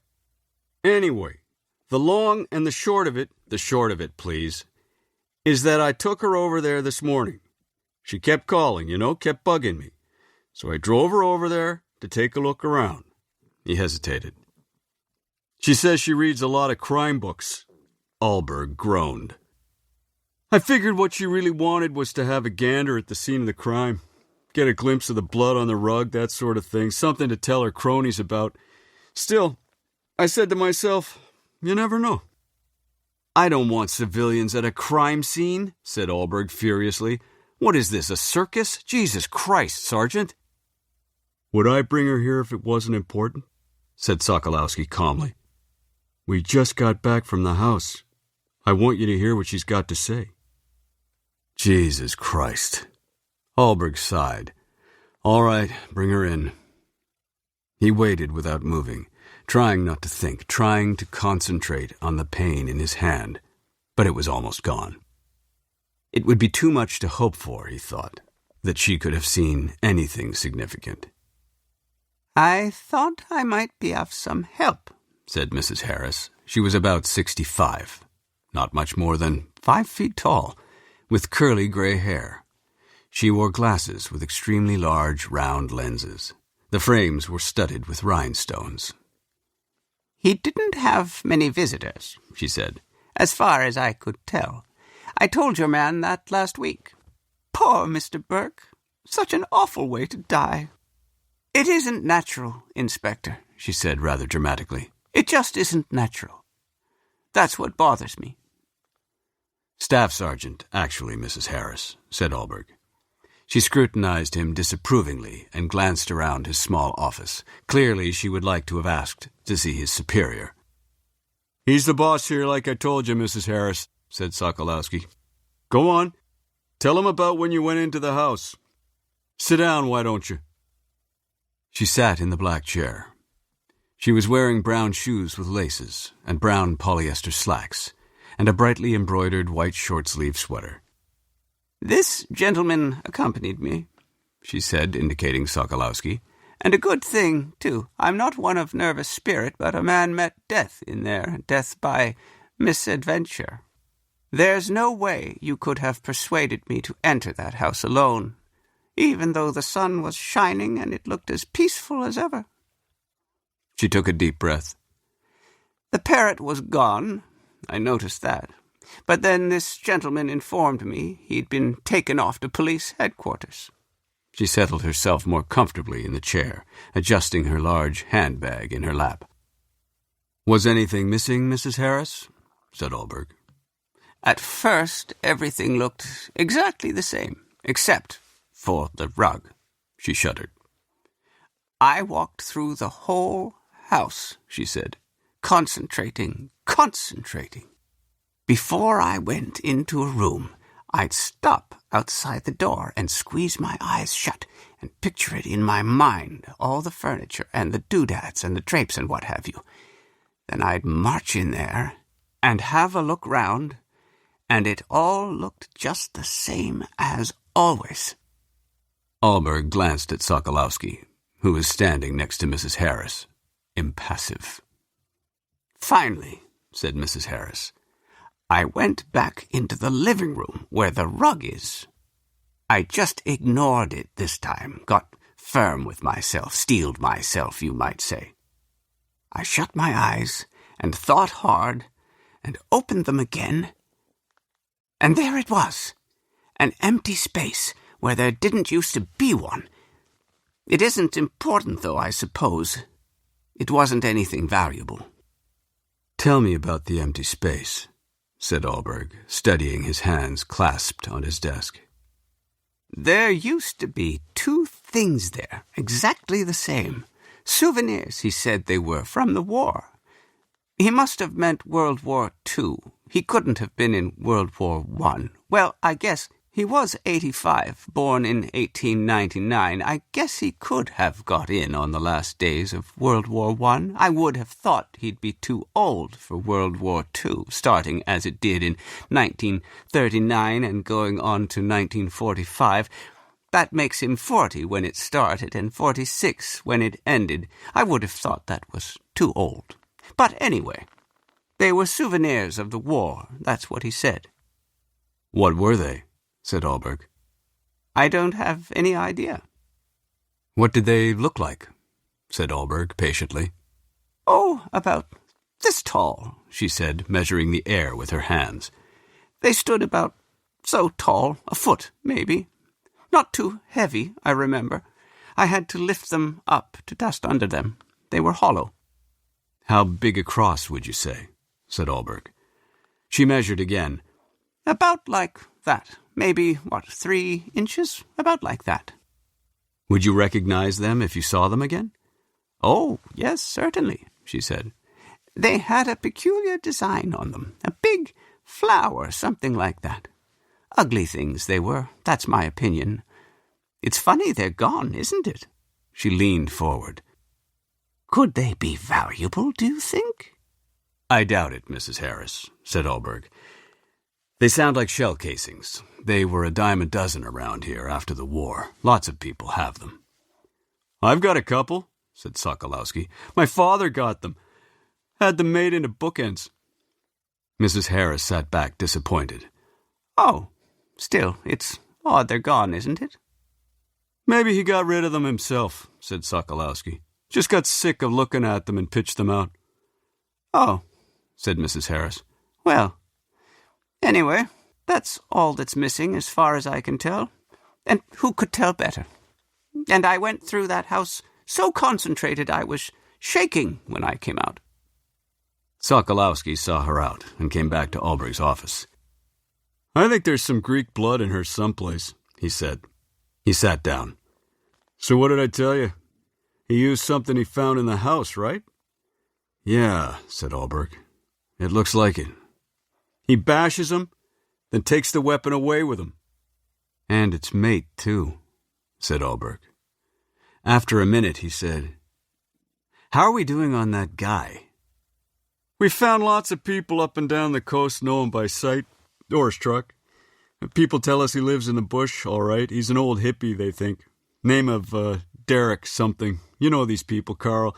They hop from one thing to another. They're always selling something, everything from handmade pots to Okanagan apples to honey to fish. And they don't work according to any schedule, just whenever they've got something to peddle. But we'll get him. No word from the mainland, so he's got to be around here somewhere." Isabella appeared in the doorway. "Have you called the vet?" Alberg rubbed the Band-Aid on his right hand. "No, I have not called the vet. I am not going to call the vet." "I'll call him," said Isabella, and retreated. "Jesus," said Alberg. "I'm going out for lunch." He drove down the hill into the village, his arm out the open window, preoccupied.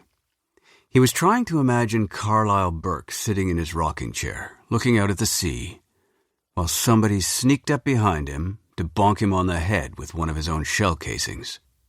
He tried to imagine the conversation that might have preceded the attack. He tried to imagine the attacker, to put a face on him, to find his shape, his substance, and the nature of his fury. 17. George Wilcox sat outside in his canvas chair until it got dark. He sat quietly, with his hands in his lap, and watched the sun lower itself behind Vancouver Island. The sun was much larger than the inch-high mountains on the horizon. For a while it appeared that it was going to sit all night on the ground behind them, letting most of itself continue to light up the sky. But then it began to settle, lower and lower, and finally it was gone. George looked straight above him and saw faint stars. He continued to sit, wrapped in his gray cardigan, watching the western sky fade. The bees had gone back to their hives for the night, and most of the birds, too, were still. Lights went on in the houses next to George's. Quite early they went out in the house of one of his neighbors, but continued to burn in the other house. George began to feel cool and went inside to put on his pea jacket. He was already wearing his gardening shoes, which had thick rubber soles and were old and comfortable. Finally, his other neighbors put their lights out, too. He hadn't gone to the hospital today, he realized. It was the first Monday in 6 months that he hadn't gone to the hospital. George got up from the canvas chair and went to his tool shed for a spade and 2 burlap bags. He spread one of them on the lawn next to his vegetable garden, carefully dug up the zucchini and moved it with its root ball of heavy moist earth onto the burlap. He dug deeper and unearthed the shell casings. He shook dirt from them and wiped more away with his hands. He wrapped them in the second burlap bag, making sure there was burlap between them so they wouldn't clank around. Next, he scooped some earth into the hole in his garden and carefully replanted the zucchini, brushing dirt from its leaves as he did so. The light from his kitchen window shone upon him as he worked. He shook the dirt from the first burlap bag into the garden, then put the burlap-wrapped shell casings inside it and pulled taut the strings. He went inside and filled a watering can and watered the zucchini. Then he washed his hands and turned off the kitchen light and went back outside, closed the door, and locked it. George put his keys in his pocket, picked up the burlap bag and adjusted it over his right shoulder. He walked down the lawn to the beach and turned toward Carlyle's house. The moon was full, and it caused the rocks on the beach to cast large shadows, which George sometimes mistook for more rocks. He went slowly, frequently stopping to shift the bag to his other shoulder. He didn't bother to look up at the houses he passed, in some of which lights still burned. If somebody opened a door and called out to him, "Hey, who are you? What are you doing out there?" he wouldn't stop, but he'd say loudly, "It's George Wilcox, and I'm going to throw Carlyle Burke's shell casings into the drink." He didn't care. Christ, he just couldn't have them contaminating his garden. Enough was enough.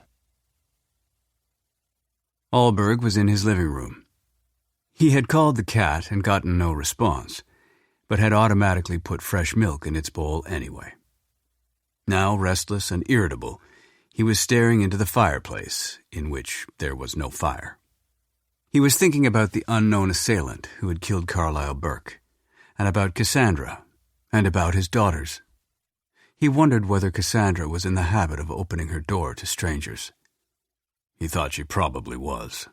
She never locked her car, and he had noticed when he drove her home last night that she'd just opened her front door and walked right in. He couldn't believe it. Surely what happened to Burke should have taught her that even in Sechelt caution ought to be a way of life. He got up to refill his glass. He'd been reading lately about attacks on young women at the University of British Columbia. There were special campus buses to take female students from the library to brightly lit city bus stops, but even that wasn't enough.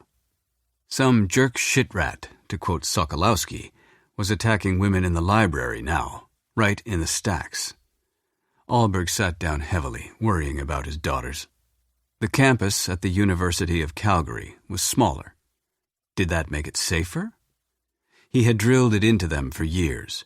Keep your doors locked, always secure your car, carry your key ring with the keys sticking out from between your fingers, walk in light, lock all doors as soon as you're in your vehicle, run, scream. Maybe they'd like to get jobs in Vancouver for the summer. He would suggest this. If they liked the idea, maybe he could help them find work. Maybe they could spend weekends with him, and he could teach them how to sail. He wondered if they had boyfriends, serious ones, who might screw up his plans. Should he write the girls directly?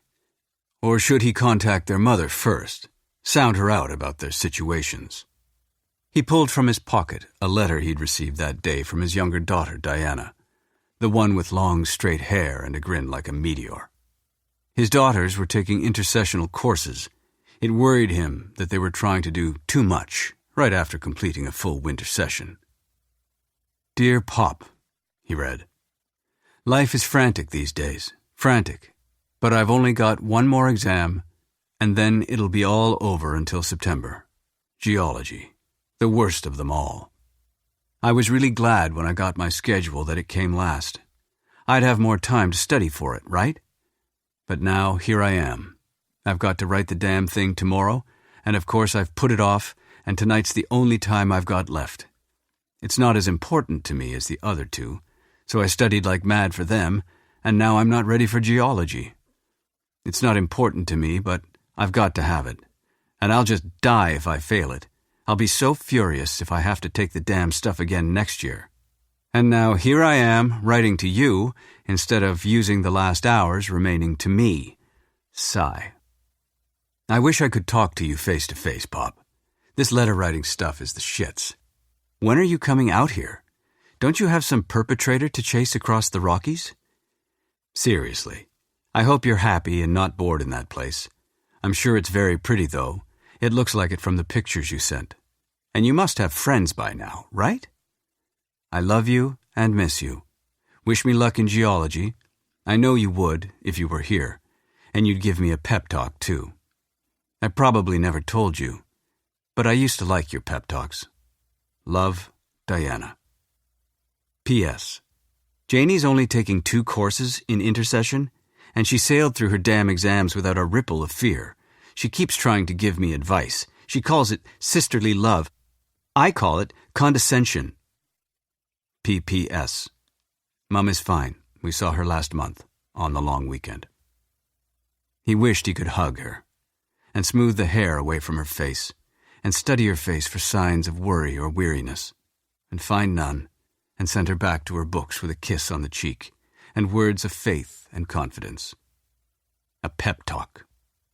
It was good to know she liked his pep talks, though he wouldn't have described them that way. The phrase implied a stalwart self-confidence he had never felt when trying to help his daughters. Her letter had been mailed the day of her exam.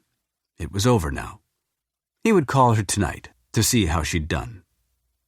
He tried to remember what he'd been doing while she was writing it, hunched over her paper in the University of Calgary gym. She had probably marched in there wearing an old pair of sweats, he thought, smiling. No makeup, her hair tied back in a careless ponytail, nails bitten to the quick, head swimming, filled with irrelevancies. She would sit down, drop her huge denim bag on the floor, and clutch her forehead. It would take several seconds for her eyes to actually focus on the first question. If she'd written it Friday morning, he got up and went to the kitchen to freshen his drink. That would have been, let's see. He thought about it idly as he dropped ice cubes into his glass.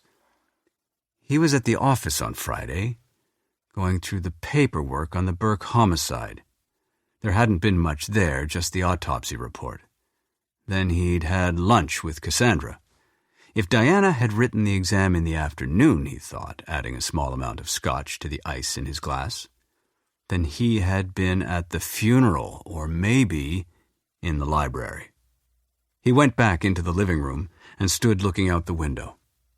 It was dark now, except for the splash of light near his front gate from the street lamp.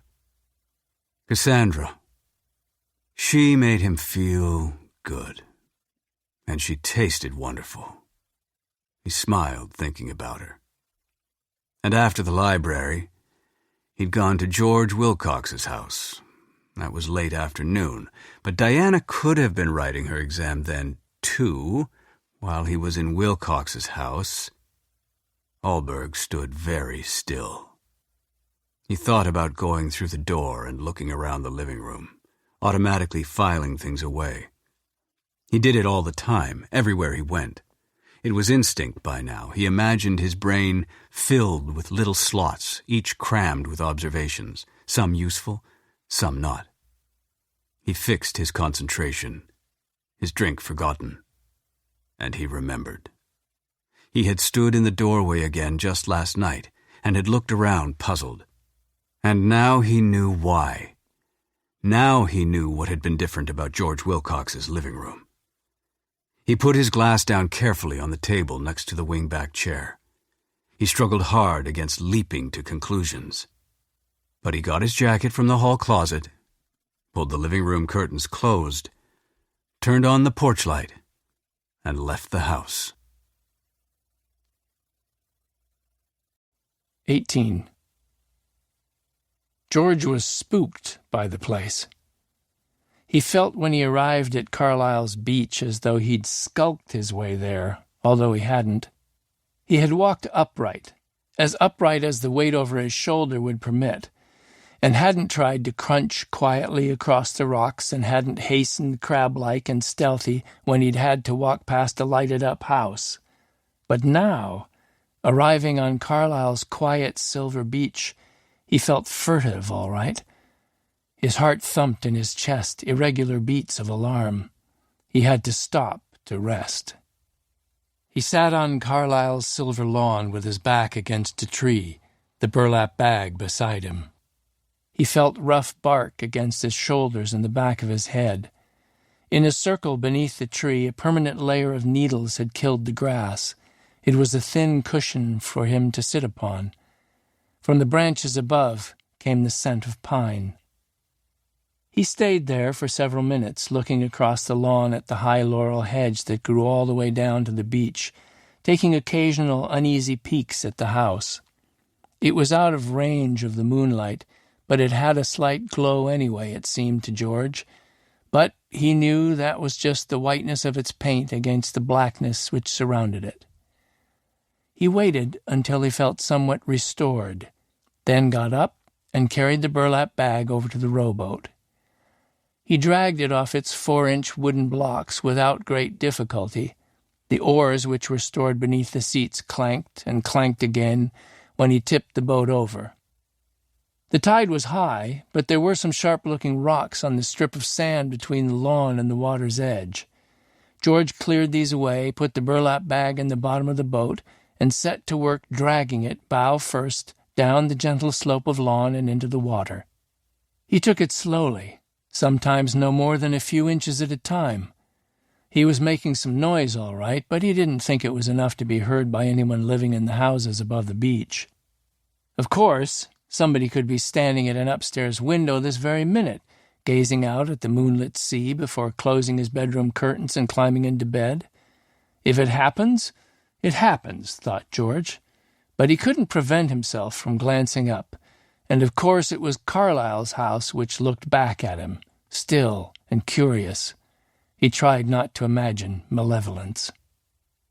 It was about 10 feet long, Carlisle's aluminum rowboat, and looked to be in good shape, even though it must have been a couple of years since George had seen him use it. Carlisle used to go out fishing in it. Sometimes, while George was in his garden, he'd see him rowing away out there. Sometimes he'd plant himself in the sea right off George's garden and sit there, puffing on his goddamn pipe, wearing a big straw hat, holding that stupid fishing line over the edge of his boat.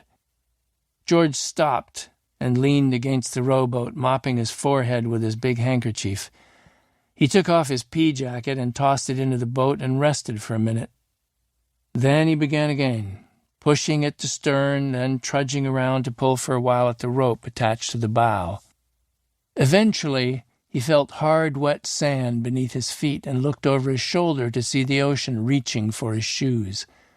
He went back around to the stern and pushed hard 3 times, stopping to rest between pushes, and felt the bow become suddenly weightless.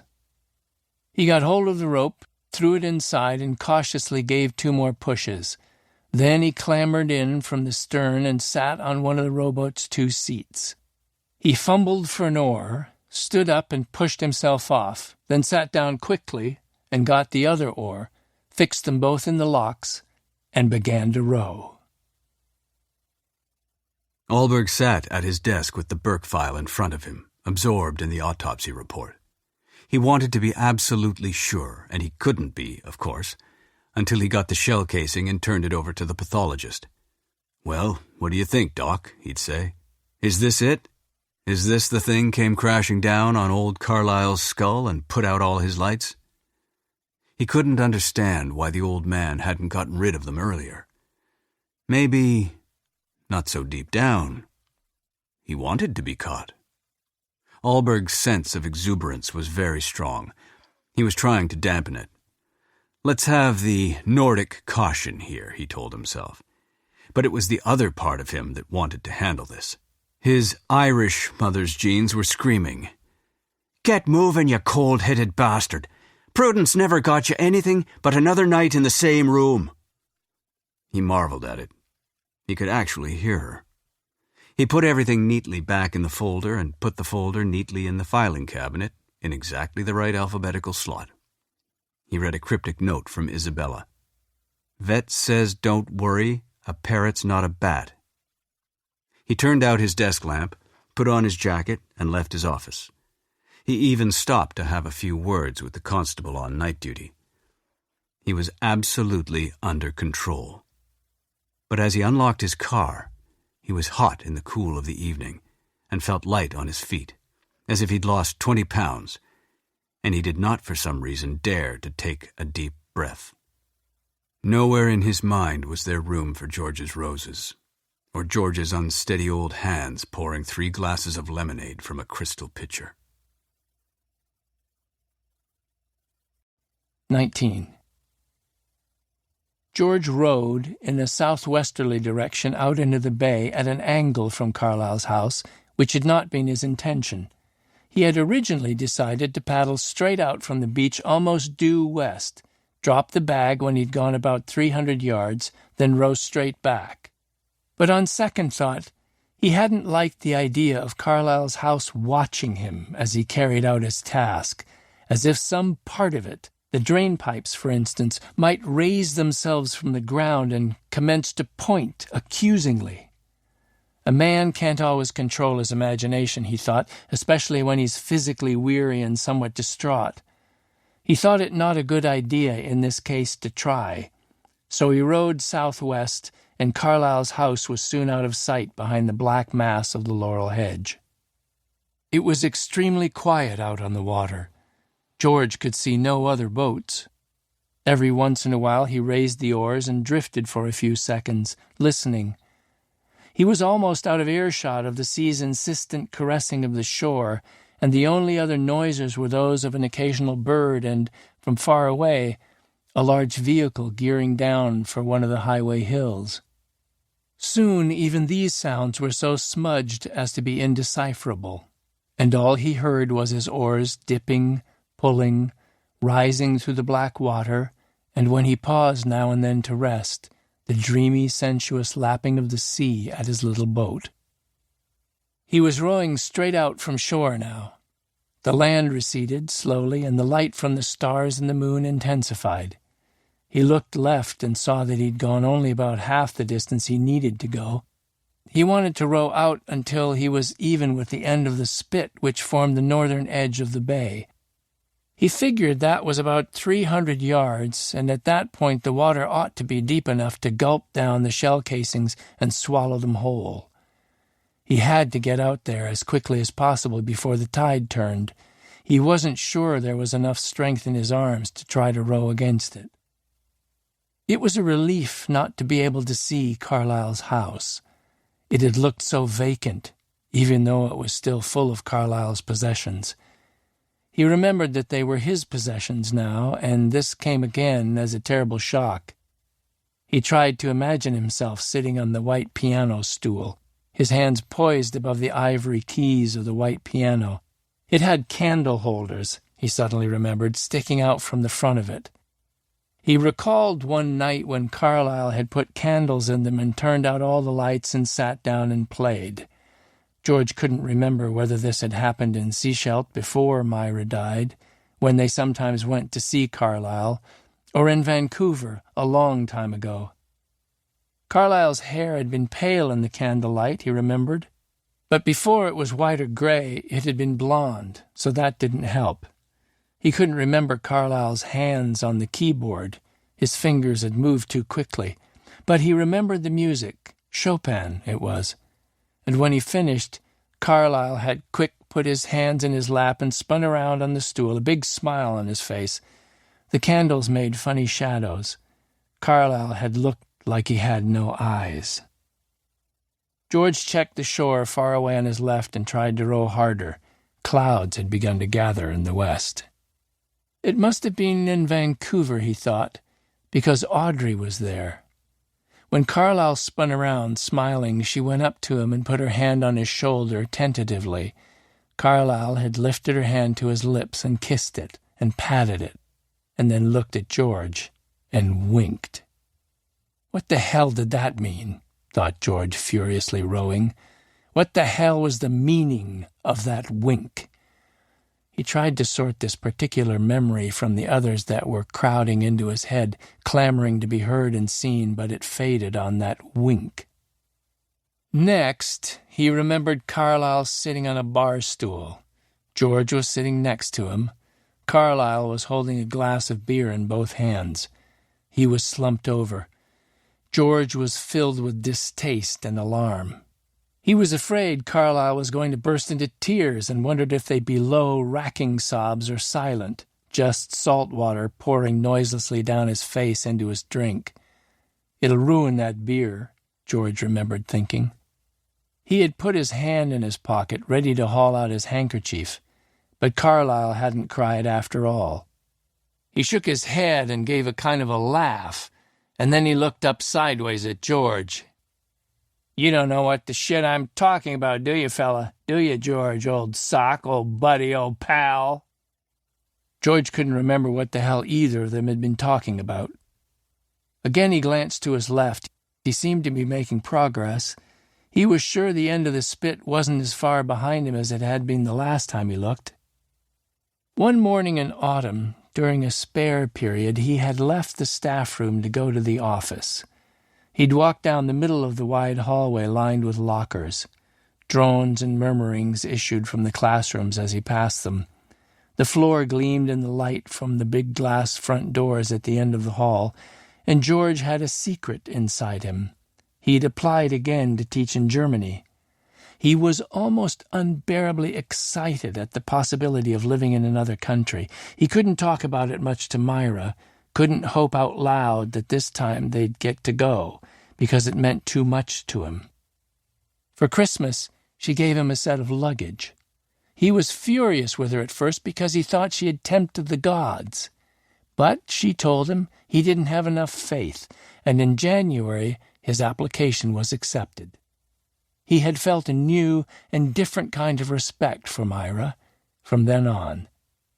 He was walking along the shiny waxed floors, holding on to his secret, and looking down the long hall at the sunshine coming through the glass at the end of it, when a door burst open 10 or 15 feet in front of him, and a student hurtled out, stumbled, and grabbed at the opposite wall.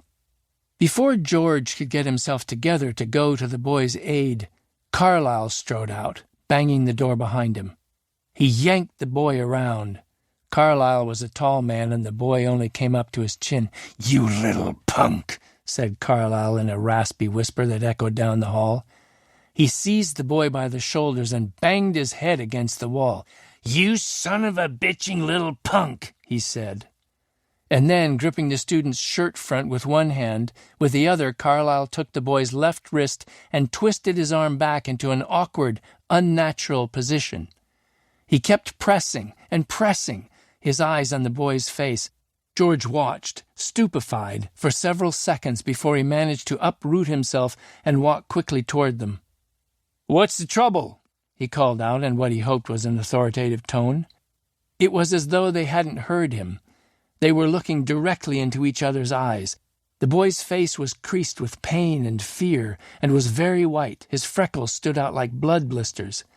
Carlyle's stare was intent and curious as he pressed the arm back and back. "Hey!" said George loudly. He put a firm hand on Carlyle's shoulder. He saw Carlyle's pressure on the boy's wrist relax, allowing the arm to fall forward. Still Carlyle held his wrist and the front of his shirt.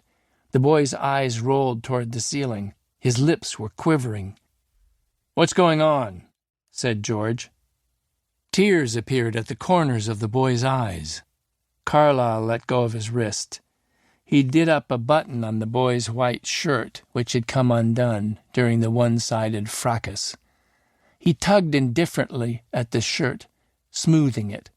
Then he reached out and with no expression at all patted the boy's cheek, his hand lingering there, smudging the tears. He turned to George, his eyes bright. "No trouble," he said. He pulled down his shirt cuffs and adjusted his tie. "A small difference of opinion, that's all." He turned and went back into the classroom without giving the boy another glance. George turned to the student, who began shoving his shirt back inside the waistband of his cords. "Are you sure you're all right?" The boy wiped his mouth with the back of his hand. "What the hell happened?" said George. But the student refused to answer. After a moment, he went quietly back inside the classroom. George stopped rowing. He hung on to the oars and rested his face on the backs of his hands. The muscles in his shoulders were fluttering. He checked his coordinates. The end of the spit of land was almost directly opposite him, on his left. He hoisted the burlap bag up onto the edge of the boat and pushed it over. It made hardly any noise as it hit the water. He leaned over and watched the ripples from its passage into darkness disappear. He waited, watched, but it didn't return to the surface. Wearily, he turned the boat around. The moon was to his left now, halfway between the horizon and the top of the sky, and sometimes it disappeared briefly behind a veil of cloud stretching across the sky from the west.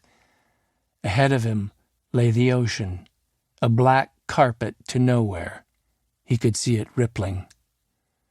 He thought about turning around again and continuing to row out to sea, watching the shore as it retreated farther and farther and then disappeared.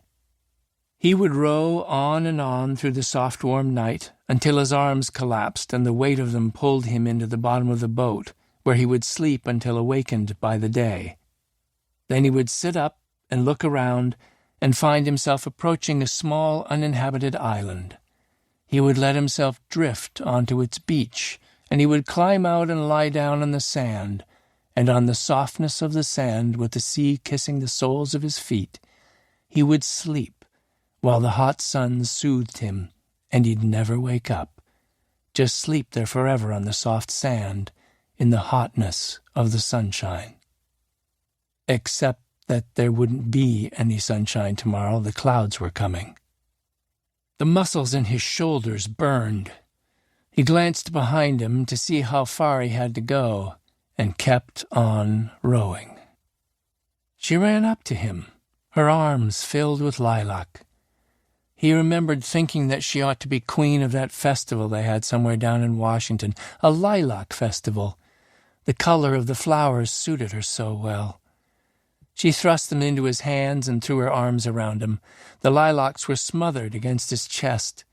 He felt her cheek against his and smelled the lilacs, and ever since that day, Audrey never came into his mind without bringing with her the softness of her cheek and the scent of lilac. "Please be happy for me, George, like Myra is," she said. "We're going to be married, Carlyle and I." If he'd had that kind of shock now, at age 80, he would have died of it. "You can't do this," he had said, incredulous and appalled, clutching the lilacs. But she laughed and put an arm around his waist and led him into the kitchen where Myra waited, smiling, ready to open a bottle of wine in celebration.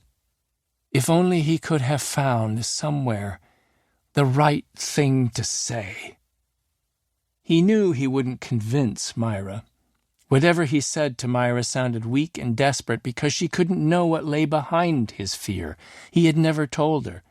She could not possibly have understood the bleakness, the sickness that struck at his soul when Audrey said it. "We're going to be married, Carlyle and I." The more he railed against it, the more impatient and exasperated Myra became. "What have you got against him, for God's sake? Isn't she entitled to a life of her own? Are you going to keep her chained to you, to us, forever?" But Audrey understood. She knew exactly what he feared and why. But she refused to discuss it. So he had said, "He's too old for you." And God knew that was true enough. There were 20 years between them. And he had said, "I don't like him." And that ought to have been enough. Oh, Christ, if only that had been enough. She would have been 64 now, he thought, a woman in her prime. He hadn't given up, not until the last minute. On the day of her wedding, in desperation, he told her about the episode in the school hallway. He told her other things. He gave her other examples of Carlyle's meanness, his cruelty. He rattled them off with an urgency that caused his face to flush and his heart to beat fast. Carlyle's snide remarks about his colleagues, his contempt for his students, his hatred of women, hidden behind a facade of gallantry, his loathing for animals, his appalling rages. George held his sister by her shoulders on the day she was to be married and forced her to listen to him.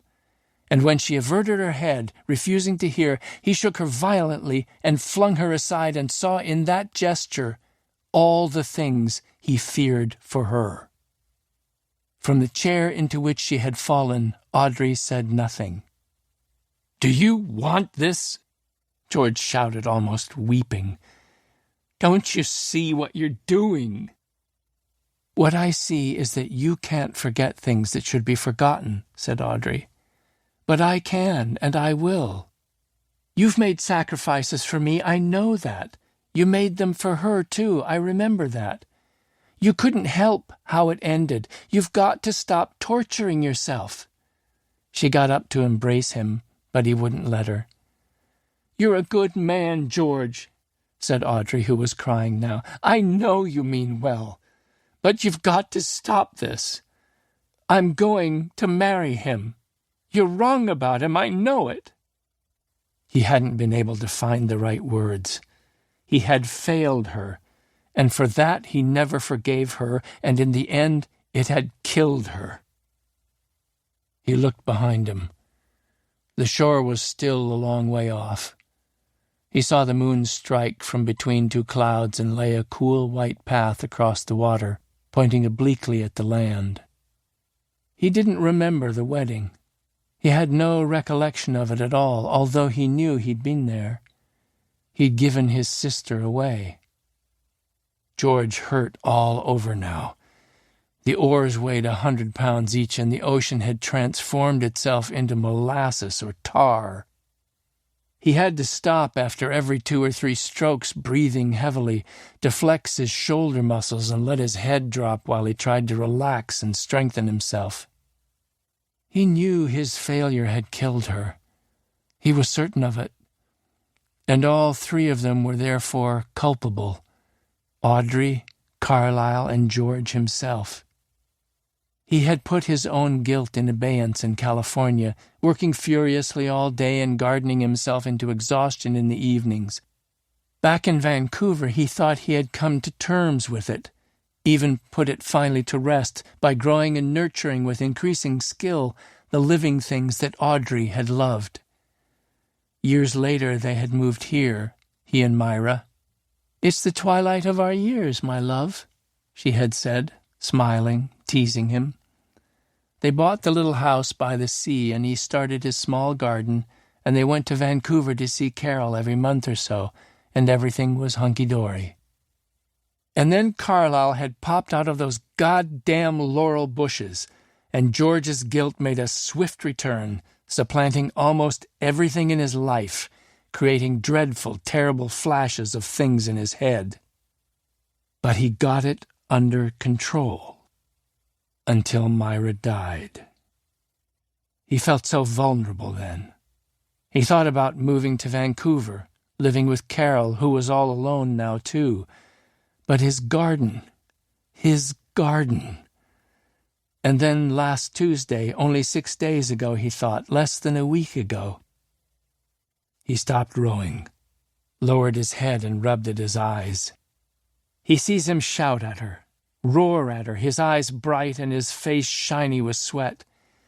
She stands before him, full of sweet reason, and it means sweet bugger all. His hand snaps back and he hits her in the face. George sees her mouth bleed. But is it Carlyle? Is it Audrey?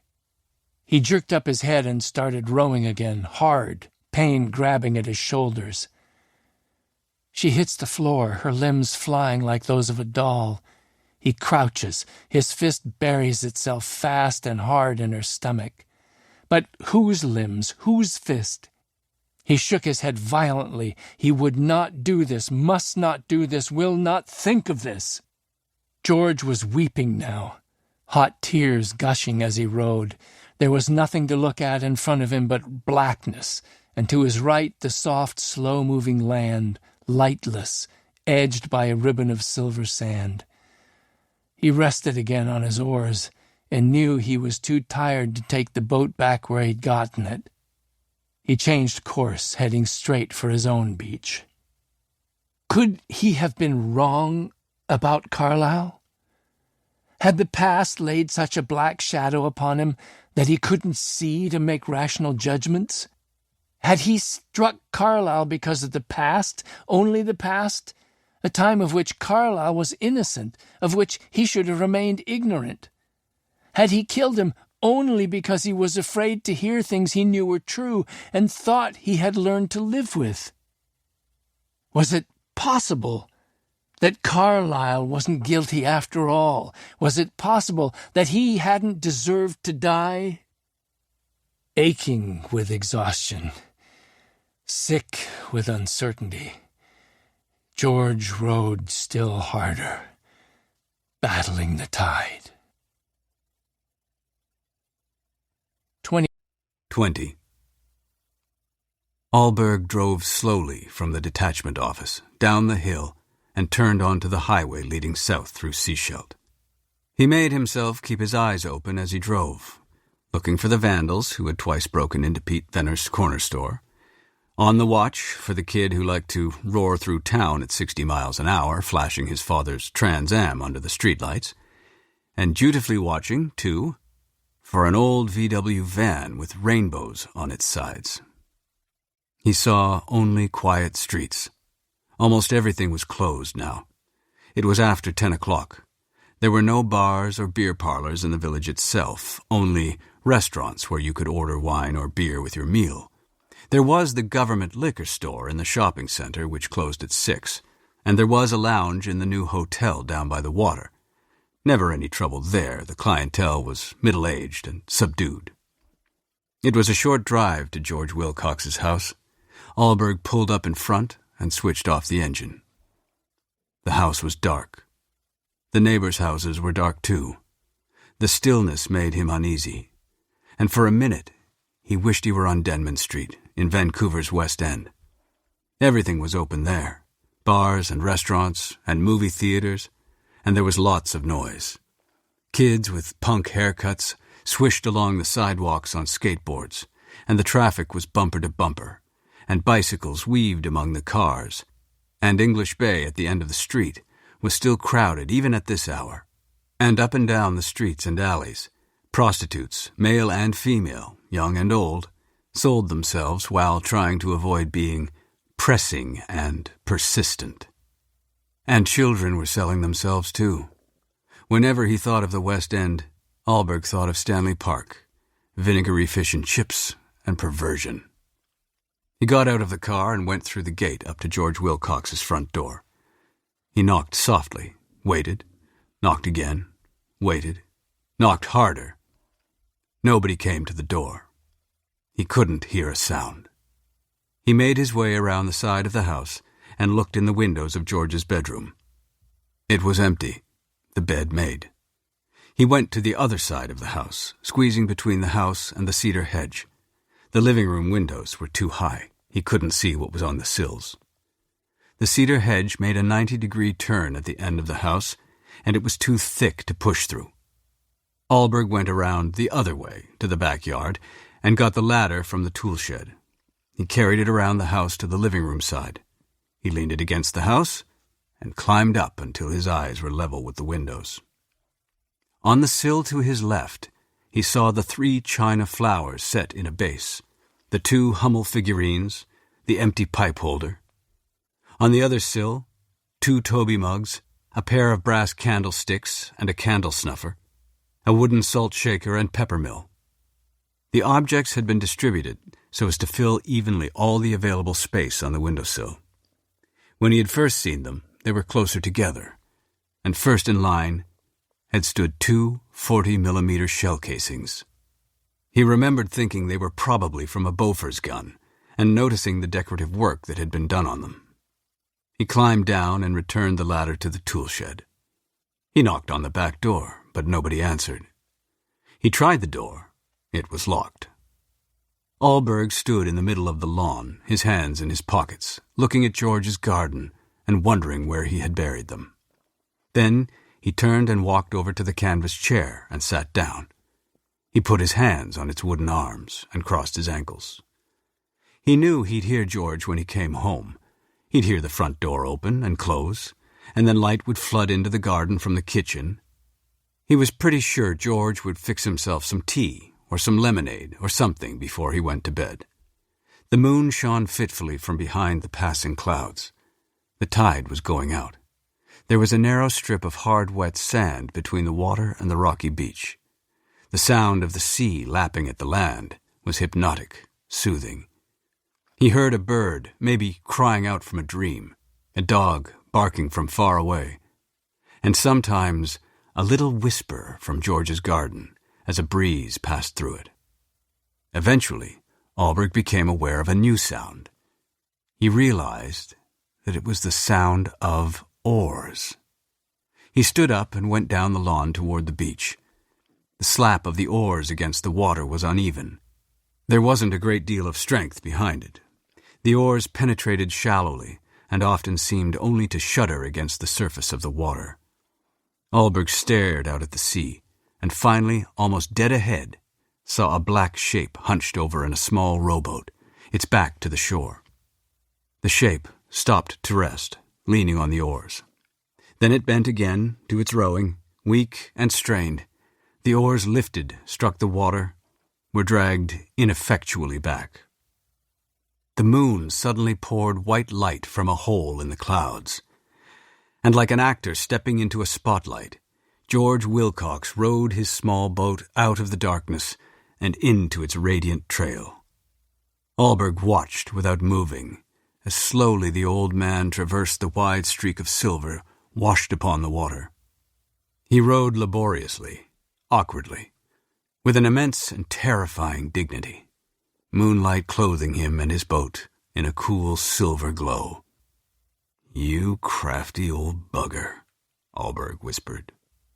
By the time George reached the rocky beach, the moon was once more veiled. Allberg waited until the bow of the rowboat ground upon sand, and George climbed wearily over the side.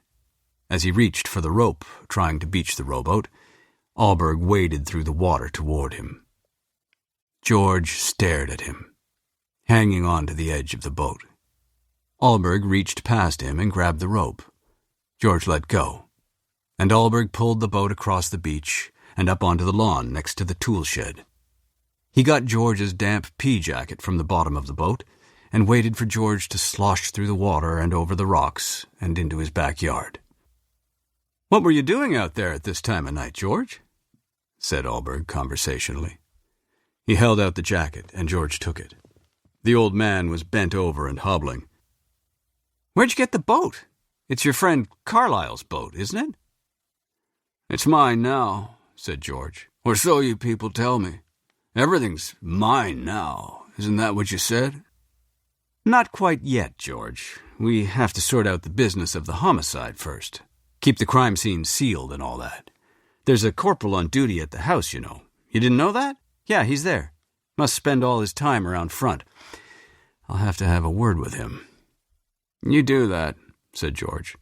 "No, I'm afraid you're going to have to wait a while before you stake your claim to Carlyle's loot, George. Taking his boat, that could get you into trouble." "The corporal and I, we're in trouble together. That's the way I figure it," said George. He began shuffling toward his back door. Alberg followed. "Do you own a blue sweater, George, by any chance?" "I used to, policeman. I don't anymore," said George. "You must be worn out, George, after all that rowing. You rowed quite a distance, too, I guess. Had to make sure the water was deep enough." George unlocked the door and opened it, and reached inside to turn on the kitchen light. "I don't know what the hell you're talking about." He turned around and grasped the doorway, a hand on either side holding himself up. His face was gray with exhaustion. His pants and shoes were soaked and dripped seawater onto his kitchen floor. "You couldn't just dump them anywhere," said Alberg. "If you didn't take them far enough out, they'd probably get washed up on somebody's beach, right?" "Good night," said George, and made to close the door. Alberg held it open. "I'm real sorry about this, George," he said softly. "I really am." "Good night," said George, and tried again to close the door. "You should have gotten rid of them right away," said Alberg. "I have to look for them now. Now that I know they're out there, I have to look for them. And I'm going to find them." "I don't know what the hell you're talking about. Look for what? Look for them, go ahead. Look for anything you damn feel like looking for. Just let me get to bed." "In a minute," said Alberg, still holding the door open. "I think you should know what I'm going to do. First, I'll send out the divers. You know we've got a couple of divers, don't you?" George looked at him grimly, shoulders hunched, white hair disheveled, pants still dripping. He was trembling from cold and tiredness. "They might find them, they might not," said Alberg. "Depends on how far out you manage to get. If they don't, then I call in the sea search people from Vancouver. Now, this is a very special outfit, George. They do lots of work for us. They've got a big boat with all kinds of special gizmos on board." "I don't give a good goddamn for your gizmos. I don't know what the hell you're babbling about. I go out for a little row, I go too far for my own good. I come back wrecked, all I want to do is get to bed. You babble on to me about gizmos, go away!" He pulled again, weakly at the door, which Alberg continued to hold open. "They've got underwater cameras and side-scan sonar, and believe me, George," he leaned closer to the old man, who pulled away and whispered, "there is nothing those guys can't find. Nothing." He shook his head in admiration. "They've found something as small as an engagement ring, George, in 200 feet of water. Do you think they won't be able to locate a couple of World War II shell casings?" George looked steadily at Alberg. He stood as straight as his screaming shoulders would allow. "Are you trying to scare me?" Alberg let go of the door and stepped back.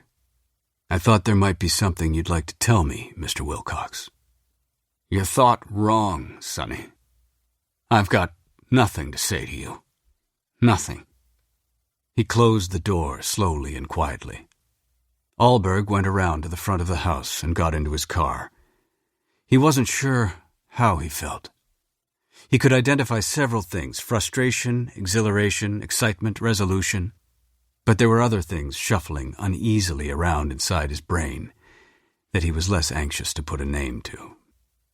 He drove directly to the detachment office, where he called the divers and told them to meet him at the police boat as soon as the sun was up. 21. When George awoke the next morning, 1 week after the murder, he felt like something washed up by the tide, scoured and bloated. His aches were so deep, so significant, that for several minutes he didn't even try to move. But he had to go to the bathroom. He attempted to push himself up with his elbows, but it was too painful. He seriously considered then relieving himself right there in his bed. Incontinence, though, that was the end. That was death. He eventually got himself into a sitting position on the edge of the bed. The aches were concentrated in his shoulders, the back of his neck, his hands, and his thighs. It was obviously important to be active today. Maybe by nightfall the pain would have subsided into stiffness. He groaned as he shoved himself off the bed with arms that trembled. He staggered, shoulders hunched and knees bent, into the bathroom. He had dreamed not of shell casings or mounties, bloodied rugs or jail. He had dreamed of rowing, and of the fraudulent sea, which in his dream had transformed itself from the calm blue splendor of the last weeks into titanic fury. He flailed at it with useless oars, clung tight to his small rowboat, and the sea flung him from wave-top to wave-top, into chasm after chasm, until finally it hurled him onto a small island which at first seemed to be deserted. And then he saw Carlyle sitting on a big rock outside a log cabin. Carlyle was puffing on a pipe and singing "When the Saints Go Marching In," and on a clothesline behind him hung a row of salmon attached to the line with wooden clothespins, and they were flashing and flipping in the sun, still alive. George hobbled into the kitchen to make coffee. He had spooned decaffeinated granules into a cup and was sitting in his chair, hands on his knees, waiting for the kettle to boil, when he became aware of faint shouts. From his window he saw the RCMP boat out on the water, about 100 feet offshore. There were 2 men on board who appeared to be staring down at the sea. Then a black, shiny figure popped out of the water, slick as a seal, and George knew the divers were at work. The clothes he had worn last night were still in a heap on his bedroom floor. It was cloudy today, as he had expected. He took the kettle off the stove, put on an old hat, and went painfully out into his garden. He watered the flowers and the vegetables. He did some weeding. The RCMP boat moved slightly farther out, stopping somewhat north of George's beach. He mixed up a batch of insecticidal soap and washed the aphids from his rose bushes. He thought he ought to mow his small lawn and the one in front too, but his shoulders hurt too much. After an hour or so, the boat moved slowly southward, past his beach, and anchored there. Meanwhile, George got a small pair of clippers from his tool shed and dead-headed the roses and the marigolds. Then he picked some peas and took them into the kitchen. While he was inside, he took 3 aspirin. When he went out again, he saw the divers climb aboard the RCMP boat and watched it move quickly across the water and disappear around the spit. George sat down heavily in his canvas chair. It was still hot despite the cloud cover. He heard it long before he saw it. He didn't recognize the sound of it, but knew before it hove into view what it must be. And then it appeared, cutting a frothy swath through the steel-gray sea, a 25-foot aluminum boat with a peculiar radar-like structure mounted on its deck. George watched it come to a stop about 200 feet from shore, almost directly out from his beach. There were 2 men on board. He watched them fiddling with something. Then he thought he saw them lower something overboard. George stood up quickly. He had to bend over, pressing his hands against his thighs until the pain there diminished. He went almost blindly through his house and out the front door, and once on the road turned himself toward Seashelt. He began to walk along the dusty shoulder. He was shuddering, despite the warmth of the day, and in his chest was a great lump which he banged at with an ineffectual fist. "You have been seen," said Phyllis Dempter, "on the beach, with the Mountie, practically holding hands, I'm told." She was lounging against the counter, behind which Cassandra sat labeling books for the reserve shelf. "When did all this begin?" Did you get yourself arrested? Is that how it started? Nothing has started, Phyllis, said Cassandra. She taped a label marked Vanderburg on a copy of James Michener's Space. We've had lunch, and we went for a walk on the beach. No big deal, believe me. Then why is your face pink? Said Phyllis. She began to laugh. My face is pink because you're embarrassing me. This is no place for a discussion of my personal life. Stephen King's Pet Cemetery was put aside for Mrs. Callahoo, a widow who operated a daycare center in the basement of the United Church. Besides, said Cassandra, I blush easily. No, really, said Phyllis, leaning farther across the counter. Tell me, how did you meet him? It couldn't have been your ad. Could it? She looked intently at Cassandra. You mean to say it was? It was the ad. Shut up, Phyllis. We're not alone in here. Behind the partition separating the counter from a large work area, a volunteer was sorting returned books. I told you, said Phyllis complacently. She stood up and tucked her bright red shirt smoothly into her jeans.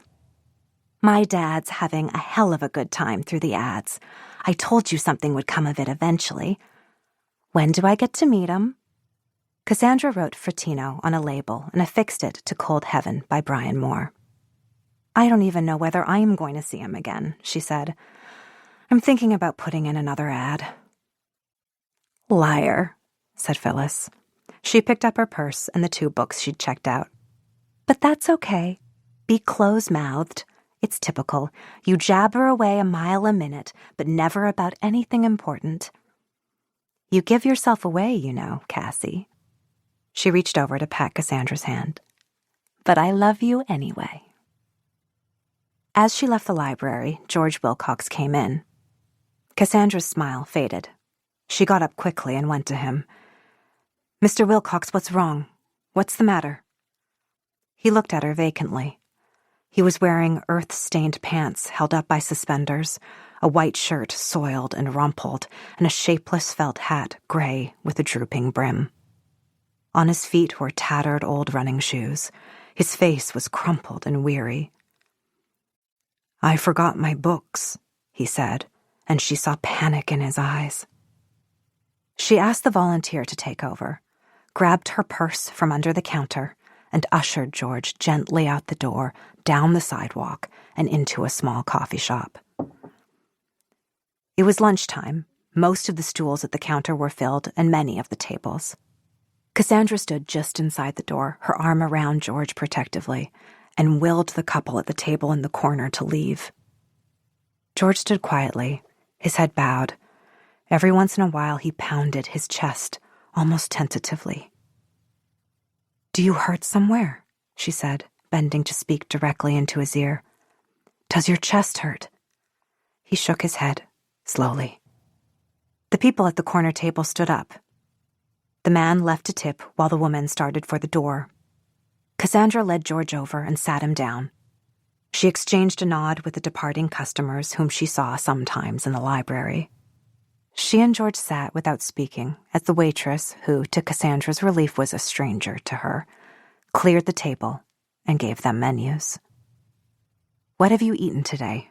Said Cassandra. George lifted his head and pondered this.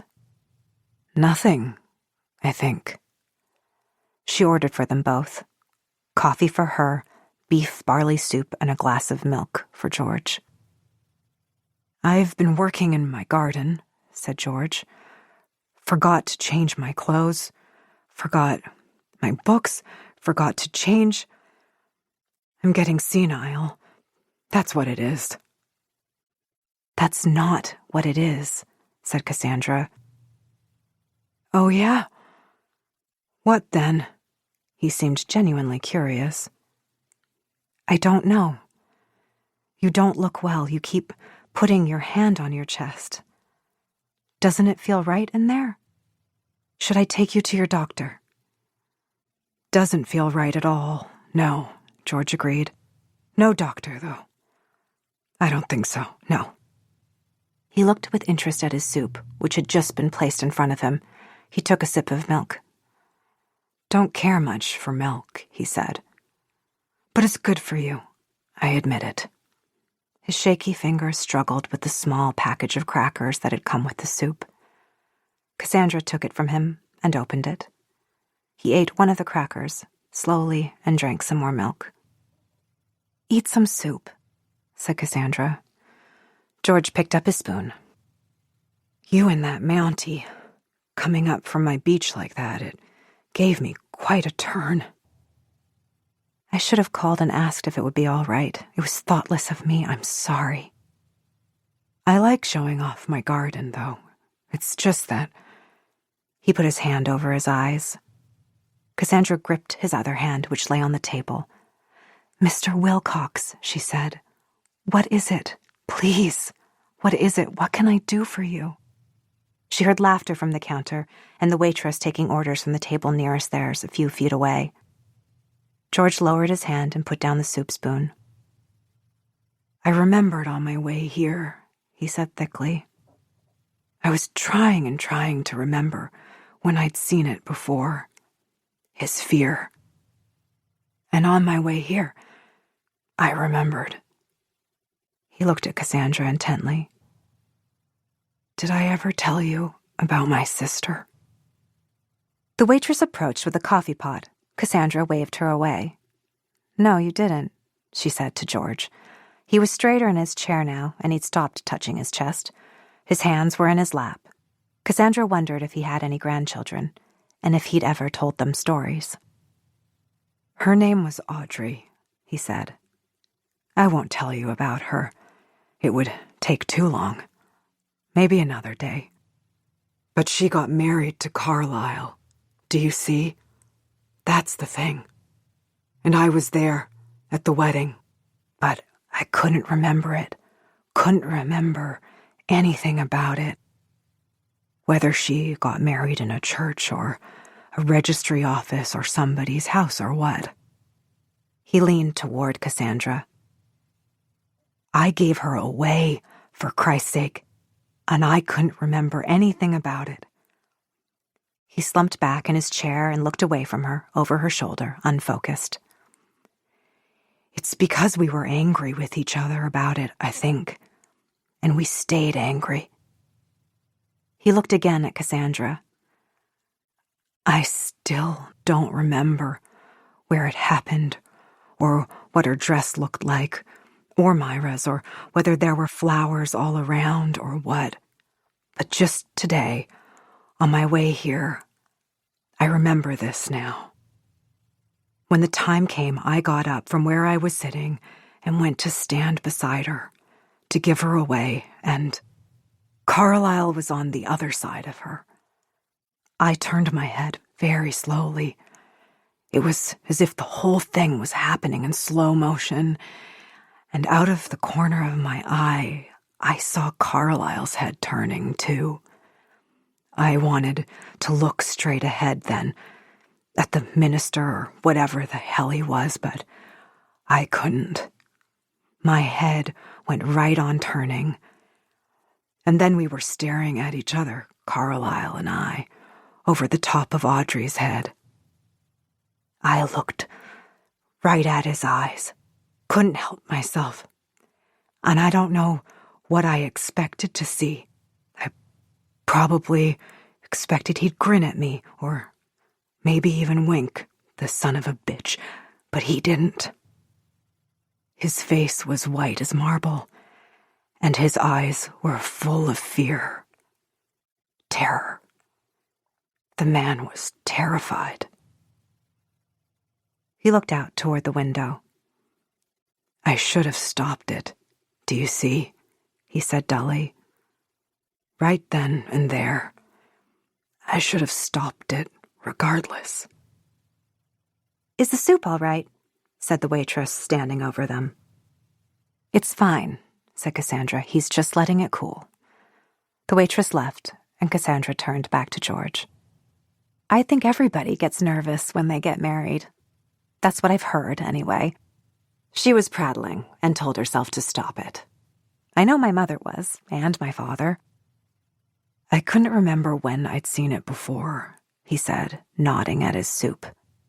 It bothered me a lot, because it was the only thing that really shook me up when the other thing happened. I shouldn't say it, but it's true. That fear in his eyes, it was the only thing that shook me up about that whole business the other day. And I knew I'd seen it before, but I couldn't remember. But I've got it now. That's when it was all right. At first, when I was thinking about it, I thought maybe it was at the funeral. That would make sense, I thought. But it wasn't the funeral. Christ, no, it wasn't the funeral. He grasped the table as if he were about to overturn it. Christ, no, nothing but tears at the funeral. All the tears you'd care to see, all that Christly weeping and grieving, the great, big, soppy, lying tears of a crocodile. He held onto the table, breathing heavily. Cassandra sat tense, ready to restrain him or comfort him. After a while, she saw his hands relax. He fumbled a paper napkin from the container on the table and wiped his face. Then he looked up at her, and she was greatly relieved to see that he was calm. I don't deserve your attention, Cassandra, but I appreciate it more than I can say. He'd gotten his dignity back. She didn't know how. She smiled unsteadily. You're my friend, Mr. Wilcox. She insisted on driving him home. Back at the library, she sat by the rest of the books awaiting reserve labels, but did no more work. She was trying to determine where her duty lay. She heard it clearly. That fear in his eyes, it was the only thing that shook me up about that whole business the other day. What whole business? She was sure, convinced, that she had misunderstood him. Yet her hands, clutched in the lap of her full-skirted yellow dress, were cold. Through the window, she saw the cloud-covered sky and wondered when the rain would begin to fall. 22. He had had no food today, except for a cracker and half a glass of milk, and he knew food was important to a body his age. But he didn't want to eat. Even the peas on his kitchen counter, fresh picked that morning, didn't appeal to him. He shuffled into his bedroom and got a large manila envelope from the bottom of a drawer. In the kitchen he closed the curtains so as not to see the search vessel doggedly combing the bottom of the bay, putting all its gizmos to work in its relentless search for Carlyle's shell casings. He figured the staff sergeant was probably out there on that boat. Maybe he'd fall overboard and drown. George sat in his old leather chair and unwound the red string that secured the flap of the big brown envelope. He turned it upside down and shook it, and the letters tumbled onto his lap. Letters written in a small, neat hand on onion skin, which the years had tinged with ochre and caused to become slightly brittle. He arranged them chronologically, and as he handled them was faintly surprised that they produced in him no immediate turbulence. From the day of her marriage in May until August, when George and his family left for Germany, he spoke not a word to Carlyle and saw his sister only 3 times. This upset Myra and Carol greatly, and he knew they were extremely disapproving of him, but he couldn't help himself. He couldn't bear to see Audrey and Carlyle together.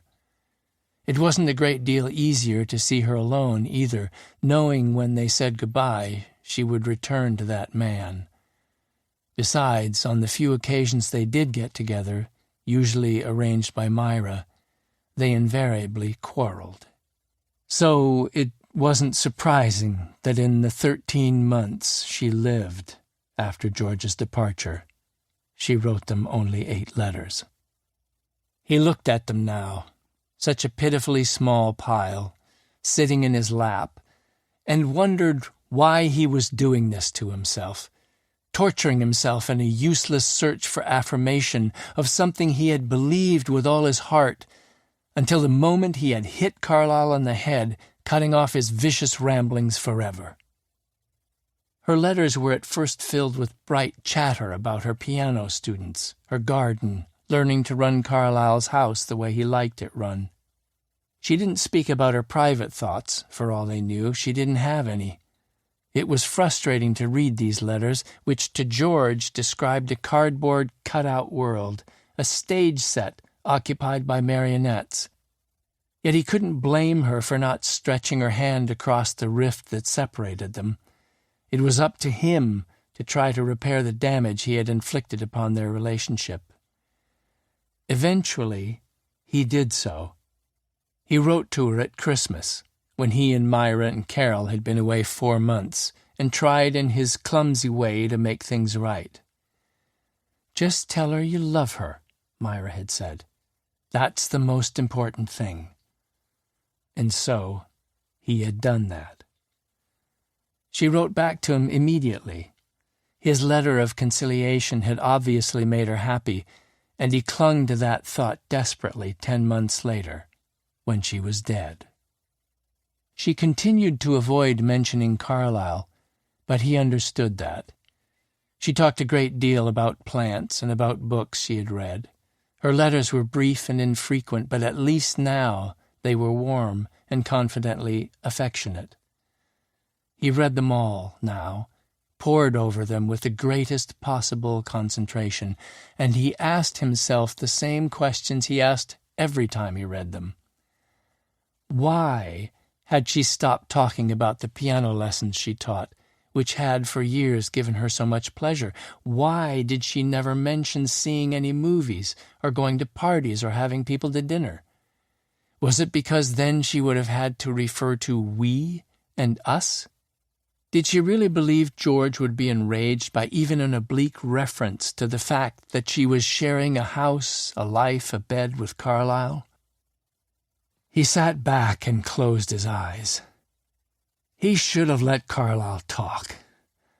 It wouldn't have done him irreparable damage to hear Carlyle speak of those things which Audrey had apparently told him. And if only he'd let him finish, he might finally have had answers to his questions, answers which, as hard as he looked, he could never find, incontrovertible, in the letters.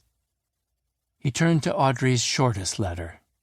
It hurt him even to look at it, because it was the last one, and because he had learned later that it must have caused her physical pain to set down even these few paragraphs.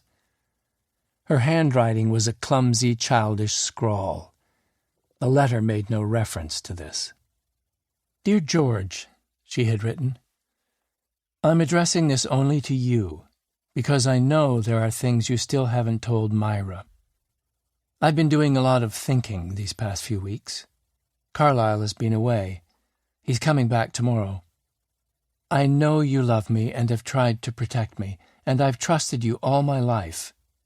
You've been my rock for as long as I can remember, and before that, too, I know. I know you think Carlyle is wrong for me, but I can do something about it, George, if I've made a mistake. It hurts me to think you don't believe I can do something about it on my own. But times have changed, George, and I can, truly I can. We went through so much together, you and I. I think about it often these days. None of it was your fault. None of it. You've never been able to see how much good you did. You've always only blamed yourself for the way it ended, and now you're all set to blame yourself for whatever happens to me, without giving me credit for having sense enough to get out of it myself, if I have to. I'm glad Myra takes such good care of you, and Carol is so rational and even-tempered. They don't need and wouldn't appreciate the kind of anxiety you felt for our parents, and then for me. And I don't need it any more. So it's time you put it aside, George. I love you, Audrey." He distinctly remembered getting this letter. When he had seen that the envelope was addressed only to him, he was surprised and filled with concern, too. He had read it privately, standing by the gate which led to the row of attached houses, occupied by 3 army officers and their families, and George and his. He remembered that it was early September, and the trees in the old German town down the hill were becoming red and gold. He tore the envelope open and scanned the pages quickly, bewildered by the awkwardness of her handwriting, looking for disaster, and then read it more slowly. He had thought a lot about that letter during the next couple of weeks. He saw in it a strong implication that Audrey was deciding her marriage to Carlyle had been a mistake, and that, if it was, she would get out of it, leave him. Maybe she was right, he thought. Maybe his sense of responsibility to her had grown unnaturally intense over the years, blinding him to her very real strength of character. He had been working on a reply, composing it in his mind, when the telegram came informing them of her death. George put the letters back in the big brown envelope and did up the string that secured the flap. He rested his head against the cracked leather of his chair. She had been wrong after all. She hadn't been able to do anything about it. Not in time. Carlyle hadn't let her. It was the autopsy that convinced him. He had insisted on a complete autopsy. It was the accident which had killed her. He knew that. And he also knew that Carlyle wasn't with her in the car. So he wasn't directly responsible for her death. Not directly.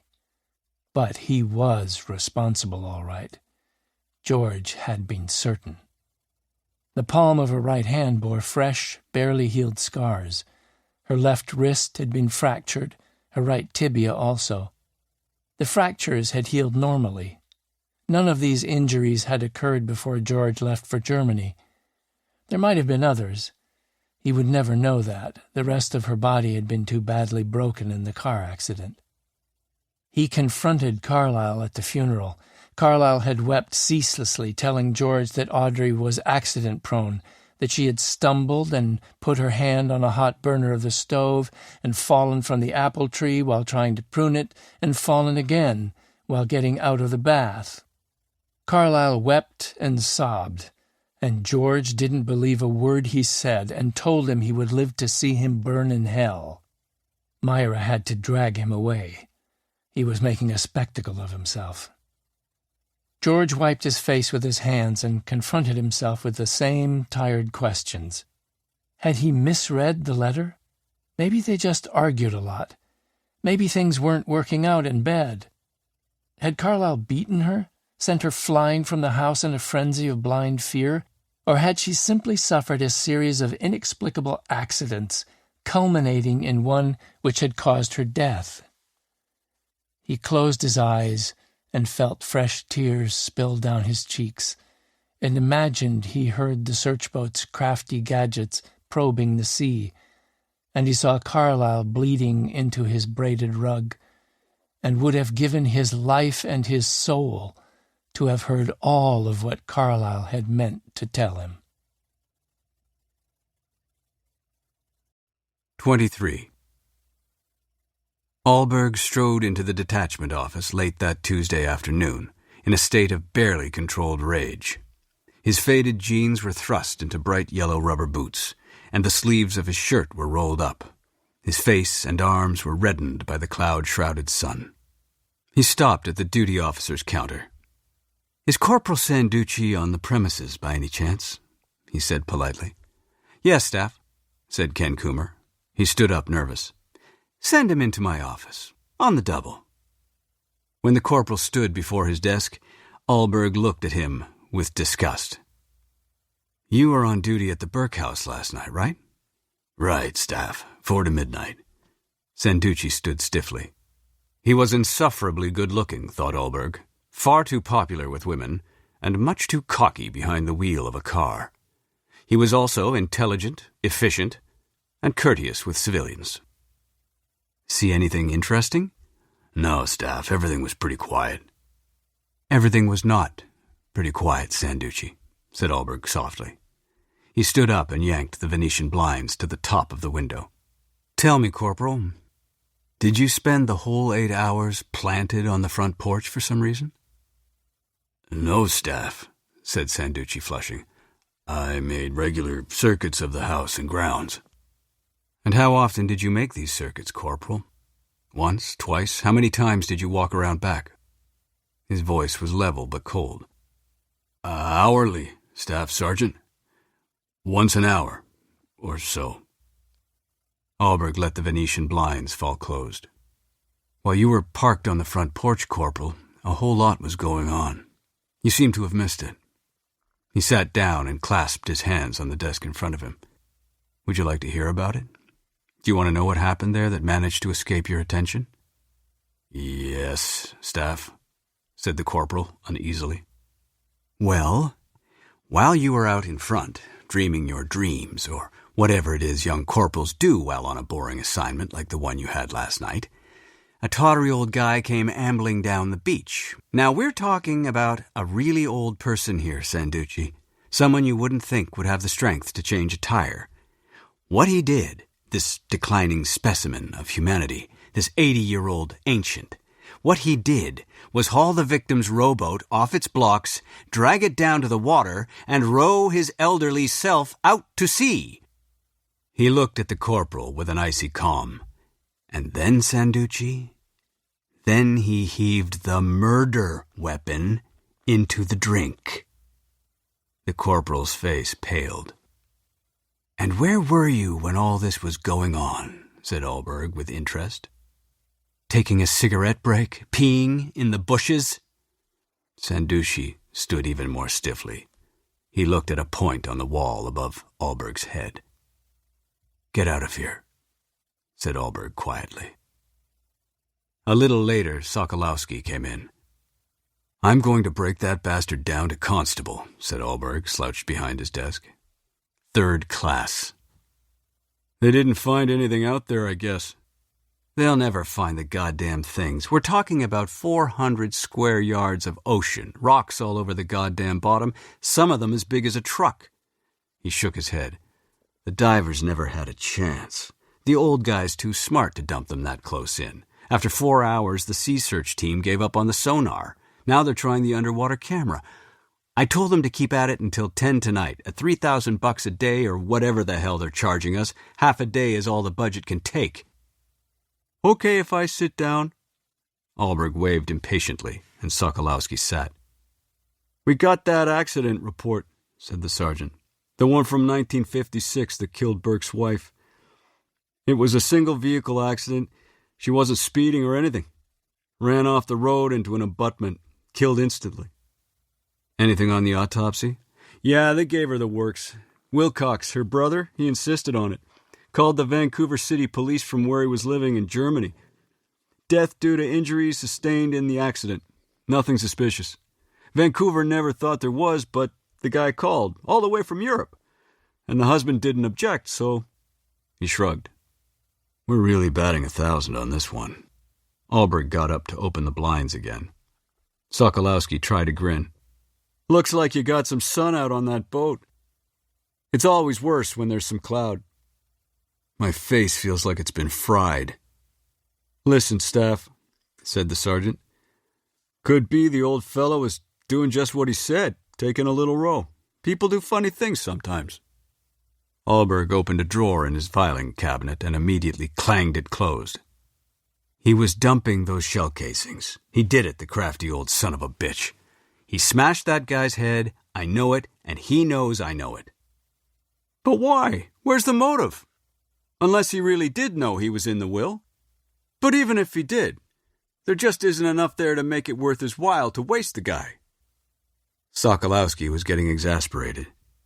Jesus, Staff, you've got no motive, no physical evidence, not even anything circumstantial to tie him to the thing.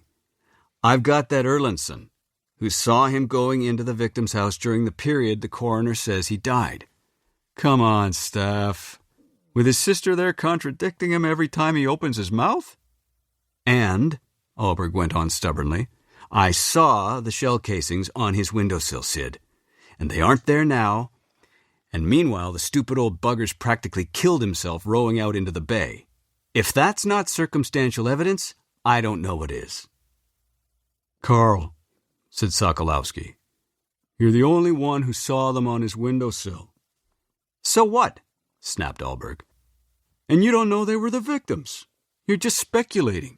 I am not speculating, Sergeant, said Alberg furiously.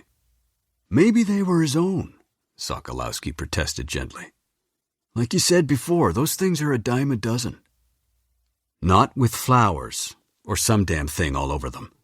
If we could find them, the cleaning woman would identify them. The sergeant sighed.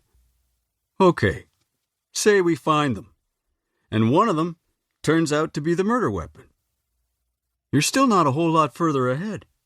You can't use Erlandson's testimony, you know that. It just won't stand up. We haven't found anybody who saw the old guy out on the bay last night. And why would he wait almost a week before getting rid of the damn things if he used one of them to kill somebody with? I'm not saying he didn't do it, Staff, but I'm not convinced. Not without a motive. Alberg's weariness was catching up with him. His face and arms were burning. It's got something to do with his sister, he said, and sank back into his chair. Car accident or no car accident, he blamed Burke for her death. That was a long time ago, Staff, said Sokolowski. He hesitated. He seems like a nice old guy. I kind of like him. So do I, said Alberg. What the hell's that got to do with anything? Hard to believe he'd have the strength for it, said the sergeant, knocking the guy on the head, hauling the shell casings home, then rowing far enough out to dump them where they're never going to be found? It's the gardening, said Alberg grimly. Keeps him in shape. He shuffled listlessly through a pile of phone messages Isabella had placed on his desk and pushed them aside. I want the house searched again. He looked at Sokolowski. First thing tomorrow. I'll do it, but I need one man to help me. There was a pause, then... How about Sanducci? Said the sergeant. Alberg gave him a cold stare. All right, Sanducci. But first, I want to know what Corporal Sanducci was up to last night. Sokolowski got up to leave. Oh, he said at the door. I checked the victim out on the computer like you said. Nothing. After he'd left, Alberg sat brooding. Then he pulled the phone closer to him and called Cassandra. 24. Cassandra Mitchell lived in a small house set back from a narrow gravel road above the highway. In her front yard was a prickly, crazily configured growth called a monkey puzzle tree. Her living room and kitchen windows looked out across the gravel road and the highway to the brush that bordered the Shisha cemetery. In leafless seasons, rows of white crosses were visible, and a tall white statue which stood in the middle of the graveyard and the white fence that surrounded it. Behind the cemetery, the forested land sloped steeply down to the sea. On clear days, she could see beyond the tops of the trees and across the Strait of Georgia to a faraway point on Vancouver Island, slightly north of the city of Nanaimo. Her house had 2 bedrooms. She kept the smaller one as a spare room for friends who often visited from Vancouver, especially in summer. Her own room was so filled with bookshelves, a small desk and chair, and a chaise longue that there was hardly room for her double bed. The chaise sat by a window that looked out over her neighbor's garden. She spent a lot of time in it, reading and watching her neighbor's flowers grow. The living room had a fireplace and a large glass and chrome coffee table and a white leather sofa that was Cassandra's pride and joy. There were prints on the walls, some Emily Carr and a Paul Klee and 2 Matisses. At the end of the living room was a dining area with patio doors leading outside. The phone was ringing as she came into the house after work on Tuesday. It was Alberg, asking if they might have dinner together. Cassandra didn't want to see him. He was a policeman. It took enormous effort as she listened to him to think of him as anything but a policeman. And she had absolutely no desire to have dinner with a cop. Not today. Not after George. Gradually, she became aware that he sounded hoarse and dispirited. "What's the matter?" she asked, despite herself. "Just tired. Not a good day. That's all." She had a quick mind. She could have thought up all sorts of excuses. But in the end, she didn't. She invited him to have dinner at her house. She set the table with candles and a low bowl of flowers. For dinner, they would have a stew from her small freezer. It was already in the oven, and she was tearing romaine into a bowl when Allberg drove up. She went to the door to greet him. "What did you do?" she said, as he appeared in his jeans and rubber boots. "Take the day off and go fishing?" He came onto her porch carrying a bottle of wine in a brown paper bag. "Sort of," he said. He glanced at the monkey tree. "I hate those things. They look like they've been put together by somebody who's deranged." "Don't be rude," said Cassandra. "I presume this is for me?" she said, taking the bag from his hands. "I might be very fond of that tree for all you know." Inside, he pulled off his boots and left them on the mat. "I hope I'm not making myself too much at home, but they'd leave marks all over your floor." She looked uneasily at his sock feet. "A shoeless policeman in my house." She took the wine into the kitchen. "Does this have to breathe or anything?" "Yeah. Let me know when it's half an hour before dinner. I'll open it then." He went restlessly into the living room and looked at the prints on the walls. "I have to finish the salad," said Cassandra from the kitchen. "Why don't you go out back and have a look around?" She heard the patio doors open and relaxed a bit. She hadn't realized she was nervous. Maybe I'm even frightened, she thought, chopping tomatoes and throwing them into the bowl. She would have to be very careful what she said to him, and she wasn't a practiced equivocator. The door to the patio closed, and he joined her in the kitchen. "No garden out there. Only grass. How come?" "I don't like digging around in the dirt much. I get to look at my neighbor's garden. Sometimes they give me flowers." He went over to the kitchen door and looked through its window. The garden next door was terraced up the incline all the way to the woods, which also backed onto Cassandra's property and extended around it to meet the gravel road. Next door there were bushes covered with blossoms and vegetables growing in neat rows and banks of flowers near the house. "Yeah, I see what you mean," said Allberg. "Nice." He wandered over to the counter and ate a slice of cucumber. "Not too good living back to back with a forest, though." "Why on earth not?" said Cassandra, the paring knife poised over an avocado. "Hard to keep the place secure." "Good God," said Cassandra. "Secure from what? The deer? They're the only things that come down from those woods. They ate my neighbor's scarlet runners last year. Well, not the beans. They ate every leaf on every stalk and left all the beans. I guess deer don't like beans." She had peeled the avocado and was now slicing it into the bowl. "Would you like a drink?" "Oh, God," said Allberg gratefully. "I would." "Help yourself. There's a cabinet in the living room." "Can I fix one for you?" "A small scotch, please. Lots of water. There's ice in the top of the fridge." "I'm serious, you know, Cassandra," he called from the living room. "About what?" she said, slicing. She wasn't nervous anymore. There was no earthly reason why the topic of George Wilcox should even come up. It was herself she had to watch, she thought, not Carl. She was the one who couldn't get George out of her mind, and part of her wanted very badly to talk about him to someone. But this man was absolutely the wrong person. He came into the kitchen and rummaged around for ice. "You don't even lock your door when you go out, do you? I noticed that when I brought you home on Sunday." All right, I'll lock my door if it's so important to you. But there's nothing you can do about the woods. I'll never be safe from the deer." She washed her hands, dried them, and took her drink from him. In the living room, he sat on the white sofa, and she sat in a chair by the window. "Your face," said Cassandra, "is as red as a lobster." "It's painful as hell," he said modestly. She got some ointment from the bathroom and tried to give it to him. He wouldn't take it, protesting feebly. Cassandra took the top off the tube and began applying it gently to his sunburn.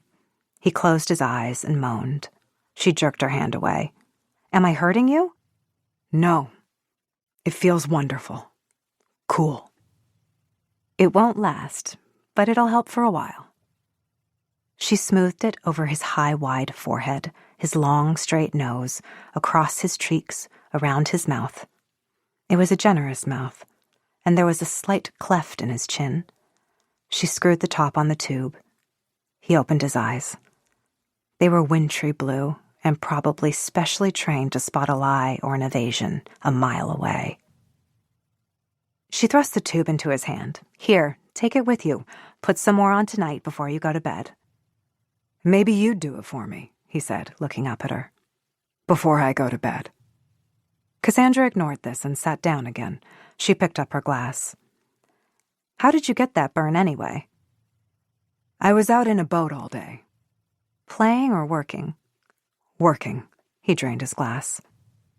May I get myself another one? Of course.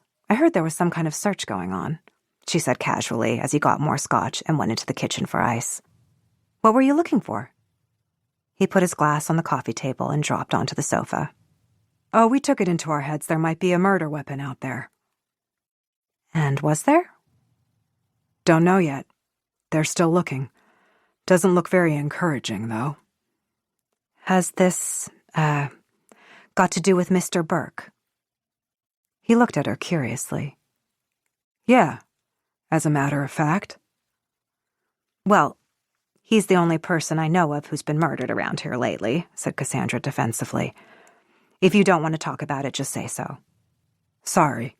I can't talk about it, really. I shouldn't, anyway. Cassandra got up to freshen her drink. How's your friend George? Said Alberg. She turned quickly from the fridge. He was out of sight in the living room. For a moment, she couldn't think of a single thing to say. Not very well, I think, she said at last, and was surprised at how calm she sounded. She went back to her chair. She couldn't have denied seeing him. They had been observed by all sorts of people. He came to the library today, she said. He seemed very tired. I drove him home. Stop, Cassandra, she told herself. Stop right there. Tired, said Alberg.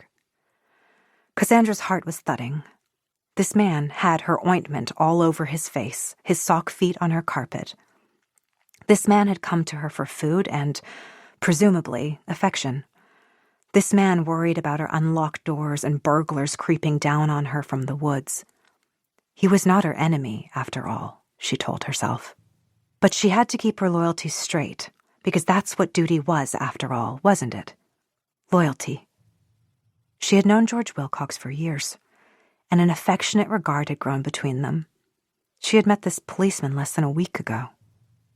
Yeah, said Alberg, looking at the glass in his hands. I imagine he's pretty tired, all right. Cassandra didn't respond. He didn't seem to expect her to. It's half an hour until dinner now, she said. In the kitchen, he opened the wine, and Cassandra put rolls in the oven to warm. They were standing back to back, almost touching. She felt the heat from his body and smelled the sea and sunburn ointment and sweat. There's no dessert, I'm afraid, she said. You warned me I'd be taking potluck. He was observing her thoughtfully, standing only a couple of feet away. She slipped past him into the living room. Don't you ever wear a uniform? She said, sitting again in the chair by the window. Sure. He was looking beyond her, out toward the highway. When? He sat on the sofa, holding his glass between his knees, where the denim of his jeans looked thin enough to fray. I wear it when I go to talk to kids in the schools, or to service club meetings, or when somebody from Vancouver's coming over to inspect. Gotta look shipshape for the brass. He took a drink. What about the red one? Do you ever wear that? You mean boots and breeks? Cassandra laughed. Is that what you call it? The red tunic, the boots, the Sam Brown, the breeches. Yeah, that's what we call it. Review order. It's only worn for ceremonial things. I look pretty good in mine, he said comfortably. She laughed again. Well, most people do, I guess, said Alberg with a grin. Not so much the women. They don't get to wear the Stetson or the breeks, just skirts and a kind of a pillbox hat. What a chauvinistic bunch, said Cassandra. You're undoubtedly a chauvinistic man. We're a paramilitary outfit, said Alberg. What the hell do you expect? He put his glass down and fell back into the sofa, stretching his arms along the top. I feel better. 3 scotches, said Cassandra dryly. That'll do it. He sat up. 2. I don't think it's the booze. I just like it here. The timer on the stove began to ring, and Cassandra got up to serve dinner. She lit the candles. He complimented her cooking, and she complimented his choice of wine. "What are you doing here, anyway?" said Alberg suddenly. "In Seasheld." "Why don't you tell me what you're doing here first?" said Cassandra. "I know you people get moved around, but by the time you're a staff sergeant, surely you have something to say about where you're going to go next." "I don't know how much to tell you." He looked at the candles and the flowers. "What the hell?" He put down his fork and leaned his elbows on the table. "In Kamloops, it got to be time for my annual review. Personnel evaluation. I was a sergeant there, in charge of my first detachment. And it was also time for promotion to staff sergeant. There were several places I could have gone. Seasheld was one of them." He picked up his fork and started pushing salad around on his plate. "Seasheld's what we call a jammy posting. Nothing heavy, a nice place to live, nice people to deal with for the most part, a quiet place, not much happening, and yet it's close to Vancouver." He looked up at Cassandra. "My wife and I had decided to separate. I didn't tell the review team. They'd have wanted me to stay in Kamloops, try to work things out. The force gets uneasy about divorce. They feel guilty. And it's true that in a lot of cases, it's the job that does it." "Was it the job in your case?" He started to rub his forehead, winced from the pain of the sunburn, and drank some more wine instead. "I thought it was, yeah. Maura thought so too, I think, but now, lately, I don't know. Anyway, I was feeling a bit, well, low and battered." He laughed a little. "A jammy posting sounded like just the thing, and it was on the water, too. So I asked for Seasheld." He spread his hands. "And here I am." "How long will you be here?" He looked directly at her. His eyes looked warmer in candlelight, and his hair was the color of wheat. "It's up to me. If I don't screw up, I could probably stay until I retire. I don't think I'm going to screw up. I usually don't." "Would you want to stay, though?" She made herself take a sip of wine, slowly. "It's pretty dull around here, especially for a policeman." "I don't know yet," he said reflectively.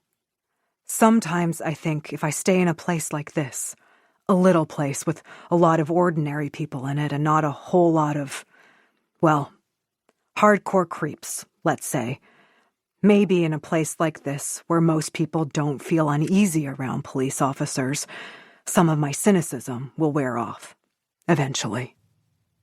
"I hadn't really thought of you as a cynic," said Cassandra gently. "Thank you, ma'am," he smiled. "But you don't know me very well. Yet." There were hollows beneath his eyes, but maybe that was the candlelight, she thought. "Also," he went on, "I think I'm tired of change. I think I want things in my life to stay pretty much the same for a while." "You like your job, though, don't you?" "Yeah, I do. I sure as hell wouldn't want to do anything else." "What do you like about it, exactly?" "Figuring things out," he said promptly. "Talking to people, thinking, finding out what happened, who did it, why they did it, that kind of thing." "What about justice?" said Cassandra tentatively. He looked at her quizzically, not quite amused. "Justice isn't up to me. Getting the answers, that's my job, and making sure the Crown prosecutor has enough to go ahead with. And that," he said grimly, "is the toughest part of it all." Cassandra got up to clear the table. Alberg helped. In the kitchen, she reached to switch on the light, but he stopped her. "No, look," he said, taking plates from her. He put them on the counter and turned her toward the window, his hands on her shoulders. The moon had broken through the clouds to shine bright above the water. "It's beautiful," she said. "Is that why you're here? Because it's beautiful?" "I'm here because my mother's got heart disease," said Cassandra, looking at the moon, which was being obscured once more by cloud. "She's lived in Seasheld for more than 20 years. When my father died, my brother and I decided one of us ought to live near her. Not with her. I told him I wouldn't do that, not under any circumstances. But near her was okay." He's married, has kids, lives in Edmonton. I was in Vancouver. It was easier for me. He turned her around to face him. What did you give up to move here, Cassandra? Quite a lot, actually. But it'll keep. What was it? A man? Cassandra laughed. I said it would keep, didn't I? No, it wasn't a man. I'd been to Europe for the summer and got all excited about traveling. I was going to sell everything I owned and go live someplace strange and foreign for a while. His lips brushed her cheek. Oh, Jesus, thought Cassandra. She would tell him anything in bed, she knew it. All her hopes, all her dreams, all her worries about George Wilcox. What about men? He said. Tell me about the men in your life. Like hell I will. Cassandra pulled slightly away from him. Listen, Carl, you're getting too personal too fast. He wrapped his arms around her and held her tightly against his chest. I like you. I want to know things about you. I'm happy here, she told him, her voice muffled in his shirt. I like my job and I like this place and I have lots of friends. How come you put an ad in the paper? He was rubbing a big hand slowly up and down her back. You're wearing a bra. I always wear a bra. I put an ad in the paper. It's none of your damn business why I put an ad in the paper. Sure it is. I answered it. He bent his head and rested his hot cheek, sticky with ointment, against her temple. Cassandra pushed herself away. She put her hands on his chest to keep him at a distance. All right, she said. I put an ad in the paper in the hope of finding a pleasant, courteous, not unattractive male person, intelligent and interesting, with whom I might enjoy adequate conversation and spectacular sex. She dropped her hands. She knew her face must be as red as his. Well, said Alberg. So? He held out his arms and capered around in a clumsy circle. What do you think? She made a determined effort not to laugh. I don't know yet. I haven't decided. The phone rang. He dove at her, growling. She fought him off, laughing, and they stood in the darkened kitchen smiling at one another. Then he stepped close and kissed her, and she put her arms around him. The phone continued to ring. Shit, said Alberg after a while. It's probably for me. It was Sokolowski. Alberg told Cassandra he had to leave. He told her he had to interview a suspect in the Burke homicide. With an odd deliberateness, Cassandra put her hand delicately to her throat. Anybody I know? She said casually. Could be, said Alberg. You seem to know everyone in town. He smiled, kissed her again, and pulled on his yellow boots. She watched him drive away. She tried to feel relief. Surely he wouldn't have gone off so cheerfully if it was George Wilcox, his white hair springing from his head and the indomitable waves that so touched her heart, who was sitting patiently in God knew what kind of a rat hole of a cell, waiting to be grilled by the Mounties about murder. But if it wasn't George, she thought suddenly, feeling sick, who was sitting there, waiting for Alberg the cop? 25. Good dinner? Said Sokolowski innocently from the counter where a constable just beginning night duty was checking the book. You're working overtime again, Sid, said Alberg. Where is this guy? Sokolowski pointed. Right over there. On the green cushioned bench in the reception area sat a man about 40, dark-haired, with a beard showing some silver. He was wearing jeans and a denim jacket and western boots and smoking a cigarette. How did we find him? Said Alberg. From its covered cage next to Isabella's desk, not far from the fish cellar, the parrot muttered. We didn't find him. He found us. Saw the story in the local rag, he says, and drove right over. The rainbowed van was in the parking lot. Alberg had stopped to have a close look on his way in. It was the Wright van, all right. Orange paint underneath where the gray had flecked away. Lots of bluebirds. Bring him into my office, said Alberg. When he got there, Alberg motioned the man to the black chair, Sokolowski leaned in the doorway. "What's your name?" said Alberg, who was standing by the window. "Dirk Farley. I'm sorry I didn't get here sooner." His voice was deep and melodious. He spoke slowly and deliberately and seemed perfectly relaxed. "I only come into town once a week. Saw in the paper while I was having a meal that you've been looking for me in my van." "We had a homicide here last Tuesday. I guess you read about that, too." "Yes, Mr. Burke, it said. He was one of the people who bought a salmon from me." He pulled out his cigarettes and a folder of matches. "Mind if I smoke?" "Go ahead," said Alberg. "Where do you live, Mr. Farley?" The man shook out the match and put it in the ashtray on Alberg's coffee table. "Up near Garden Bay. I've got a little cabin there out in the bush." "What do you do for a living?"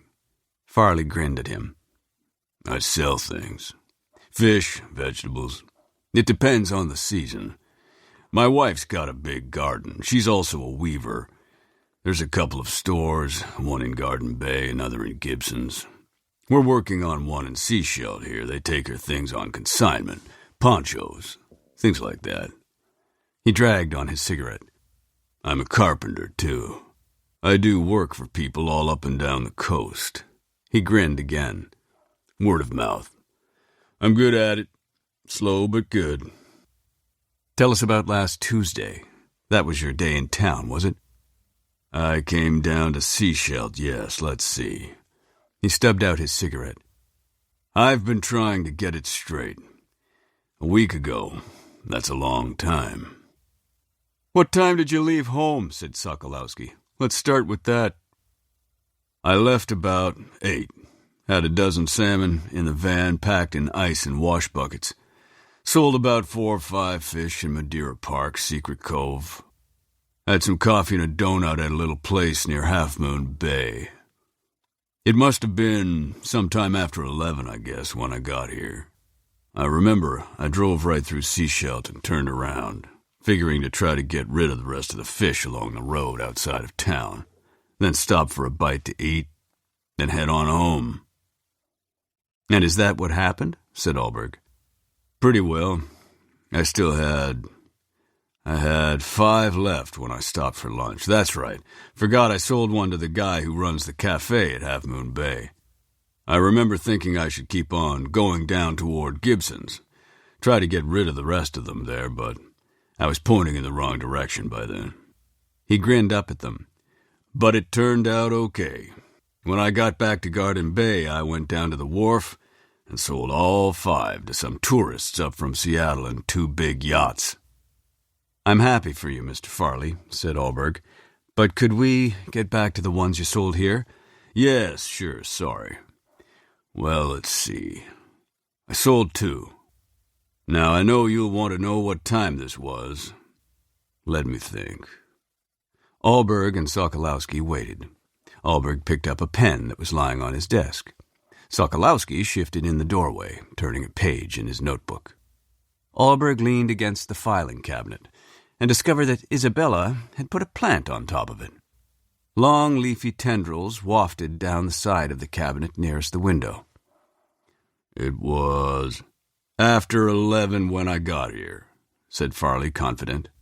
"And it was about 12:30 when I went into that little place down from the library to have some lunch. And it must have taken me, say, 20 minutes to drive through town and get turned around, so I'd say I was trying to sell my fish from about 11:45 until about 12:15. He smiled, contented. "That'd be about right." "About half an hour, then," said Alberg. "Tell us what you did and what you saw." He moved to the window and peered out at the van from between the slats in the blind.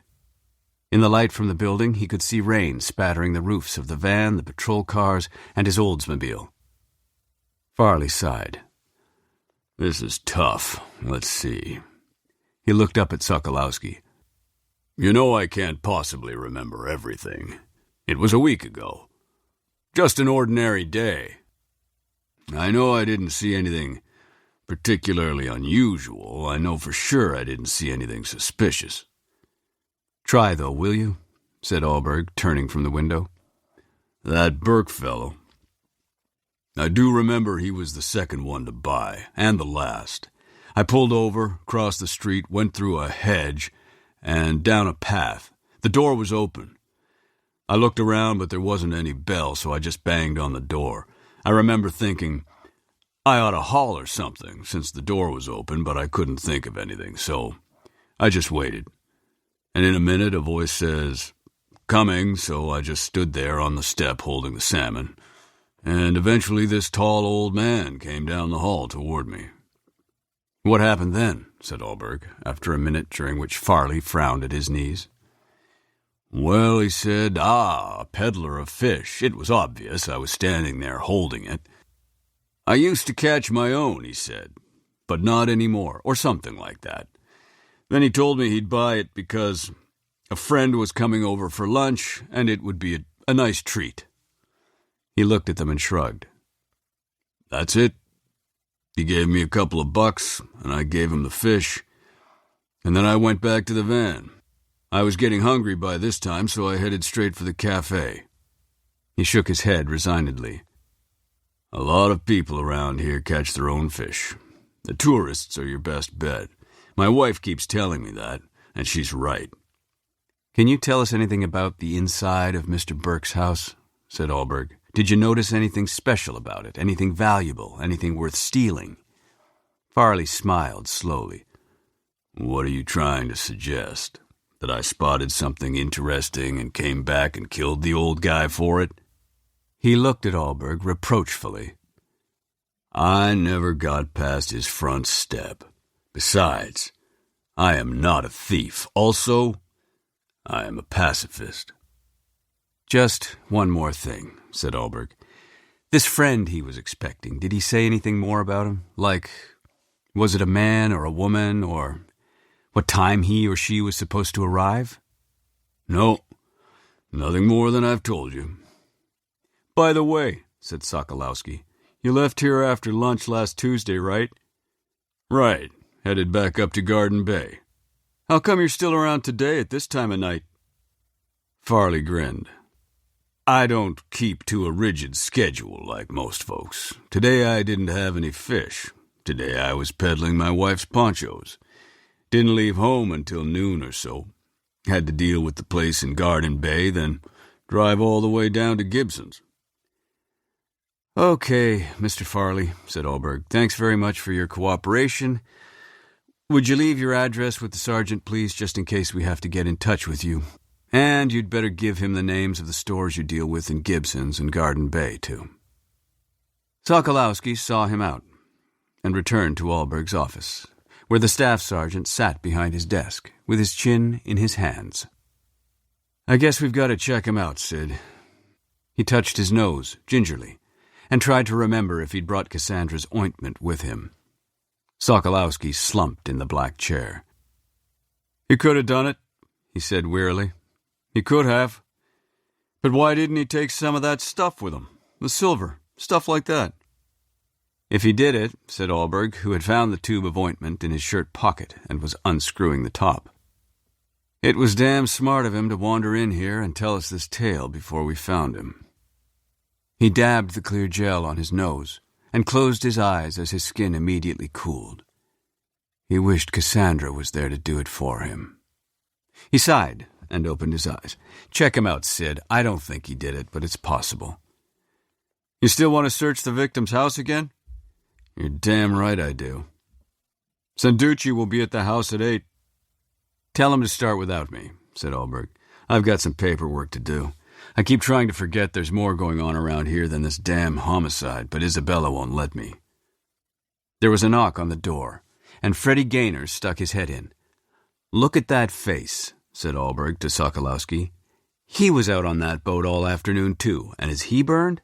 No." "What have you got to report, Constable? It can't be good. You would have radioed ahead." "Right, Staff," said Gaynor. "They've packed it in. No luck. All they found was this." He came into the office. "What the hell is it?" said Sokolowski. Gaynor held it out. It was still dripping. "It's a burlap bag, Sarge." "Jesus holy Christ," said Allberg, staring. It could have been from anything, Carl, said Sokolowski, also staring at it. There's probably dozens of them out there. You can't trace those things. You can find them in anybody's garage or barn or back porch. Or tool shed, said Allberg numbly. He looked at Sokolowski. They're out there, all right, Sid. They're out there. We're just never going to find them, that's all.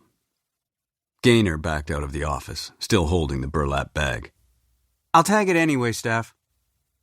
Sokolowski rested his forearms on his knees and stared at the floor. You know, Carl, I think you may be right. I finally think you may be right about that old guy. I think he was the guy supposed to turn up for lunch. And I think he did it.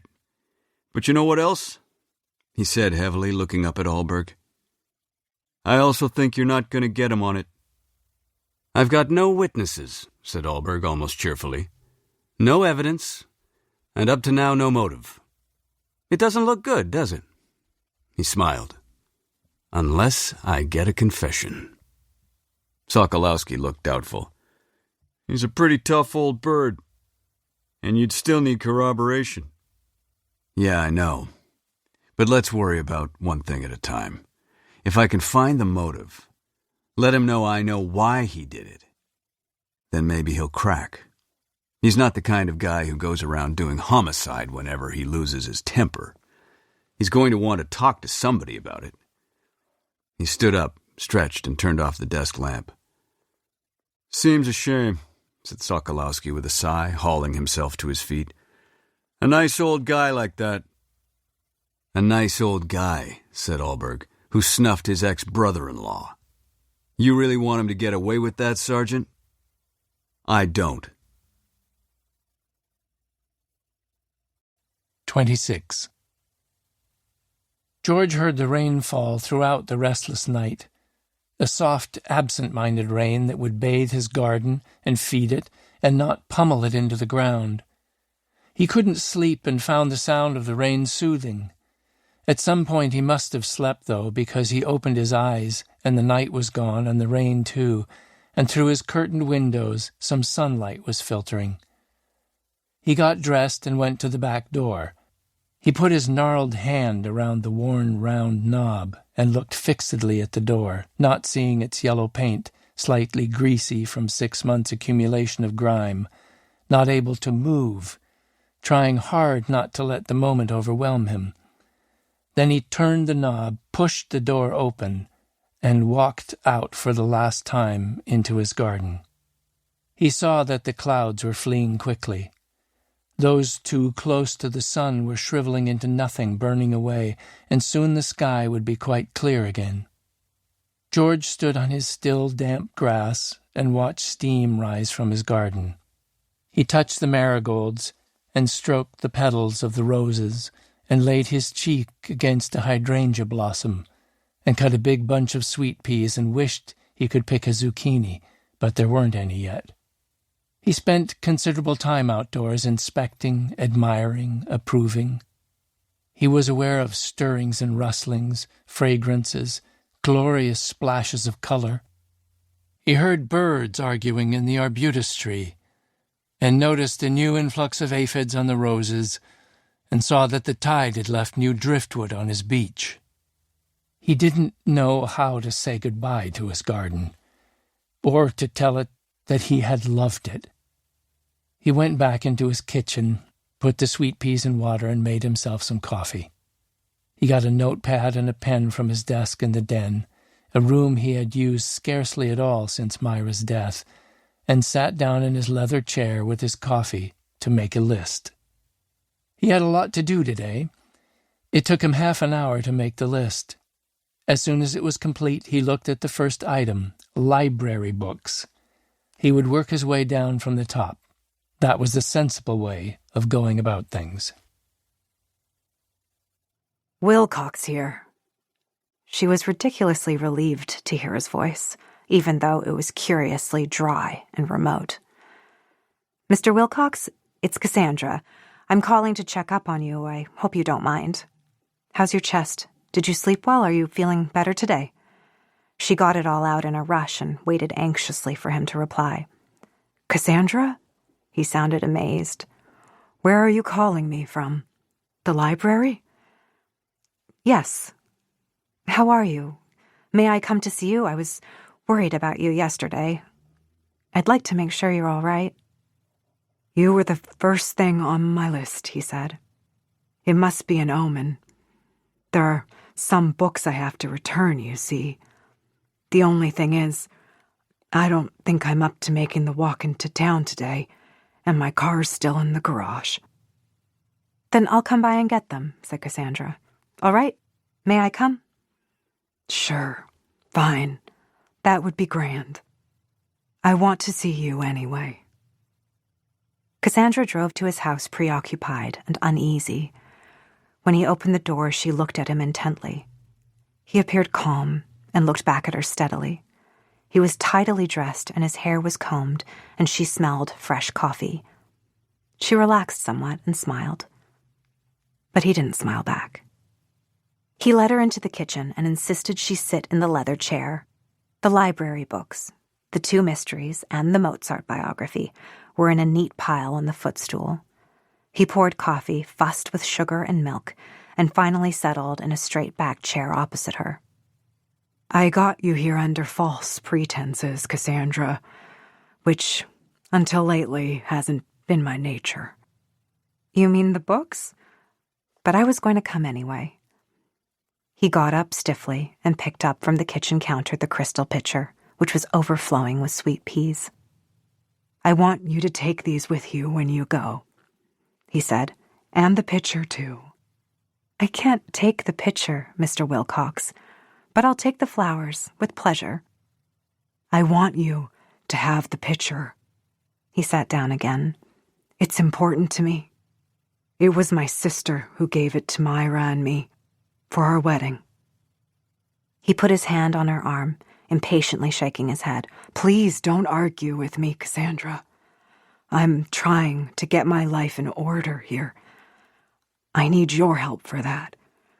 And in exchange, I want to give you something." He looked at her slyly. "I'm getting rid of everything. I could have offered you my house or my car." She spluttered, horrified. "See?" he said, grinning at her. "You're getting off lightly. Will you take it?" She hesitated and watched his smile disappear. "Yes, All right, I'll take it. It's beautiful, and of course I'll take it, if you want me to." He let go of her arm and sat back. "I'm moving away, going to live with my daughter, Carol, in Vancouver." He frowned and reached for a notepad which lay on the footstool next to the library books. He took a pen from his shirt pocket and laboriously added something to a lengthy list. "Haven't told her yet," he muttered. "Better give her a call." "But when?" said Cassandra. "When are you going?" George put the pen back in his pocket, but he held onto the pad, as though it might occur to him to write something else there. "Tomorrow," he said. "Tomorrow?" said Cassandra, incredulous. "That's why I had to get these books back to you today, you see." "Tomorrow? But why? You mean forever? You're never coming back?" He shook his head. "But why? I thought you were happy here. What about your garden? What about the hospital? What about me?" Her voice had risen, and tears were pushing at the backs of her eyes. "I was happy here," said George, taking no notice of her distress. "For a long time. And then Carlisle arrived, and then Myra died, and now I'm not happy anymore." He glanced through the window. "What about my garden?" "That depends on who moves in here, I guess."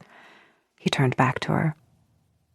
"As for the hospital, there are lots of people who can do what I do there. It's just half a day a week. I don't do much. Got good eyesight, so I read to people. Anybody can do that. You could do it yourself if you wanted to." "Do you think you'll be happier in Vancouver?" It was a question she knew she shouldn't have asked. "I doubt it," He leaned toward her, his hands grasping his knees. The thing I can't stand the thought of, Cassandra, is dying where Carlyle died, and being buried where he's buried. That's the whole thing of it, in a nutshell. He sat back. But isn't your wife buried there too? She needn't have asked that either, she thought. She knew the answer well enough. He sat unmoving for a moment. His eyes were dry. Yes, she is. I could get up and leave now, thought Cassandra. I could get up gracefully and kiss him on the cheek and take the picture and the sweet peas and the library books and warmly wish him well and just leave. Walk right out to my car and drive away, and he wouldn't think less of me for doing it either. They were silent for what seemed to Cassandra a very long time, and in that whole time she never took her eyes from his face. "Why do you hate him so much?"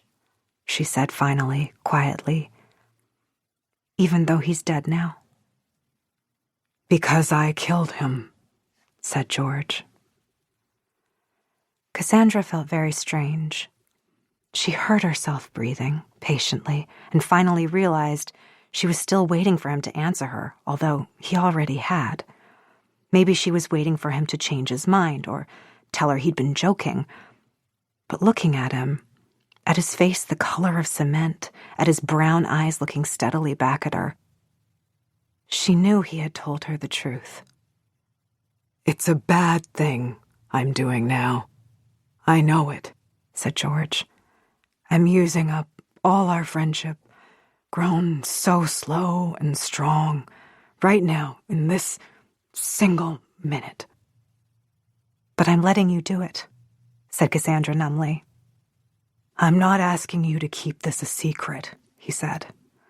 "I don't care if you tell anybody or not, or who it is you tell.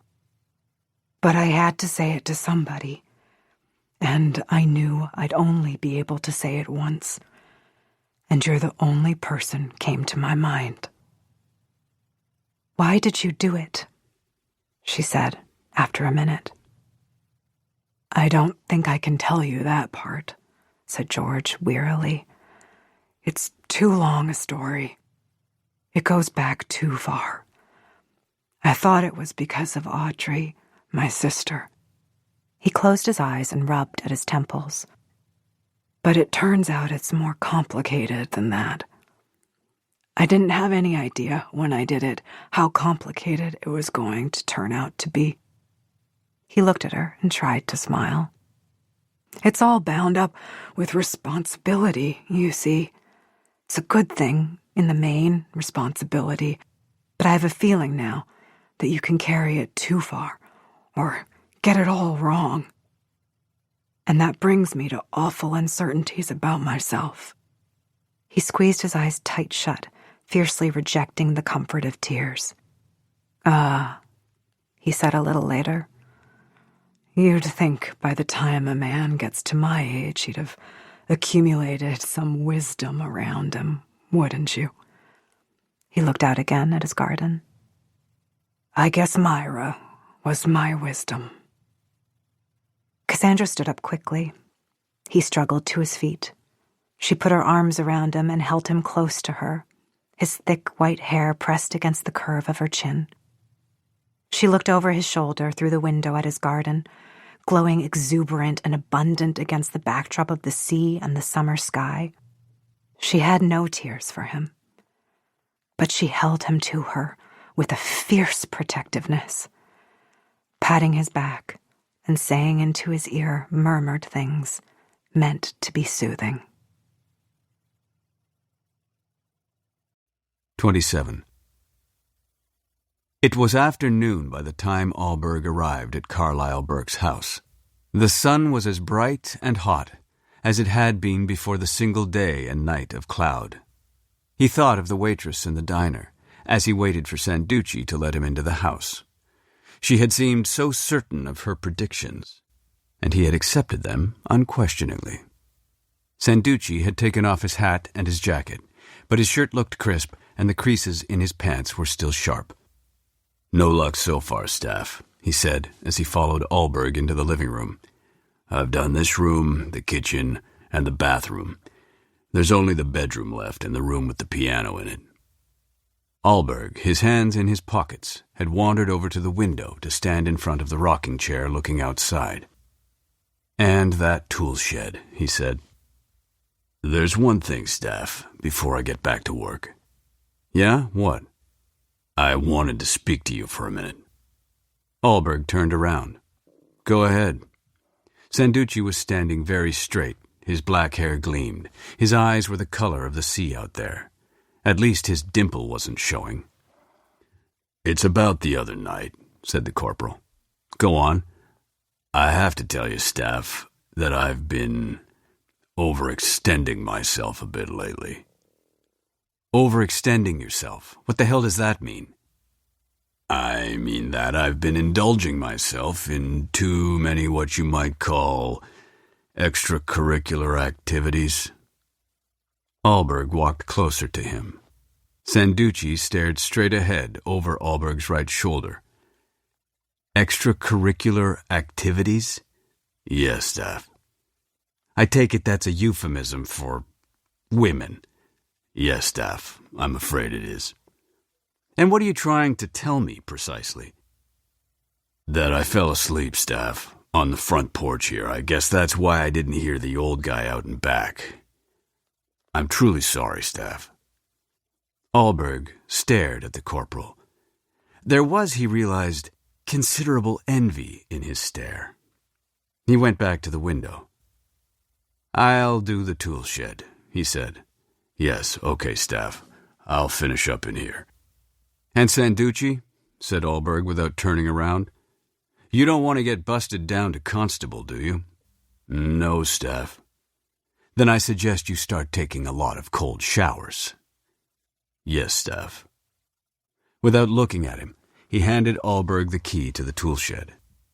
Christ, thought Allberg, trudging out the side door from the kitchen. Where the hell did he find them all? Better he didn't know, he thought. The guy might have a harem of 16-year-olds. The tool shed was much like George Wilcox's, except that it was bigger, dirtier, and less tidy. Carlyle Burke had himself a power mower instead of a push-it model, and his ladder was an extendable aluminum job instead of a wooden 6-footer. And he had a lot of expensive, little-used lawn furniture stacked away in a corner instead of 3 threadbare canvas chairs with slivery wooden arms. But his gardening tools were piled in a heap on a counter and looked as rusty as those in Allberg's garage, and bags of fertilizer and grass seed had been thrown in carelessly to slump against the wall.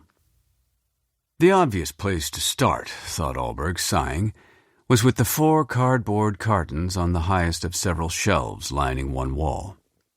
They had been marked on the outside with black felt pen, Xmas decorations.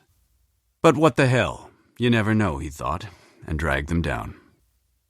The place was clotted with spiderwebs. The beam of sunlight which struggled through the single dirty window was choked with dust. Allberg carried the boxes out onto the lawn and sat on the bench there while he went through them. There were boxes of tinsel, some unopened, some half-emptied, with silver strings seeping from them.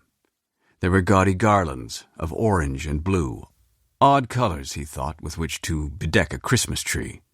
There were boxes and boxes of ornaments, and string after string of lights, ranging from tiny blinking ones to the large kind used to decorate the outdoors. 3 cartons he opened, emptied, sifted through, refilled, and replaced on the shelf in the filthy tool shed.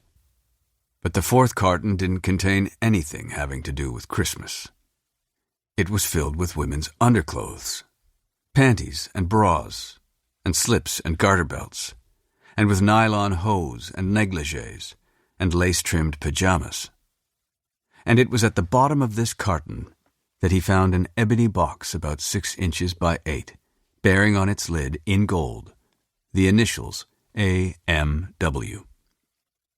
This, thought Allberg, is why Carlyle Burke willed George all his possessions. He wanted him to find whatever's in this small black box. He thought it inexpressibly tasteless, or perhaps simply malevolent, that it should have been buried under a pile of what must have been Audrey's underthings. Allberg let the clothing slip languorously through his hands. She hadn't been a slim woman, not fat, but not thin either. She had been feminine, but not lusty. Her nightgowns were long-sleeved and scoop-necked, threaded with now faded ribbon, and her underwear was pretty but not particularly seductive. He sniffed at it cautiously and smelled only mustiness. He put the box next to him on the bench while he slowly packed the clothing, neatly, almost tenderly, back into the carton. He took both box and carton into the tool shed and put the carton back on the shelf. He pulled out a lawn chair, wiped from it spiders and their webs, and set it up in the tremulous shaft of sunlight from the window. Then he sat down with the ebony box. It contained several pieces of jewelry, a cameo pin, a gold filigree necklace, a topaz ring, and a wide gold bracelet with no engraving inside, and beneath the jewelry, a small pile of letters. Allberg put the jewelry back in the box, closed the lid, and arranged the letters according to date. He sat for a moment with them in his lap. Subdued sunlight washed upon them, made uncertain by dust and a grime-streaked window. He was profoundly reluctant to start reading. But after a while, he did. He soon realized they were letters exchanged between Carlyle Burke and his wife over a period of about 6 weeks in the summer of 1956. Burke was in Victoria, apparently taking courses at the university there, and Audrey had remained at home in Vancouver. Allberg read through them once quickly, then started over again, paying particular attention to certain sections, certain phrases. "You bring it on yourself, Audrey. You know you do," Carlyle wrote on July 3rd. "You can't help yourself. Having a kid wouldn't make any difference. You sure as hell ought to know that."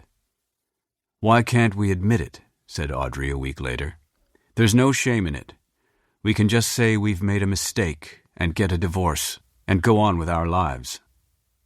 "We have not made a mistake," wrote Carlyle on July 13th. "I've always had trouble with my temper. I've told you that time and time again. It's part of being a man, for God's sake. Women have to understand that if they want to live with a man." July 23rd. "Some men do that kind of thing, of course I know that," Audrey replied. "Who could know it better than I do? I cannot live in fear. It's a terrible, terrible thing living in fear, and I am not going to do it again." "Don't talk to me about your goddamn George," said Carlyle near the end of July. "Look at him, off in Europe. They never give single men that kind of opportunity. Talk about prejudice. Just try being a single man past 35 or so. And now they tell me 50's the cutoff. I can't even apply again. So don't talk to me about George. And you know he's no better than the rest of us. You've told me yourself, for God's sake, what he's capable of. Are you mad? Are you out of your mind? To imply that the little bursts of temper that happened to me are as bad as what he did? We can keep ourselves under control, Audrey, if we try. It just takes work, that's all. I'll never hit you again. I can promise you that. I do promise you that. We can't humiliate ourselves, for God's sake. August 9. I just don't know if I can believe you, wrote Audrey. You don't understand about George. It wasn't the same kind of thing at all. I should never have told you. But I thought it would help you, Carlyle. Oh, God. I don't want to fail either. But if I can't believe you, then I'm going to leave you, Carlyle. I swear it. I just can't go on like this. I won't go on like this. Allberg refolded the letters and put them back in the box, under the jewelry. He sat for a long time, holding the black box in his big, long-fingered hands, running the tips of his fingers over the initials on the top, aware of the smoothness of the ebony, warmed by his hands. It had been like watching bits and pieces of an old movie, starring actors he had heard of, but never seen before. He felt dazed, disoriented. Maybe that's what did it, he thought. sitting in Carlyle Burke's dusty tool shed. Maybe Carlyle invited him over and spilled his guts, told him everything, confirmed all of George's worst suspicions, and confronted him, probably for the first time, with whatever it was that George had once done that had let Carlyle Burke feel less corrupt by comparison. He got up slowly, folded the chair and put it away, and still holding the ebony box, went out of the tool shed and locked it behind him. He told Sanducci to stop the search. When he got back to the office, for some reason not clear to him, he didn't tag the ebony box, but put it in the bottom drawer of his desk. Then he went off to see George Wilcox. 28. George was trying to pack. The clothes hadn't been difficult. He'd just shoved them all into the suitcases he and Myra used to use when they went traveling. There was still room left in them, enough for whatever personal things he decided to take with him. But the problem was that in wandering through his house, he couldn't find anything except clothes that he wanted to bring. He had called a real estate agent and told him to put the house up for sale. Maybe he should sell all the furniture with it. What use would he have for furniture anyway? Carol had a big 2-bedroom apartment filled with her own stuff. She certainly wouldn't need any of his. He didn't have anything really good anyway. He and Myra had spent all their extra money on trips and never regretted a penny of it either. Maybe he should take his slides and photo albums. And he'd have to take his books. And surely there must be lots more things, he thought with growing desperation, that he couldn't bear to leave behind. He stood in his kitchen looking around, but couldn't see a single thing he didn't mind abandoning. Then through his window he saw his garden, and lifted his hands and made a strange sound in his throat. He wouldn't want to take it with him even if he could. He didn't deserve it any longer. His life guilt was much too heavy. It hurt his soul to see it spread so joyously out there, unaware that he was deserting it, but he refused to step outside. Never again would he go out there. He went into his den and sat in the chair behind his desk, wondering what to do next. He'd called the garage where his car was being repaired and told them to sell it. He'd phoned the matron at the hospital and let her know he wouldn't be going there anymore. Anybody else who ought to know he would write to from Vancouver. He folded his arms on the desk and rested his head there. And he heard Carlyle's nasal voice again, but this time he was too tired to get up and get himself some coffee or sweep the floor or do anything at all to push that voice out of his head. How had he persuaded him to come? How had he done it anyway? "George, it's Carlyle," he'd said briskly. "I'm not feeling too well these days, George. Don't think I've got much longer to go. And I want to get some things said while there's still time. Don't do it for me, George." He'd chuckled here. "I know you'd never do anything for me, but do it for Myra. You know how she was always trying to make things right between us. And do it for Audrey, George. Come to see me. Just once more." Carlyle had stopped driving, stopped going out to old-age pensioners' things. There was some talk around the village about his sudden inactivity, and George had believed when he called that there might be some truth to the rumor that he was failing. So he'd gone. For Myra? For Audrey? He doubted it. He had gone out of a dark curiosity, a rancorous desire to see his own good health substantiated by a pale and wraith-like Carlyle dying. It was hard to tell about these things, but he certainly hadn't looked like he was failing. He'd just wanted to vent his spleen, that's all, thought George bitterly, lifting his head from his arms.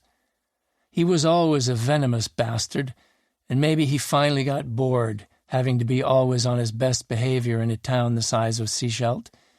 And when Myra died, the buffer between him and George was suddenly gone. Anyway, he'd called, and for whatever reason, George had answered the summons. He'd knocked on the half-open door and heard Carlyle call to him from the living room. "Come!" he'd sung out, like he was a king or some damn thing. "What is it, Carlyle? What do you want from me?" "Oh, George, just look out there," said Carlyle from his rocking chair. "Did you ever think we'd be living in a place like this, you and I, only half a mile apart, looking out at such a beautiful sight?" "We wouldn't have been," said George, "if I'd had anything to say about it. Not both of us." Carlyle glanced over his shoulder. He gave him a grin and one of his ludicrous winks. "Funny, isn't it?" he said. "The tricks that fate plays." "Just say what you have to say, Carlyle, and then I'll be getting on my way." "I'd hoped you'd stay for lunch," said Carlyle. "I just bought a salmon." "I don't care for fish." Carlyle sighed. He seemed tired. Perhaps that was why he wasn't getting out of the rocking chair. "Well, at least have the courtesy to sit down, George," he said. "I have no intention of sitting down. Just say what you've got to say, and if you don't say it fast, I'm going." Carlyle, looking out at the sea, rocked and nodded and rocked. "Okay, that's it. I'm on my way." "Not so fast, George." Carlyle turned around and hooked an arm around the back of the rocking chair. His voice had lost its warmth. "I've gotten pretty sick of you over the last 5 years. Everywhere I go, there you are with your long face and that perpetual scowl. It wasn't so bad when Myra was around. She kept you under control, Myra did. But ever since you buried her, George, it's gotten to be a bit much." "Oh, I know you talk about me," he said, turning back to the window. "I've never said a goddamn word about you to anyone," said George, furious. "I don't like the taste of your name in my mouth." Carlyle was silent for a moment, rocking gently. "It's too bad we couldn't ever get to be friends, George. I wanted that, you know, especially in the beginning." He was speaking quietly, almost to himself. "I thought you were a man I could get to know, confide in. I thought I might have found a real friend. Never had many of those. Never had any, when you come right down to it. I haven't the faintest idea why I thought you might turn out to be my friend. It was your eyes, I think, so stubborn and unwavering. And something about the way you walked, aggressive and hesitant, all at the same time." He turned around again slowly. "But that never happened, did it?" he said bleakly. "I ended up with your sister instead." He threw back his head and laughed. "Oh, God, that was the biggest mistake I ever made." "It was a bigger one," said George huskily, "for her." When Carlyle looked at him this time, there was grief on his face and in his watery blue eyes. George didn't believe it for an instant. "I didn't want her to die," said Carlyle heavily. "I loved her, as much as I could. You jumped to a lot of conclusions about me, George. Some of them were accurate, but some of them weren't." "You killed her," said George. He stared at Carlyle, open-mouthed, hardly able to believe he'd said it. "You killed her," he said more belligerently. "You do insist," said Carlyle coldly, staring back at him, "on missing the point." He deliberately turned his back on George. "She was a foul driver, and she finally managed to kill herself. I'd never let her drive, never, not while I was in the car. I tried to stop her that day, as a matter of fact, but she was in a state, as usual, wouldn't listen to me." "You made her go," said George. "You frightened her into going." Carlyle turned around again, slowly, smiling. "Ah, George, did you hear what you just said?" George felt the earth shift beneath his feet. "I didn't make her do things, George," said Carlyle, petulant. She made me do things. He shifted himself around in the rocking chair, clumsily it seemed to George, and looked again out at his garden and the sea. "You should have told me," he said. "You had a responsibility to tell me what I was getting into. How was I supposed to know, for God's sake? And then she told me, finally, when it was too late." "Oh, she told me all right. She told me everything," said Carlyle rapidly, nodding, rocking. George began looking desperately around the room. He thought he was looking for something close enough to grab, hang on to, something he could lean on, while he made his painful passage out of the house, away from the sound of Carlyle's voice. Carlyle glanced over his shoulder at him. "I'm talking about your sister, George. Your family. Pay some respect, George. Pay some attention." He watched until George became still, then smiled and once more arranged himself to face the sea. "There was nothing much you could do about it, was there? Although you certainly tried, like a good son, a good brother. But that sort of thing is contagious, in a way. Did you ever think of that? It's ironic, but they get to like things that way. That's what I think, anyway. Do you see what I mean? So the damage was already done, George, long before she met me. Probably before you decided to take matters into your own clumsy hands." George saw the shell casing sitting on the bookshelf, and suddenly his feet were no longer nailed to the floor. Carlyle shook his head regretfully at the ocean.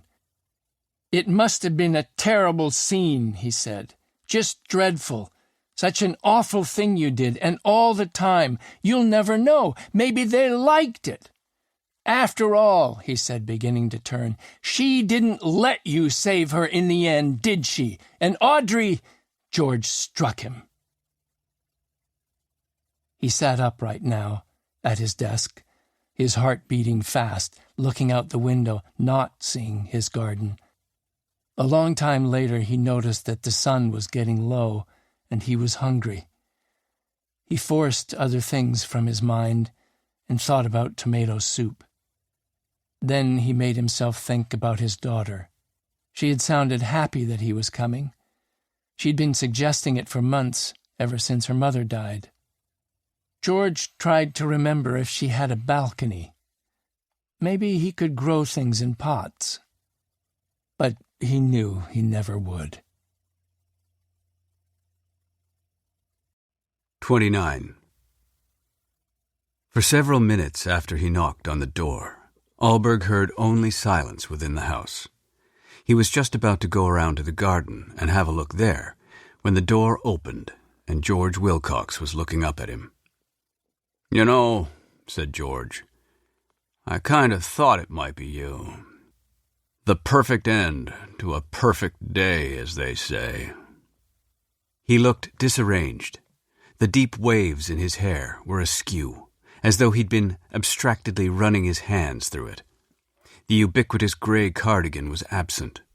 He was wearing an open-necked white shirt, which revealed the sagging flesh of his neck, wide maroon suspenders, shapeless gray pants, and scuffed leather slippers. "Cassandra been talking to you?" said George. "Cassandra," said Alberg. "No, why?" "Oh, I don't know. The two of you seem to be pretty thick these days." He opened the door wider and gestured to Alberg to come in. "I thought she might have told you about my plans," he said, as Alberg squeezed past him into the long, narrow living room. "What plans?" His eyes went automatically to the place on the windowsill where the shell casings had stood, and he felt a welcome rush of anger. Nice old guy or not, the man had killed someone. It was hard to believe, all right, he thought, watching George shuffle slowly toward the kitchen. "What plans?" he said again, following the old man into the den, where a large suitcase, half filled with clothing, lay open on the desk. "I'm moving," said George, "to Vancouver. I'm going to live with my daughter." Alberg leaned against the doorway. He told himself, to remain calm. He told himself to be patient. He reminded himself that George Wilcox was no fool. "What brought this on?" he said, watching the old man stuff a couple of books into the suitcase. There was a pile of them on the desk, next to a framed photograph, face down. "People dying brought it on," said George. He got 2 more books from the pile and fitted them in. "I figured I'll be better off living with somebody who's still a long way from crapping out." "What about your garden?" "What about it?" "There's gardens in Stanley Park. Stanley Park's practically across the street from Carol's place." He glanced up at Allberg. "Sit yourself down in the chair here." He pushed it toward him. "I don't like you looming in the door like that. You're blocking some of my light." Allberg sat. For a while they didn't speak. George continued to pack, stuffing books in among pajamas and pants and socks and underwear. Finally, he picked up the photograph. He studied it for several seconds, then abruptly held it out to Allberg. "This is my sister," he said. "Audrey." Allberg, accepting the photograph, saw something in George's eyes. Whether irony or amusement, he couldn't tell. He looked at George's sister. His shock was almost physical. The hair was shorter and done in a pageboy style now out of fashion. The nose was slightly longer. The mouth was slightly smaller. But the resemblance to Cassandra was striking. Allberg looked from the photo to George. He knew his astonishment was obvious. But George was busily packing more books, looking, Allberg thought, like a squirrel creating his winter's cache. "I thought you might like to have a look at her," said George, "seeing you've expressed such a curiosity." He took the photograph back and packed it carefully between 2 flannel shirts. "I'd show you the one of Myra and Carol, too," he said, "but it's already packed away." He straightened up and rubbed the small of his back. "Time to take a break. Bring that chair into the kitchen. We'll sit in there for a while." He looked at Allberg, waiting for him to stand and pick up the chair, and Allberg realized that there was to be no discussion of the resemblance between his sister and Cassandra Mitchell. He got up and moved the chair, and sat in it quickly, before George had a chance to make him take the leather one. "Now," said George, arranging his hands in his lap, "since you didn't know I'm leaving, you haven't come to say goodbye. And since you didn't find anything out there in the ocean that's got to do with me, you haven't come to arrest me for anything. So tell me, policeman, why are you here?" He would miss coming to this house, Allberg realized. He would miss the flowers in the garden, and the sound of the sea on the beach, and sitting like a benevolent hunter in George Wilcox's kitchen, reluctantly enjoying his company. "I've come to tell you a story," he said, and smiled, and stretched out his long legs. "I'm a busy man," said George shortly. "Got no time for stories. Not today." "It won't take long," said Allberg. "I might get some of it wrong, but if I do, you can correct me." "It's your story," said George. "Why should I correct you?" "It's your story," said Allberg. "I'm only telling it." He pulled cigarettes and a lighter from his pocket and reached for the ashtray on the tobacco stand next to George's chair. "Do you mind if I smoke?" he said politely. George didn't answer, just stared at him, stubbornly. "Last Tuesday morning, Carlyle Burke phoned you," said Allberg. He lit a cigarette and put the package and the lighter back in his jacket pocket. "He asked you to have lunch with him. Now, we both know how you felt about old Carlyle, so I won't even speculate about how he persuaded you to go, but he did, and you went." He leaned toward George. "You didn't intend to kill him. I'm sure of that. You're not a killer, George." He sat back. At least you weren't until last Tuesday. I don't have to listen to this. George was pulling at the tufts of stuffing that protruded from a break in the seam of the leather chair. Alberg remembered sitting in that chair and doing the same thing. "No, you don't," he said quietly. George said nothing. "You went into the house, and Carlyle, for whatever reason, maybe just because he was a spiteful old bastard, talked to you about things you'd just as soon never have heard. And finally you couldn't stand it anymore and you hit him on the head." He looked at the old man closely. "Is it too hot for you, George, sitting in the sun?" George said nothing. His face was crumpled and still. "You probably didn't mean to kill him, even when you hit him," said Alberg. "Sometimes it's harder than you'd believe to kill a man. Sometimes you have to stab and bash away at him until you're both soaked in his blood. And the other guy's still yelling, still crying out, maybe praying or calling for his mother. And yet he won't die. He just won't die." "You speaking from personal experience?" said George. "Is that your police brutality kind of thing you're talking about?" "And other times," said Alberg, unruffled. "One little smack seems to do it. And the guy stands there bewildered, looking down at this dead person and wondering how the hell he got that way." He took a final drag on his cigarette and stubbed it out. "That's the way I figure it happened with you. One little smack. Probably didn't feel like much to you, just enough to shut him up. That's probably what you thought. And then there's the man lying there dead."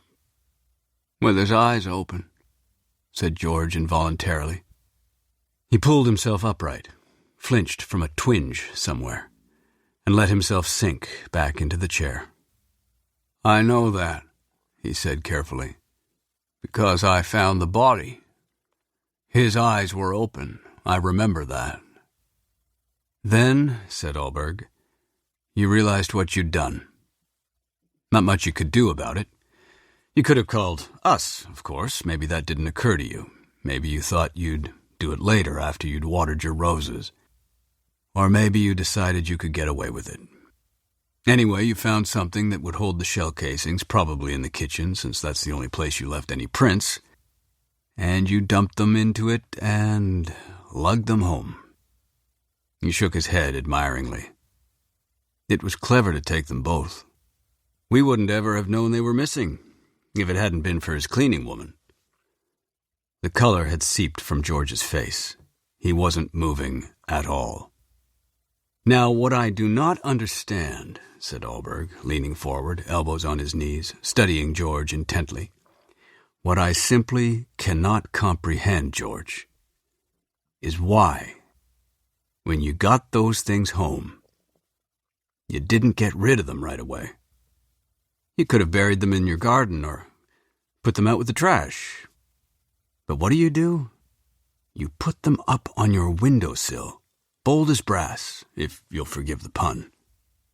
George looked back at him, silent and gray. "Of course you were lucky, too," said Alberg. "Damn lucky. You were seen going into Carlyle's gate by 3 people. 2 of them saw you at 2:30 when you found the body. One of them, unfortunately he's what we call an unreliable witness, one man, says he saw you a lot earlier. That fits with the time of death. It also fits the story of the man who sold Carlyle the salmon. Oh yes, we found him, George, or rather, he found us. He says Carlyle was expecting a guest for lunch, and I figure that guest must have been you."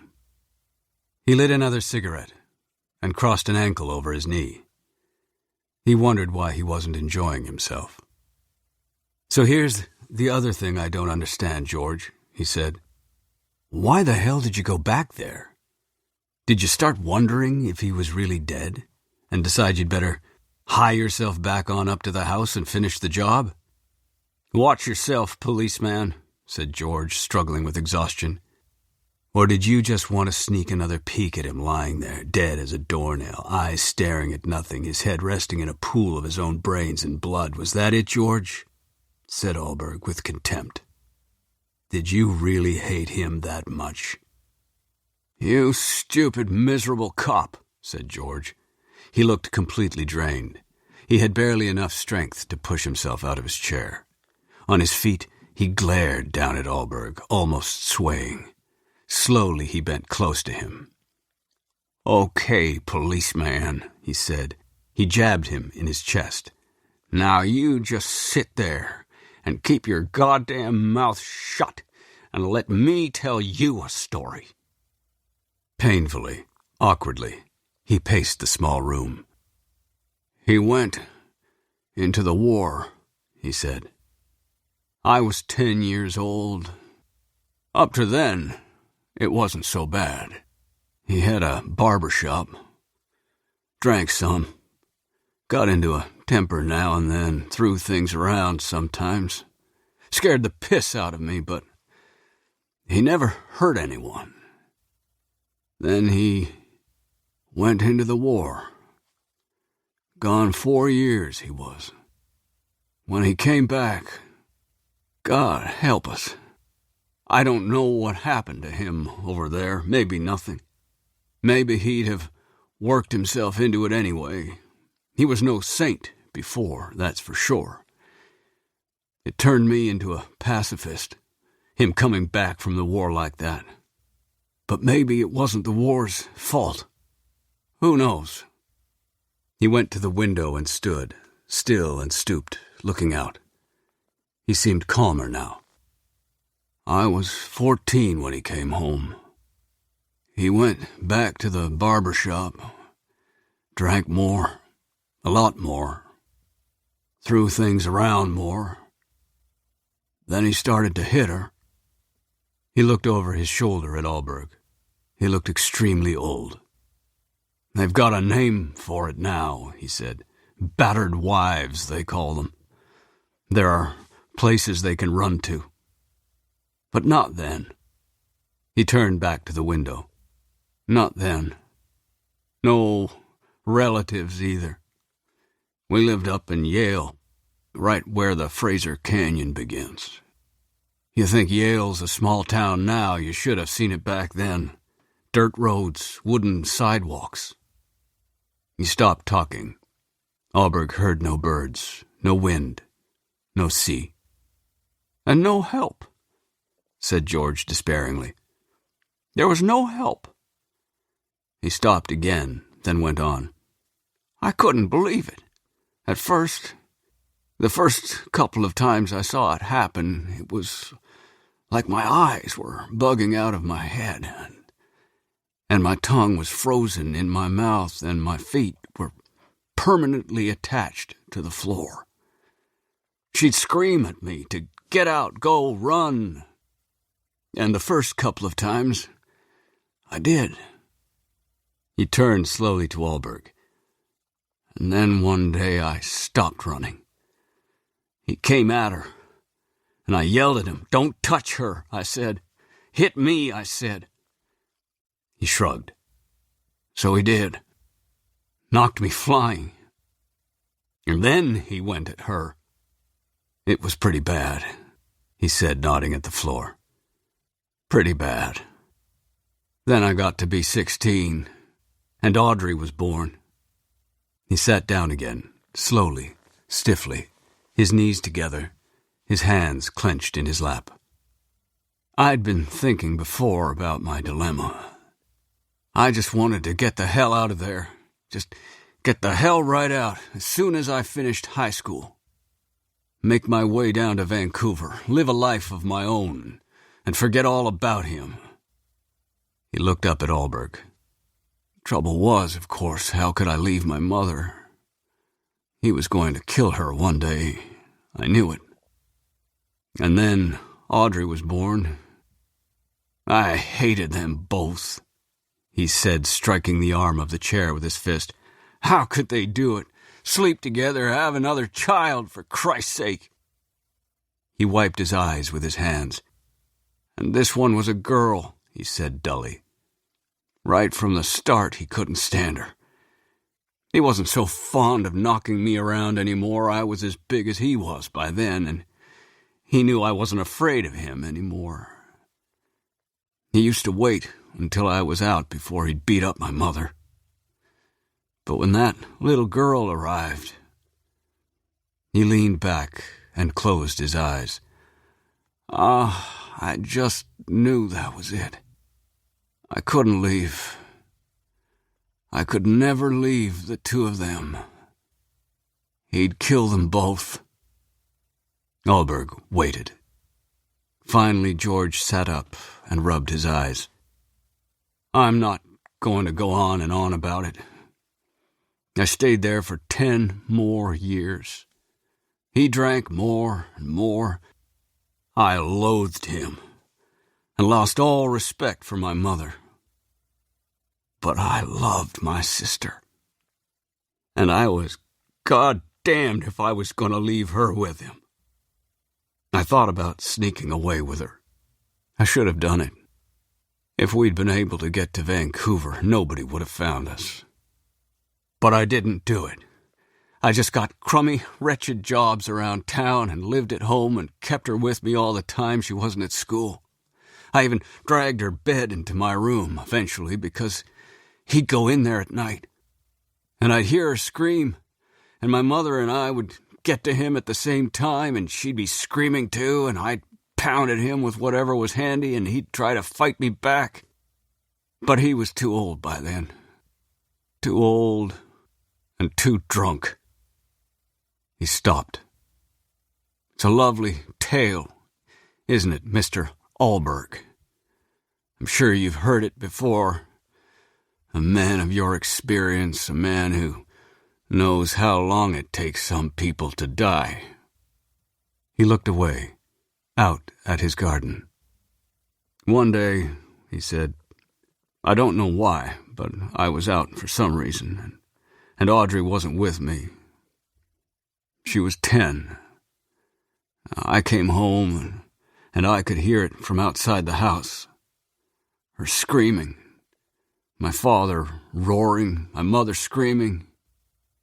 He gave Alberg a distorted smile.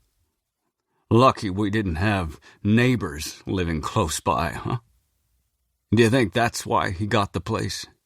Because nobody could hear what was going on inside? He got up again and went to the window. I practically broke the door down getting in, he said bleakly. He was beating her with a stick. Her face was bleeding, her hair was matted with blood. Her hands and arms were bleeding too, because she'd stretched them out, see, to ward him off. My mother was clawing at his back. She was a small woman. I don't even think he felt her. I ran right through the house to the mudroom in the back and got the shotgun and loaded it and ran back into the room where they were and shot out all the windows. And that stopped him all right. He looked around the kitchen, but Alberg didn't think he saw it. I pointed the shotgun right at him, said George, detached. I told him to get the hell out and never come back or I'd blow his goddamn head off. He stood there, lurching around the room, waving his hands and swearing at me. He wouldn't come close. I think he knew how badly I wanted to do it, blow his head to kingdom come. He turned to look at Alberg. But he wouldn't go, either. I think he was so drunk, he couldn't quite figure out what I was yelling at him. Meanwhile, there's Audrey on the floor, bleeding and crying, and my mother looking wildly around, not knowing what to do. George shuffled around behind the leather chair and hung on to its high back. I dropped the shotgun and shoved him out of the house. The car was sitting out there, an old Model T. I pushed him into it. He stank of booze, and he could hardly stand up. But I shoved him into the driver's seat and got the car going. Drive, I said to him. Drive, you son of a bitch. Get the hell out of here. Then I ran back into the house to see to Audrey. He pushed a hand through his hair and looked almost bewildered for a moment. Then he let himself lean heavily upon the back of the chair. My mother was with her by then, I'll give her that. She was crooning at her, looking over the injuries. I came charging in and I said, "The bastard's in the car. It's pointed up the canyon road. If there's a Christ in heaven, he'll drive himself over the cliff." I was shouting and shaking all over. He looked directly at Alberg. But then my mother heard the car rev up and start to move away, all jerky sounding. Her head came up, and she scrambled to her feet, and she ran out after him. She was screaming at him, telling him she was sorry. He leaned forward a little, looking at the staff sergeant intently. "Did you get that, Mr. Alberg? She was telling him she was sorry." "I got it, Mr. Wilcox," said Alberg quietly. George gave a shuddery sigh. He had aged shockingly since Alberg had come into the house. "I went outside," he said. "I saw her running after the car. It wasn't going very fast. I watched her, didn't even yell at her, and I saw her get herself onto the running board and open the door and climb into the car." Alberg watched him carefully. "I fixed up Audrey as best I could. Had to take her to the doctor, though, for stitches." Alberg waited. "It was such a long time ago," said George. He was ancient now, his skin the color of parchment. "Sometime that night, or maybe it was early in the morning, I can't remember, they came to tell us the car had gone over the cliff." He looked up. "It was a minister and a Mountie, as a matter of fact," he said, "who came to tell us that." He came around the chair, holding on to it, and sat down. "That's it, Mr. Alberg," he said. "I killed my parents. I killed them both. That's what it comes down to. And I've got absolutely nothing more to say to you."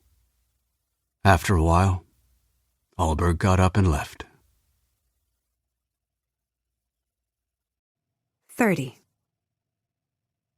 "You might want to look in on your friend George," said Alberg when she opened the door. He looked haggard and depressed. "Where is he?" said Cassandra, who was in her nightclothes. "At home." "What's the matter with him?" Alberg looked beyond her, into her house. "He's very tired." He leaned against the doorframe. "Why didn't you tell me he was moving?" "Why should I have told you?" Alberg sighed. "May I come in? Just for a minute. I won't stay long. I've got to get home." They went into the living room, where a crystal pitcher filled with sweet peas sat on the glass coffee table. Cassandra noticed that he looked at this for a long time. He would recognize the pitcher, she knew. "He's very fond of you," he said. "Yes," said Cassandra. "And I'm very fond of him." Her eyes were filling with tears. She clenched her fists.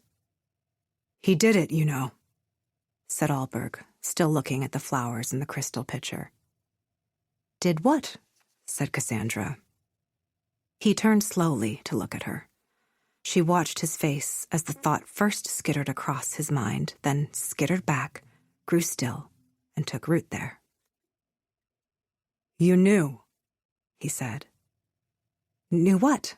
said Cassandra desperately. "Oh, for Christ's sake, Cassandra, stop playing games with me. He did it. He killed him. How long have you known?" They were still standing, and he seemed to tower above her, his eyes icy and his face pale.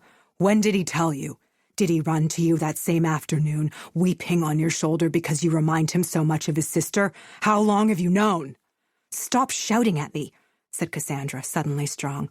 "If you want to speak to me in my own house, you will sit down and speak to me like a civilized human being, not a frustrated damn cop." He opened his mouth, closed it. Tell me, he said grimly, and he didn't sit down. Tell you what? I have nothing to tell you. For Christ's sake, Cassandra. With an effort, he lowered his voice. We're talking about a homicide. I know what we're talking about, said Cassandra. You don't have any evidence, do you? And he hasn't told you anything, has he? He told you, said Allberg bitterly. I know he did. Her anger drained away. She was regretful and heavy-hearted looking at him. She wanted to embrace him as she had embraced George and try to comfort him as she had tried to comfort George. Carl, listen to me. He turned hostile eyes on her. I can't help you. Even if he had told me he did it, and I reported this to you, it wouldn't help you much if, she said carefully, if he had told me he committed a crime. I would have rummaged around in my library, and I would have found out that a confession like that isn't admissible evidence. It's hearsay. She looked away from him. You'd have to get corroboration, even if he confessed to you directly, which he hasn't. She looked up at him, and which he won't. He moved toward the door. No, please. He waited, not looking at her. He's a miserably unhappy old man, said Cassandra. He's giving up everything he loves. His garden, his life here. He is not in any way a danger to anyone. And he's my friend. Allberg looked at her with contempt. He went to the door. Is your job so simple, Carl? Is your job really so damned cut and dried? She had to raise her voice and speak very quickly to get the last words out before the door slammed behind him. 31. The next day, Sid Sokolowski was standing by the counter, making conversation with the duty constable, when he heard the front door open. He turned, casually, and saw George Wilcox. "Who's in charge around here?" said George. He was dressed in a brown suit, Sokolowski figured must be almost as old as he was, and a brown tie, and was wearing a brown hat with a narrow brim, from which sprang a small green and red feather. "Staff Sergeant Allberg is in charge, sir," said Isabella, looking him over. "What's the nature of your business?" "That parrot is the nature of my business, madam," said George, waving toward the bird. "It's my property, and I've come to claim it." Sokolowski had disappeared down the hall. He now hurried back into the reception area, followed by Allberg. "Good morning, Mr. Allberg," said George. "Good morning, Mr. Wilcox," said Allberg. "May I have a word with you, in private?" "Sure. Come to my office." George didn't sit down when offered a chair. He wandered curiously about, looking out the window, sticking a finger in the soil of the ivy that still sat on top of the filing cabinet, finally coming to rest behind Allberg's desk, facing the wall on which hung the photograph of the staff sergeant's daughters. He studied the photograph absorbedly for several seconds, while Allberg, moored awkwardly in the center of his office, watched him and grew increasingly irritable. "Well," he said finally, "what is it that you want, Mr. Wilcox? Have you changed your mind? Want to sign a statement?" The bitterness in his voice startled him, and it seemed to startle George Wilcox, too. He turned from the photograph and looked at Allberg. "They're beautiful young women, Mr. Allberg," he said. "I envy you. I understand you're divorced. Divorce won't hurt them, at least not for long." He walked around to sit in the black chair, allowing Allberg access to his own swivel chair and the comforting paraphernalia that cluttered the surface of his desk. "I came to tell you something," said George. He took off his hat and held it in his lap, stroking its feather. "There's life," he said, "and there's conscience, and there's fate. And then there's law, Mr. Allberg. I've struggled with 3 of them, and I've decided to avoid a struggle with the 4th. Allberg felt unutterably depressed. "And it's not as though the struggling's over with," said George, so softly that Allberg had to strain to hear him. I don't even know if I had reasons for some of the wrong things I've done. I don't even know if things are really as complicated as they seem to be, or if it's just that I was plain wrong." He put on his hat, adjusting it with fumbling fingers. "I thought it might give you some satisfaction if I told you that." The white waves of his hair swept out beneath the brim of his hat, echoing its curve. As he got unsteadily to his feet, it struck Allberg for the first time that an 80-year-old man probably didn't have much longer to live. "I meant it about the parrot," said George, as they went slowly down the hall. "I have to take it with me." He stopped out of hearing range of Isabella. "The other stuff, if it turns out that it has to come to me like the will says, I've made arrangements to have it all sold." "Planning another trip on the proceeds?" said Allberg. George looked up at him. Defeated, he shrugged. "I've got to take the damn bird, though," he said obstinately. Back in the reception area, Allberg grasped the handle of the cage through the cloth, picked it up, and handed it to him. "Be my guest," he said. The parrot shrieked. "We'll miss him," said Isabella. "I'm sure he'll miss you too," said George. "Give him some cheese now and then," said Isabella. "It seems to keep him calm." "Does it now?" said George. "How are you going to get him home? Have you got a car? Where do you live?" said Isabella. "I have my own personal taxi, madam," said George, "which is right now waiting to deliver me to the bus station." He went out the door without another glance around him. Allberg, through the window above the green-cushioned bench, saw Cassandra's yellow hornet waiting at the curb. Before he turned away, he saw her reach across the front seat to open the passenger door for George.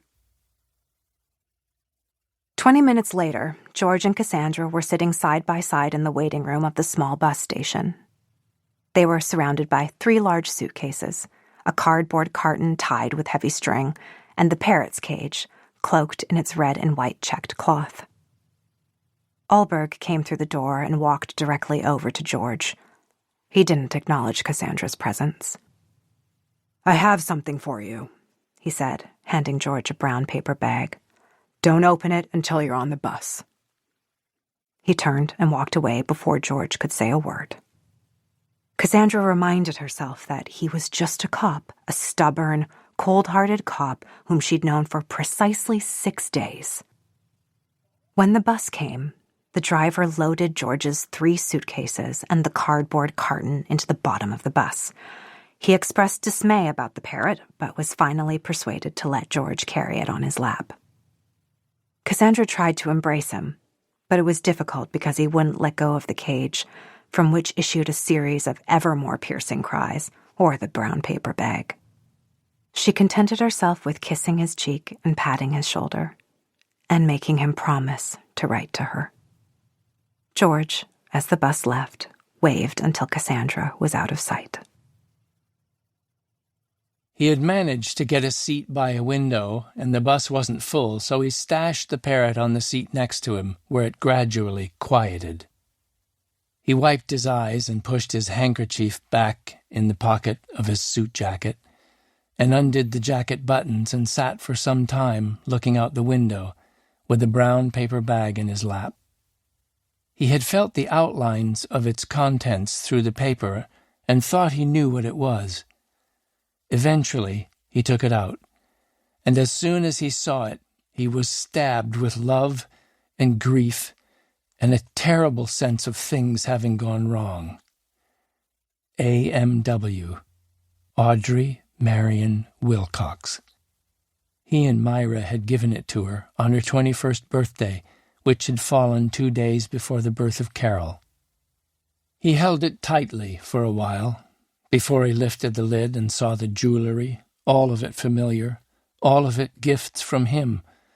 The bracelet for her 18th birthday, the necklace for Christmas the year after he and Myra were married, the ring for her 30th birthday shortly after they had moved from Saskatchewan to Vancouver, and the cameo sent to her from Germany after he and Myra and Carol had taken a trip to Italy in the spring of 1956, just a few months before her death.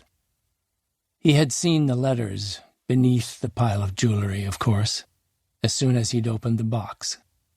But he closed the lid and contented himself with caressing the initials, embossed in gold, until the bus had reached Langdale and been loaded onto the ferry, and disgorged the driver and most of the passengers to seek refreshment in the cafeteria, or the sea wind on the sun deck, or the spectacular views from the glass-enclosed lounges. Then he opened the box again and took out the letters and unfolded the top one. "You bring it on yourself, Audrey. You know you do." 32. July 29th, 1984. Dear Mr. Allberg, I think I'm dying.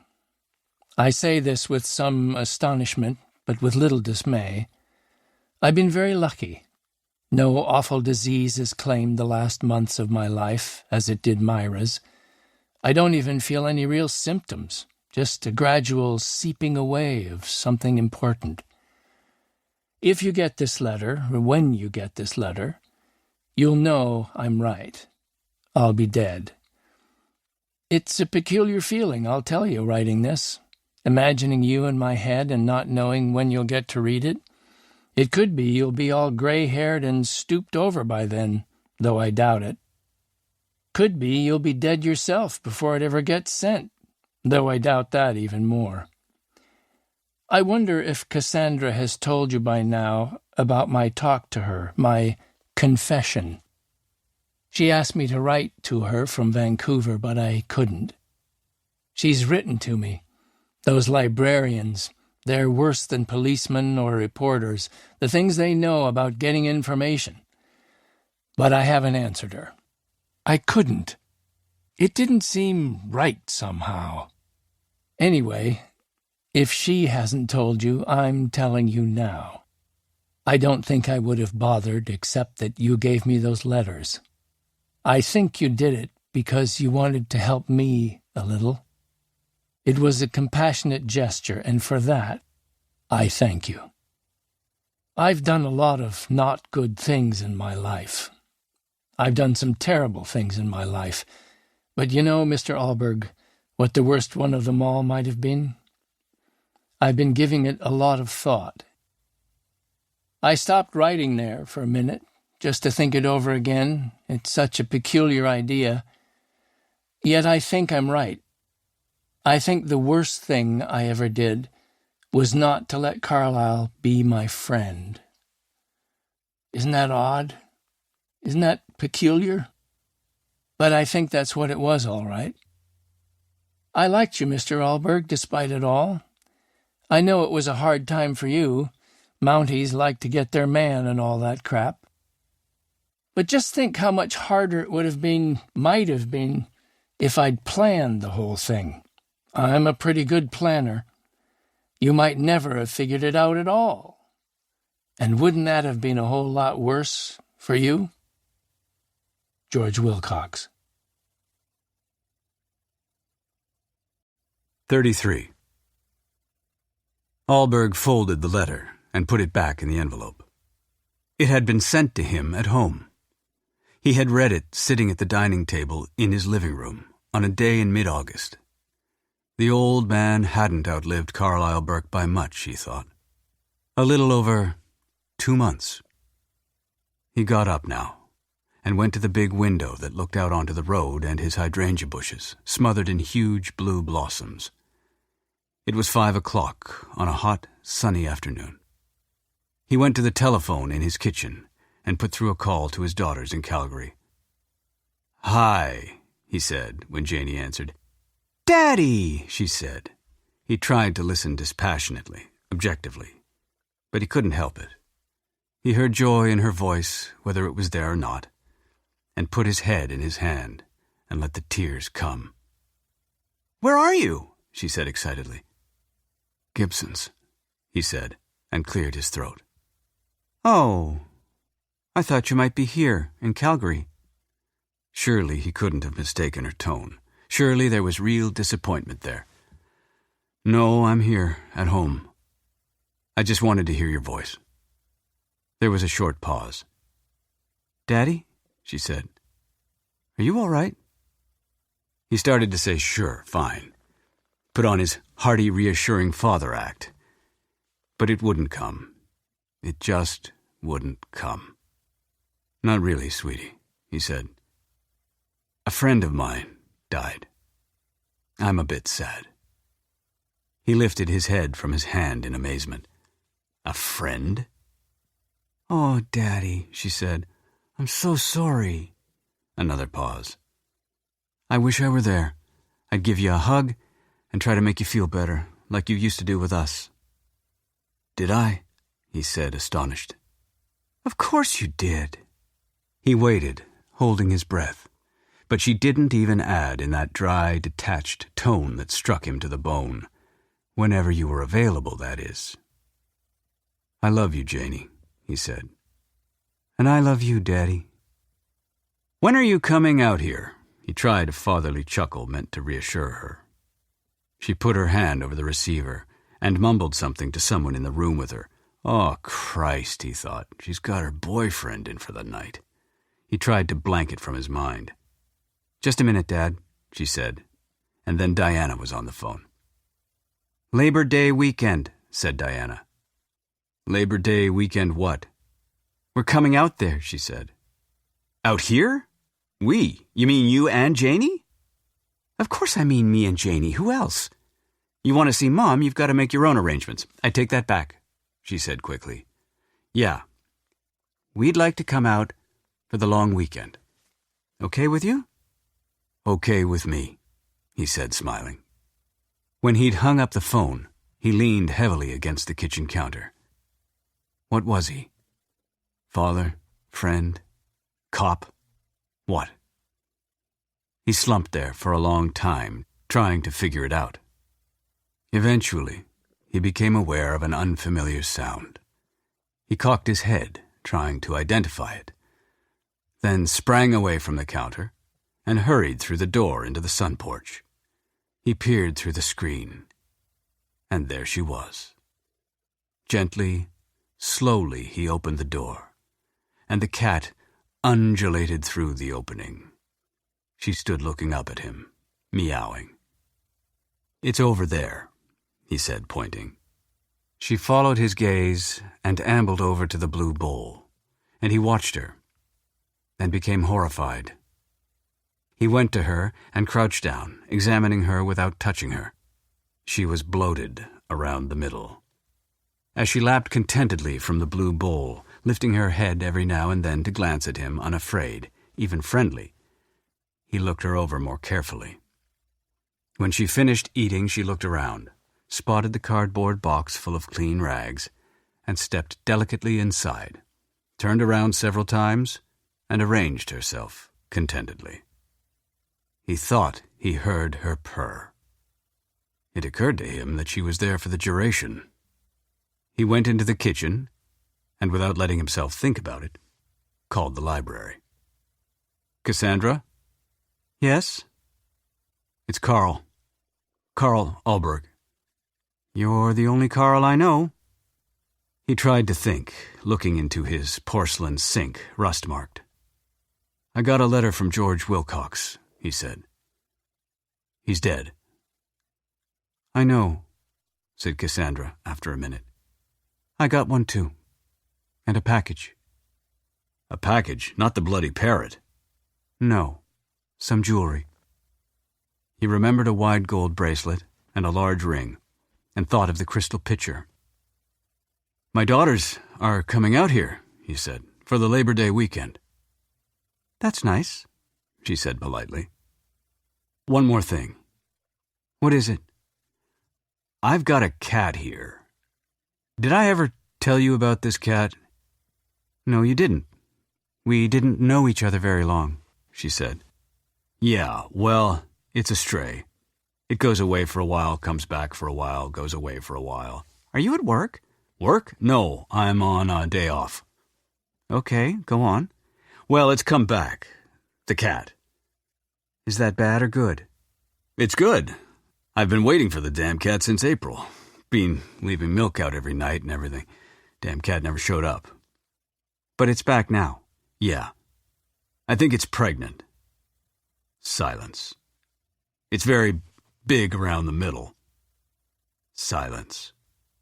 I don't think it's going to go away again until after it's had its kittens. Silence. Cassandra? Yes? I don't know what to do. Well, what do you expect me to say, for God's sake? Cats have kittens. That's part of being a cat. Yes, but it's my goddamn responsibility, he shouted, and I don't know what to do. Silence. Carl? Yeah. There are lots of books in the library. I'm sure there's one here that will tell you how to help a cat have kittens. That's a very good idea, said Alberg thoughtfully. I don't know why I didn't think of it myself. He grinned. I'll be right down. Keep listening after the credits for an excerpt from the next installment in the Carl Alberg series, Sleep While I Sing. We hope you have enjoyed this unabridged production of The Suspect by L.R. Wright, read for you by Peter Outerbridge as Carl Alberg, Kristen Kruk as Cassandra Mitchell, and John Nellis as George Wilcox. This program was produced by Kathleen Jones and directed by Susan Roman. It was engineered by Selena Fiorini-Paglia at Tattoo Sound and Music in Toronto, Ontario, and Henny Britton at Azure Studio in Vancouver, British Columbia. It was edited by Arden Knox, with post-production by Laura Howe. Text copyright 1985 by L.R. Wright. Production copyright 2024, Penguin Random House Canada Limited. All rights reserved. Sleep While I Sing.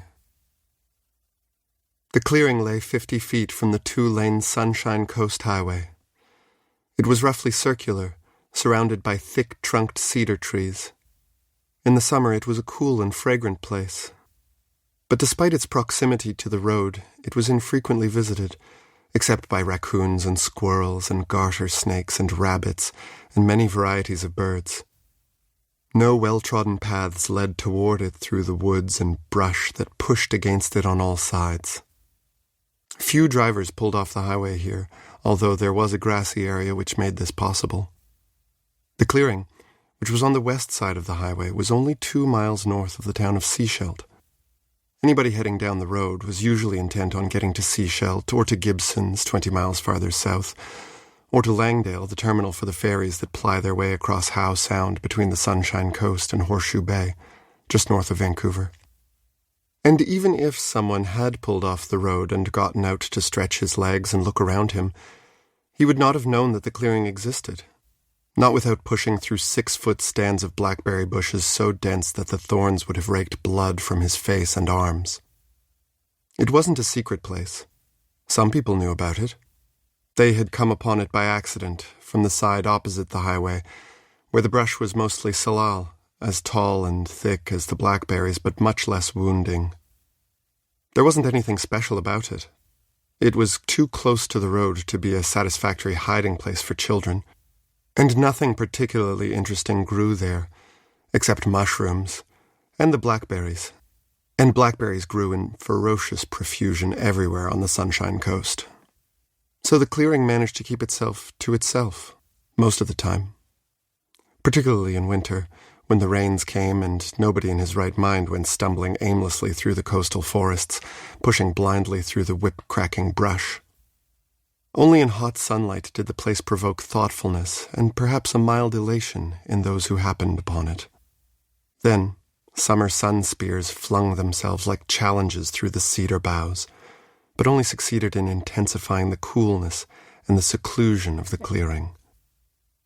Late one November evening, rain was falling upon the Sunshine Coast. It bounced and pattered upon the sea, painted the highway a glistening black, made soggy the lawns around houses in the several towns and villages that stretch along the coastline between Langdale and Earl's Cove. It murmured in the tops of the tall evergreens and rustled in the undergrowth, and it fell with an adamance that suggested it was never going to stop. There wasn't a square inch of the clearing that wasn't at least damp, despite the fan-like branches of the cedars, layer upon layer of them which sheltered the ground beneath the trees. Through the rain, a car could be heard approaching from the north. This was not unusual. Traffic wasn't heavy on the coast highway during the winter, especially at night, but cars and trucks and an occasional bus did trundle past now and then. The car slowed as it approached the clearing, inching along until the grassy area off the road was visible in the peripheral spill of the headlights. It pulled cautiously onto the grass, and for a few moments it just sat there, inexplicably, with its engine running and its lights on. A pair of raccoons curled up in a hollow log on the floor of the clearing awoke and listened warily, and watched the unwelcome light that filtered through the screen of blackberry bushes. A gust of wind cut through the underbrush from the west, causing the salal bushes to shudder. Then the car's passenger door was flung open, and a figure leapt out and ran away from the highway toward the prickly wall which hid the clearing. The raccoons raced pell-mell out of their den and through the salal and disappeared into the woods that led eventually to the sea. "Help!" cried the woman who had jumped from the car. Her voice sounded weak and disbelieving, alarm threaded with uncertainty. She was stumbling forward with outstretched hands when she ran into the blackberries. Her almost timorous cries became involuntary shrieks. She clawed at the bushes to disentangle herself and whirled around facing the car. Its lights were still on. Its engine continued to purr. "Oh, God," she said, wiping at her face, using the rain to soothe the scratches on her skin. Suddenly the headlights were extinguished, and the motor was silenced. The rain sounded louder now. The woman waited, half-crouched, by the wall of blackberry bushes. The driver's door opened, and for a moment the inside light went on, and then the driver was outside in the rain, and he closed the door, and the car was dark again. "Oh, God," whispered the woman.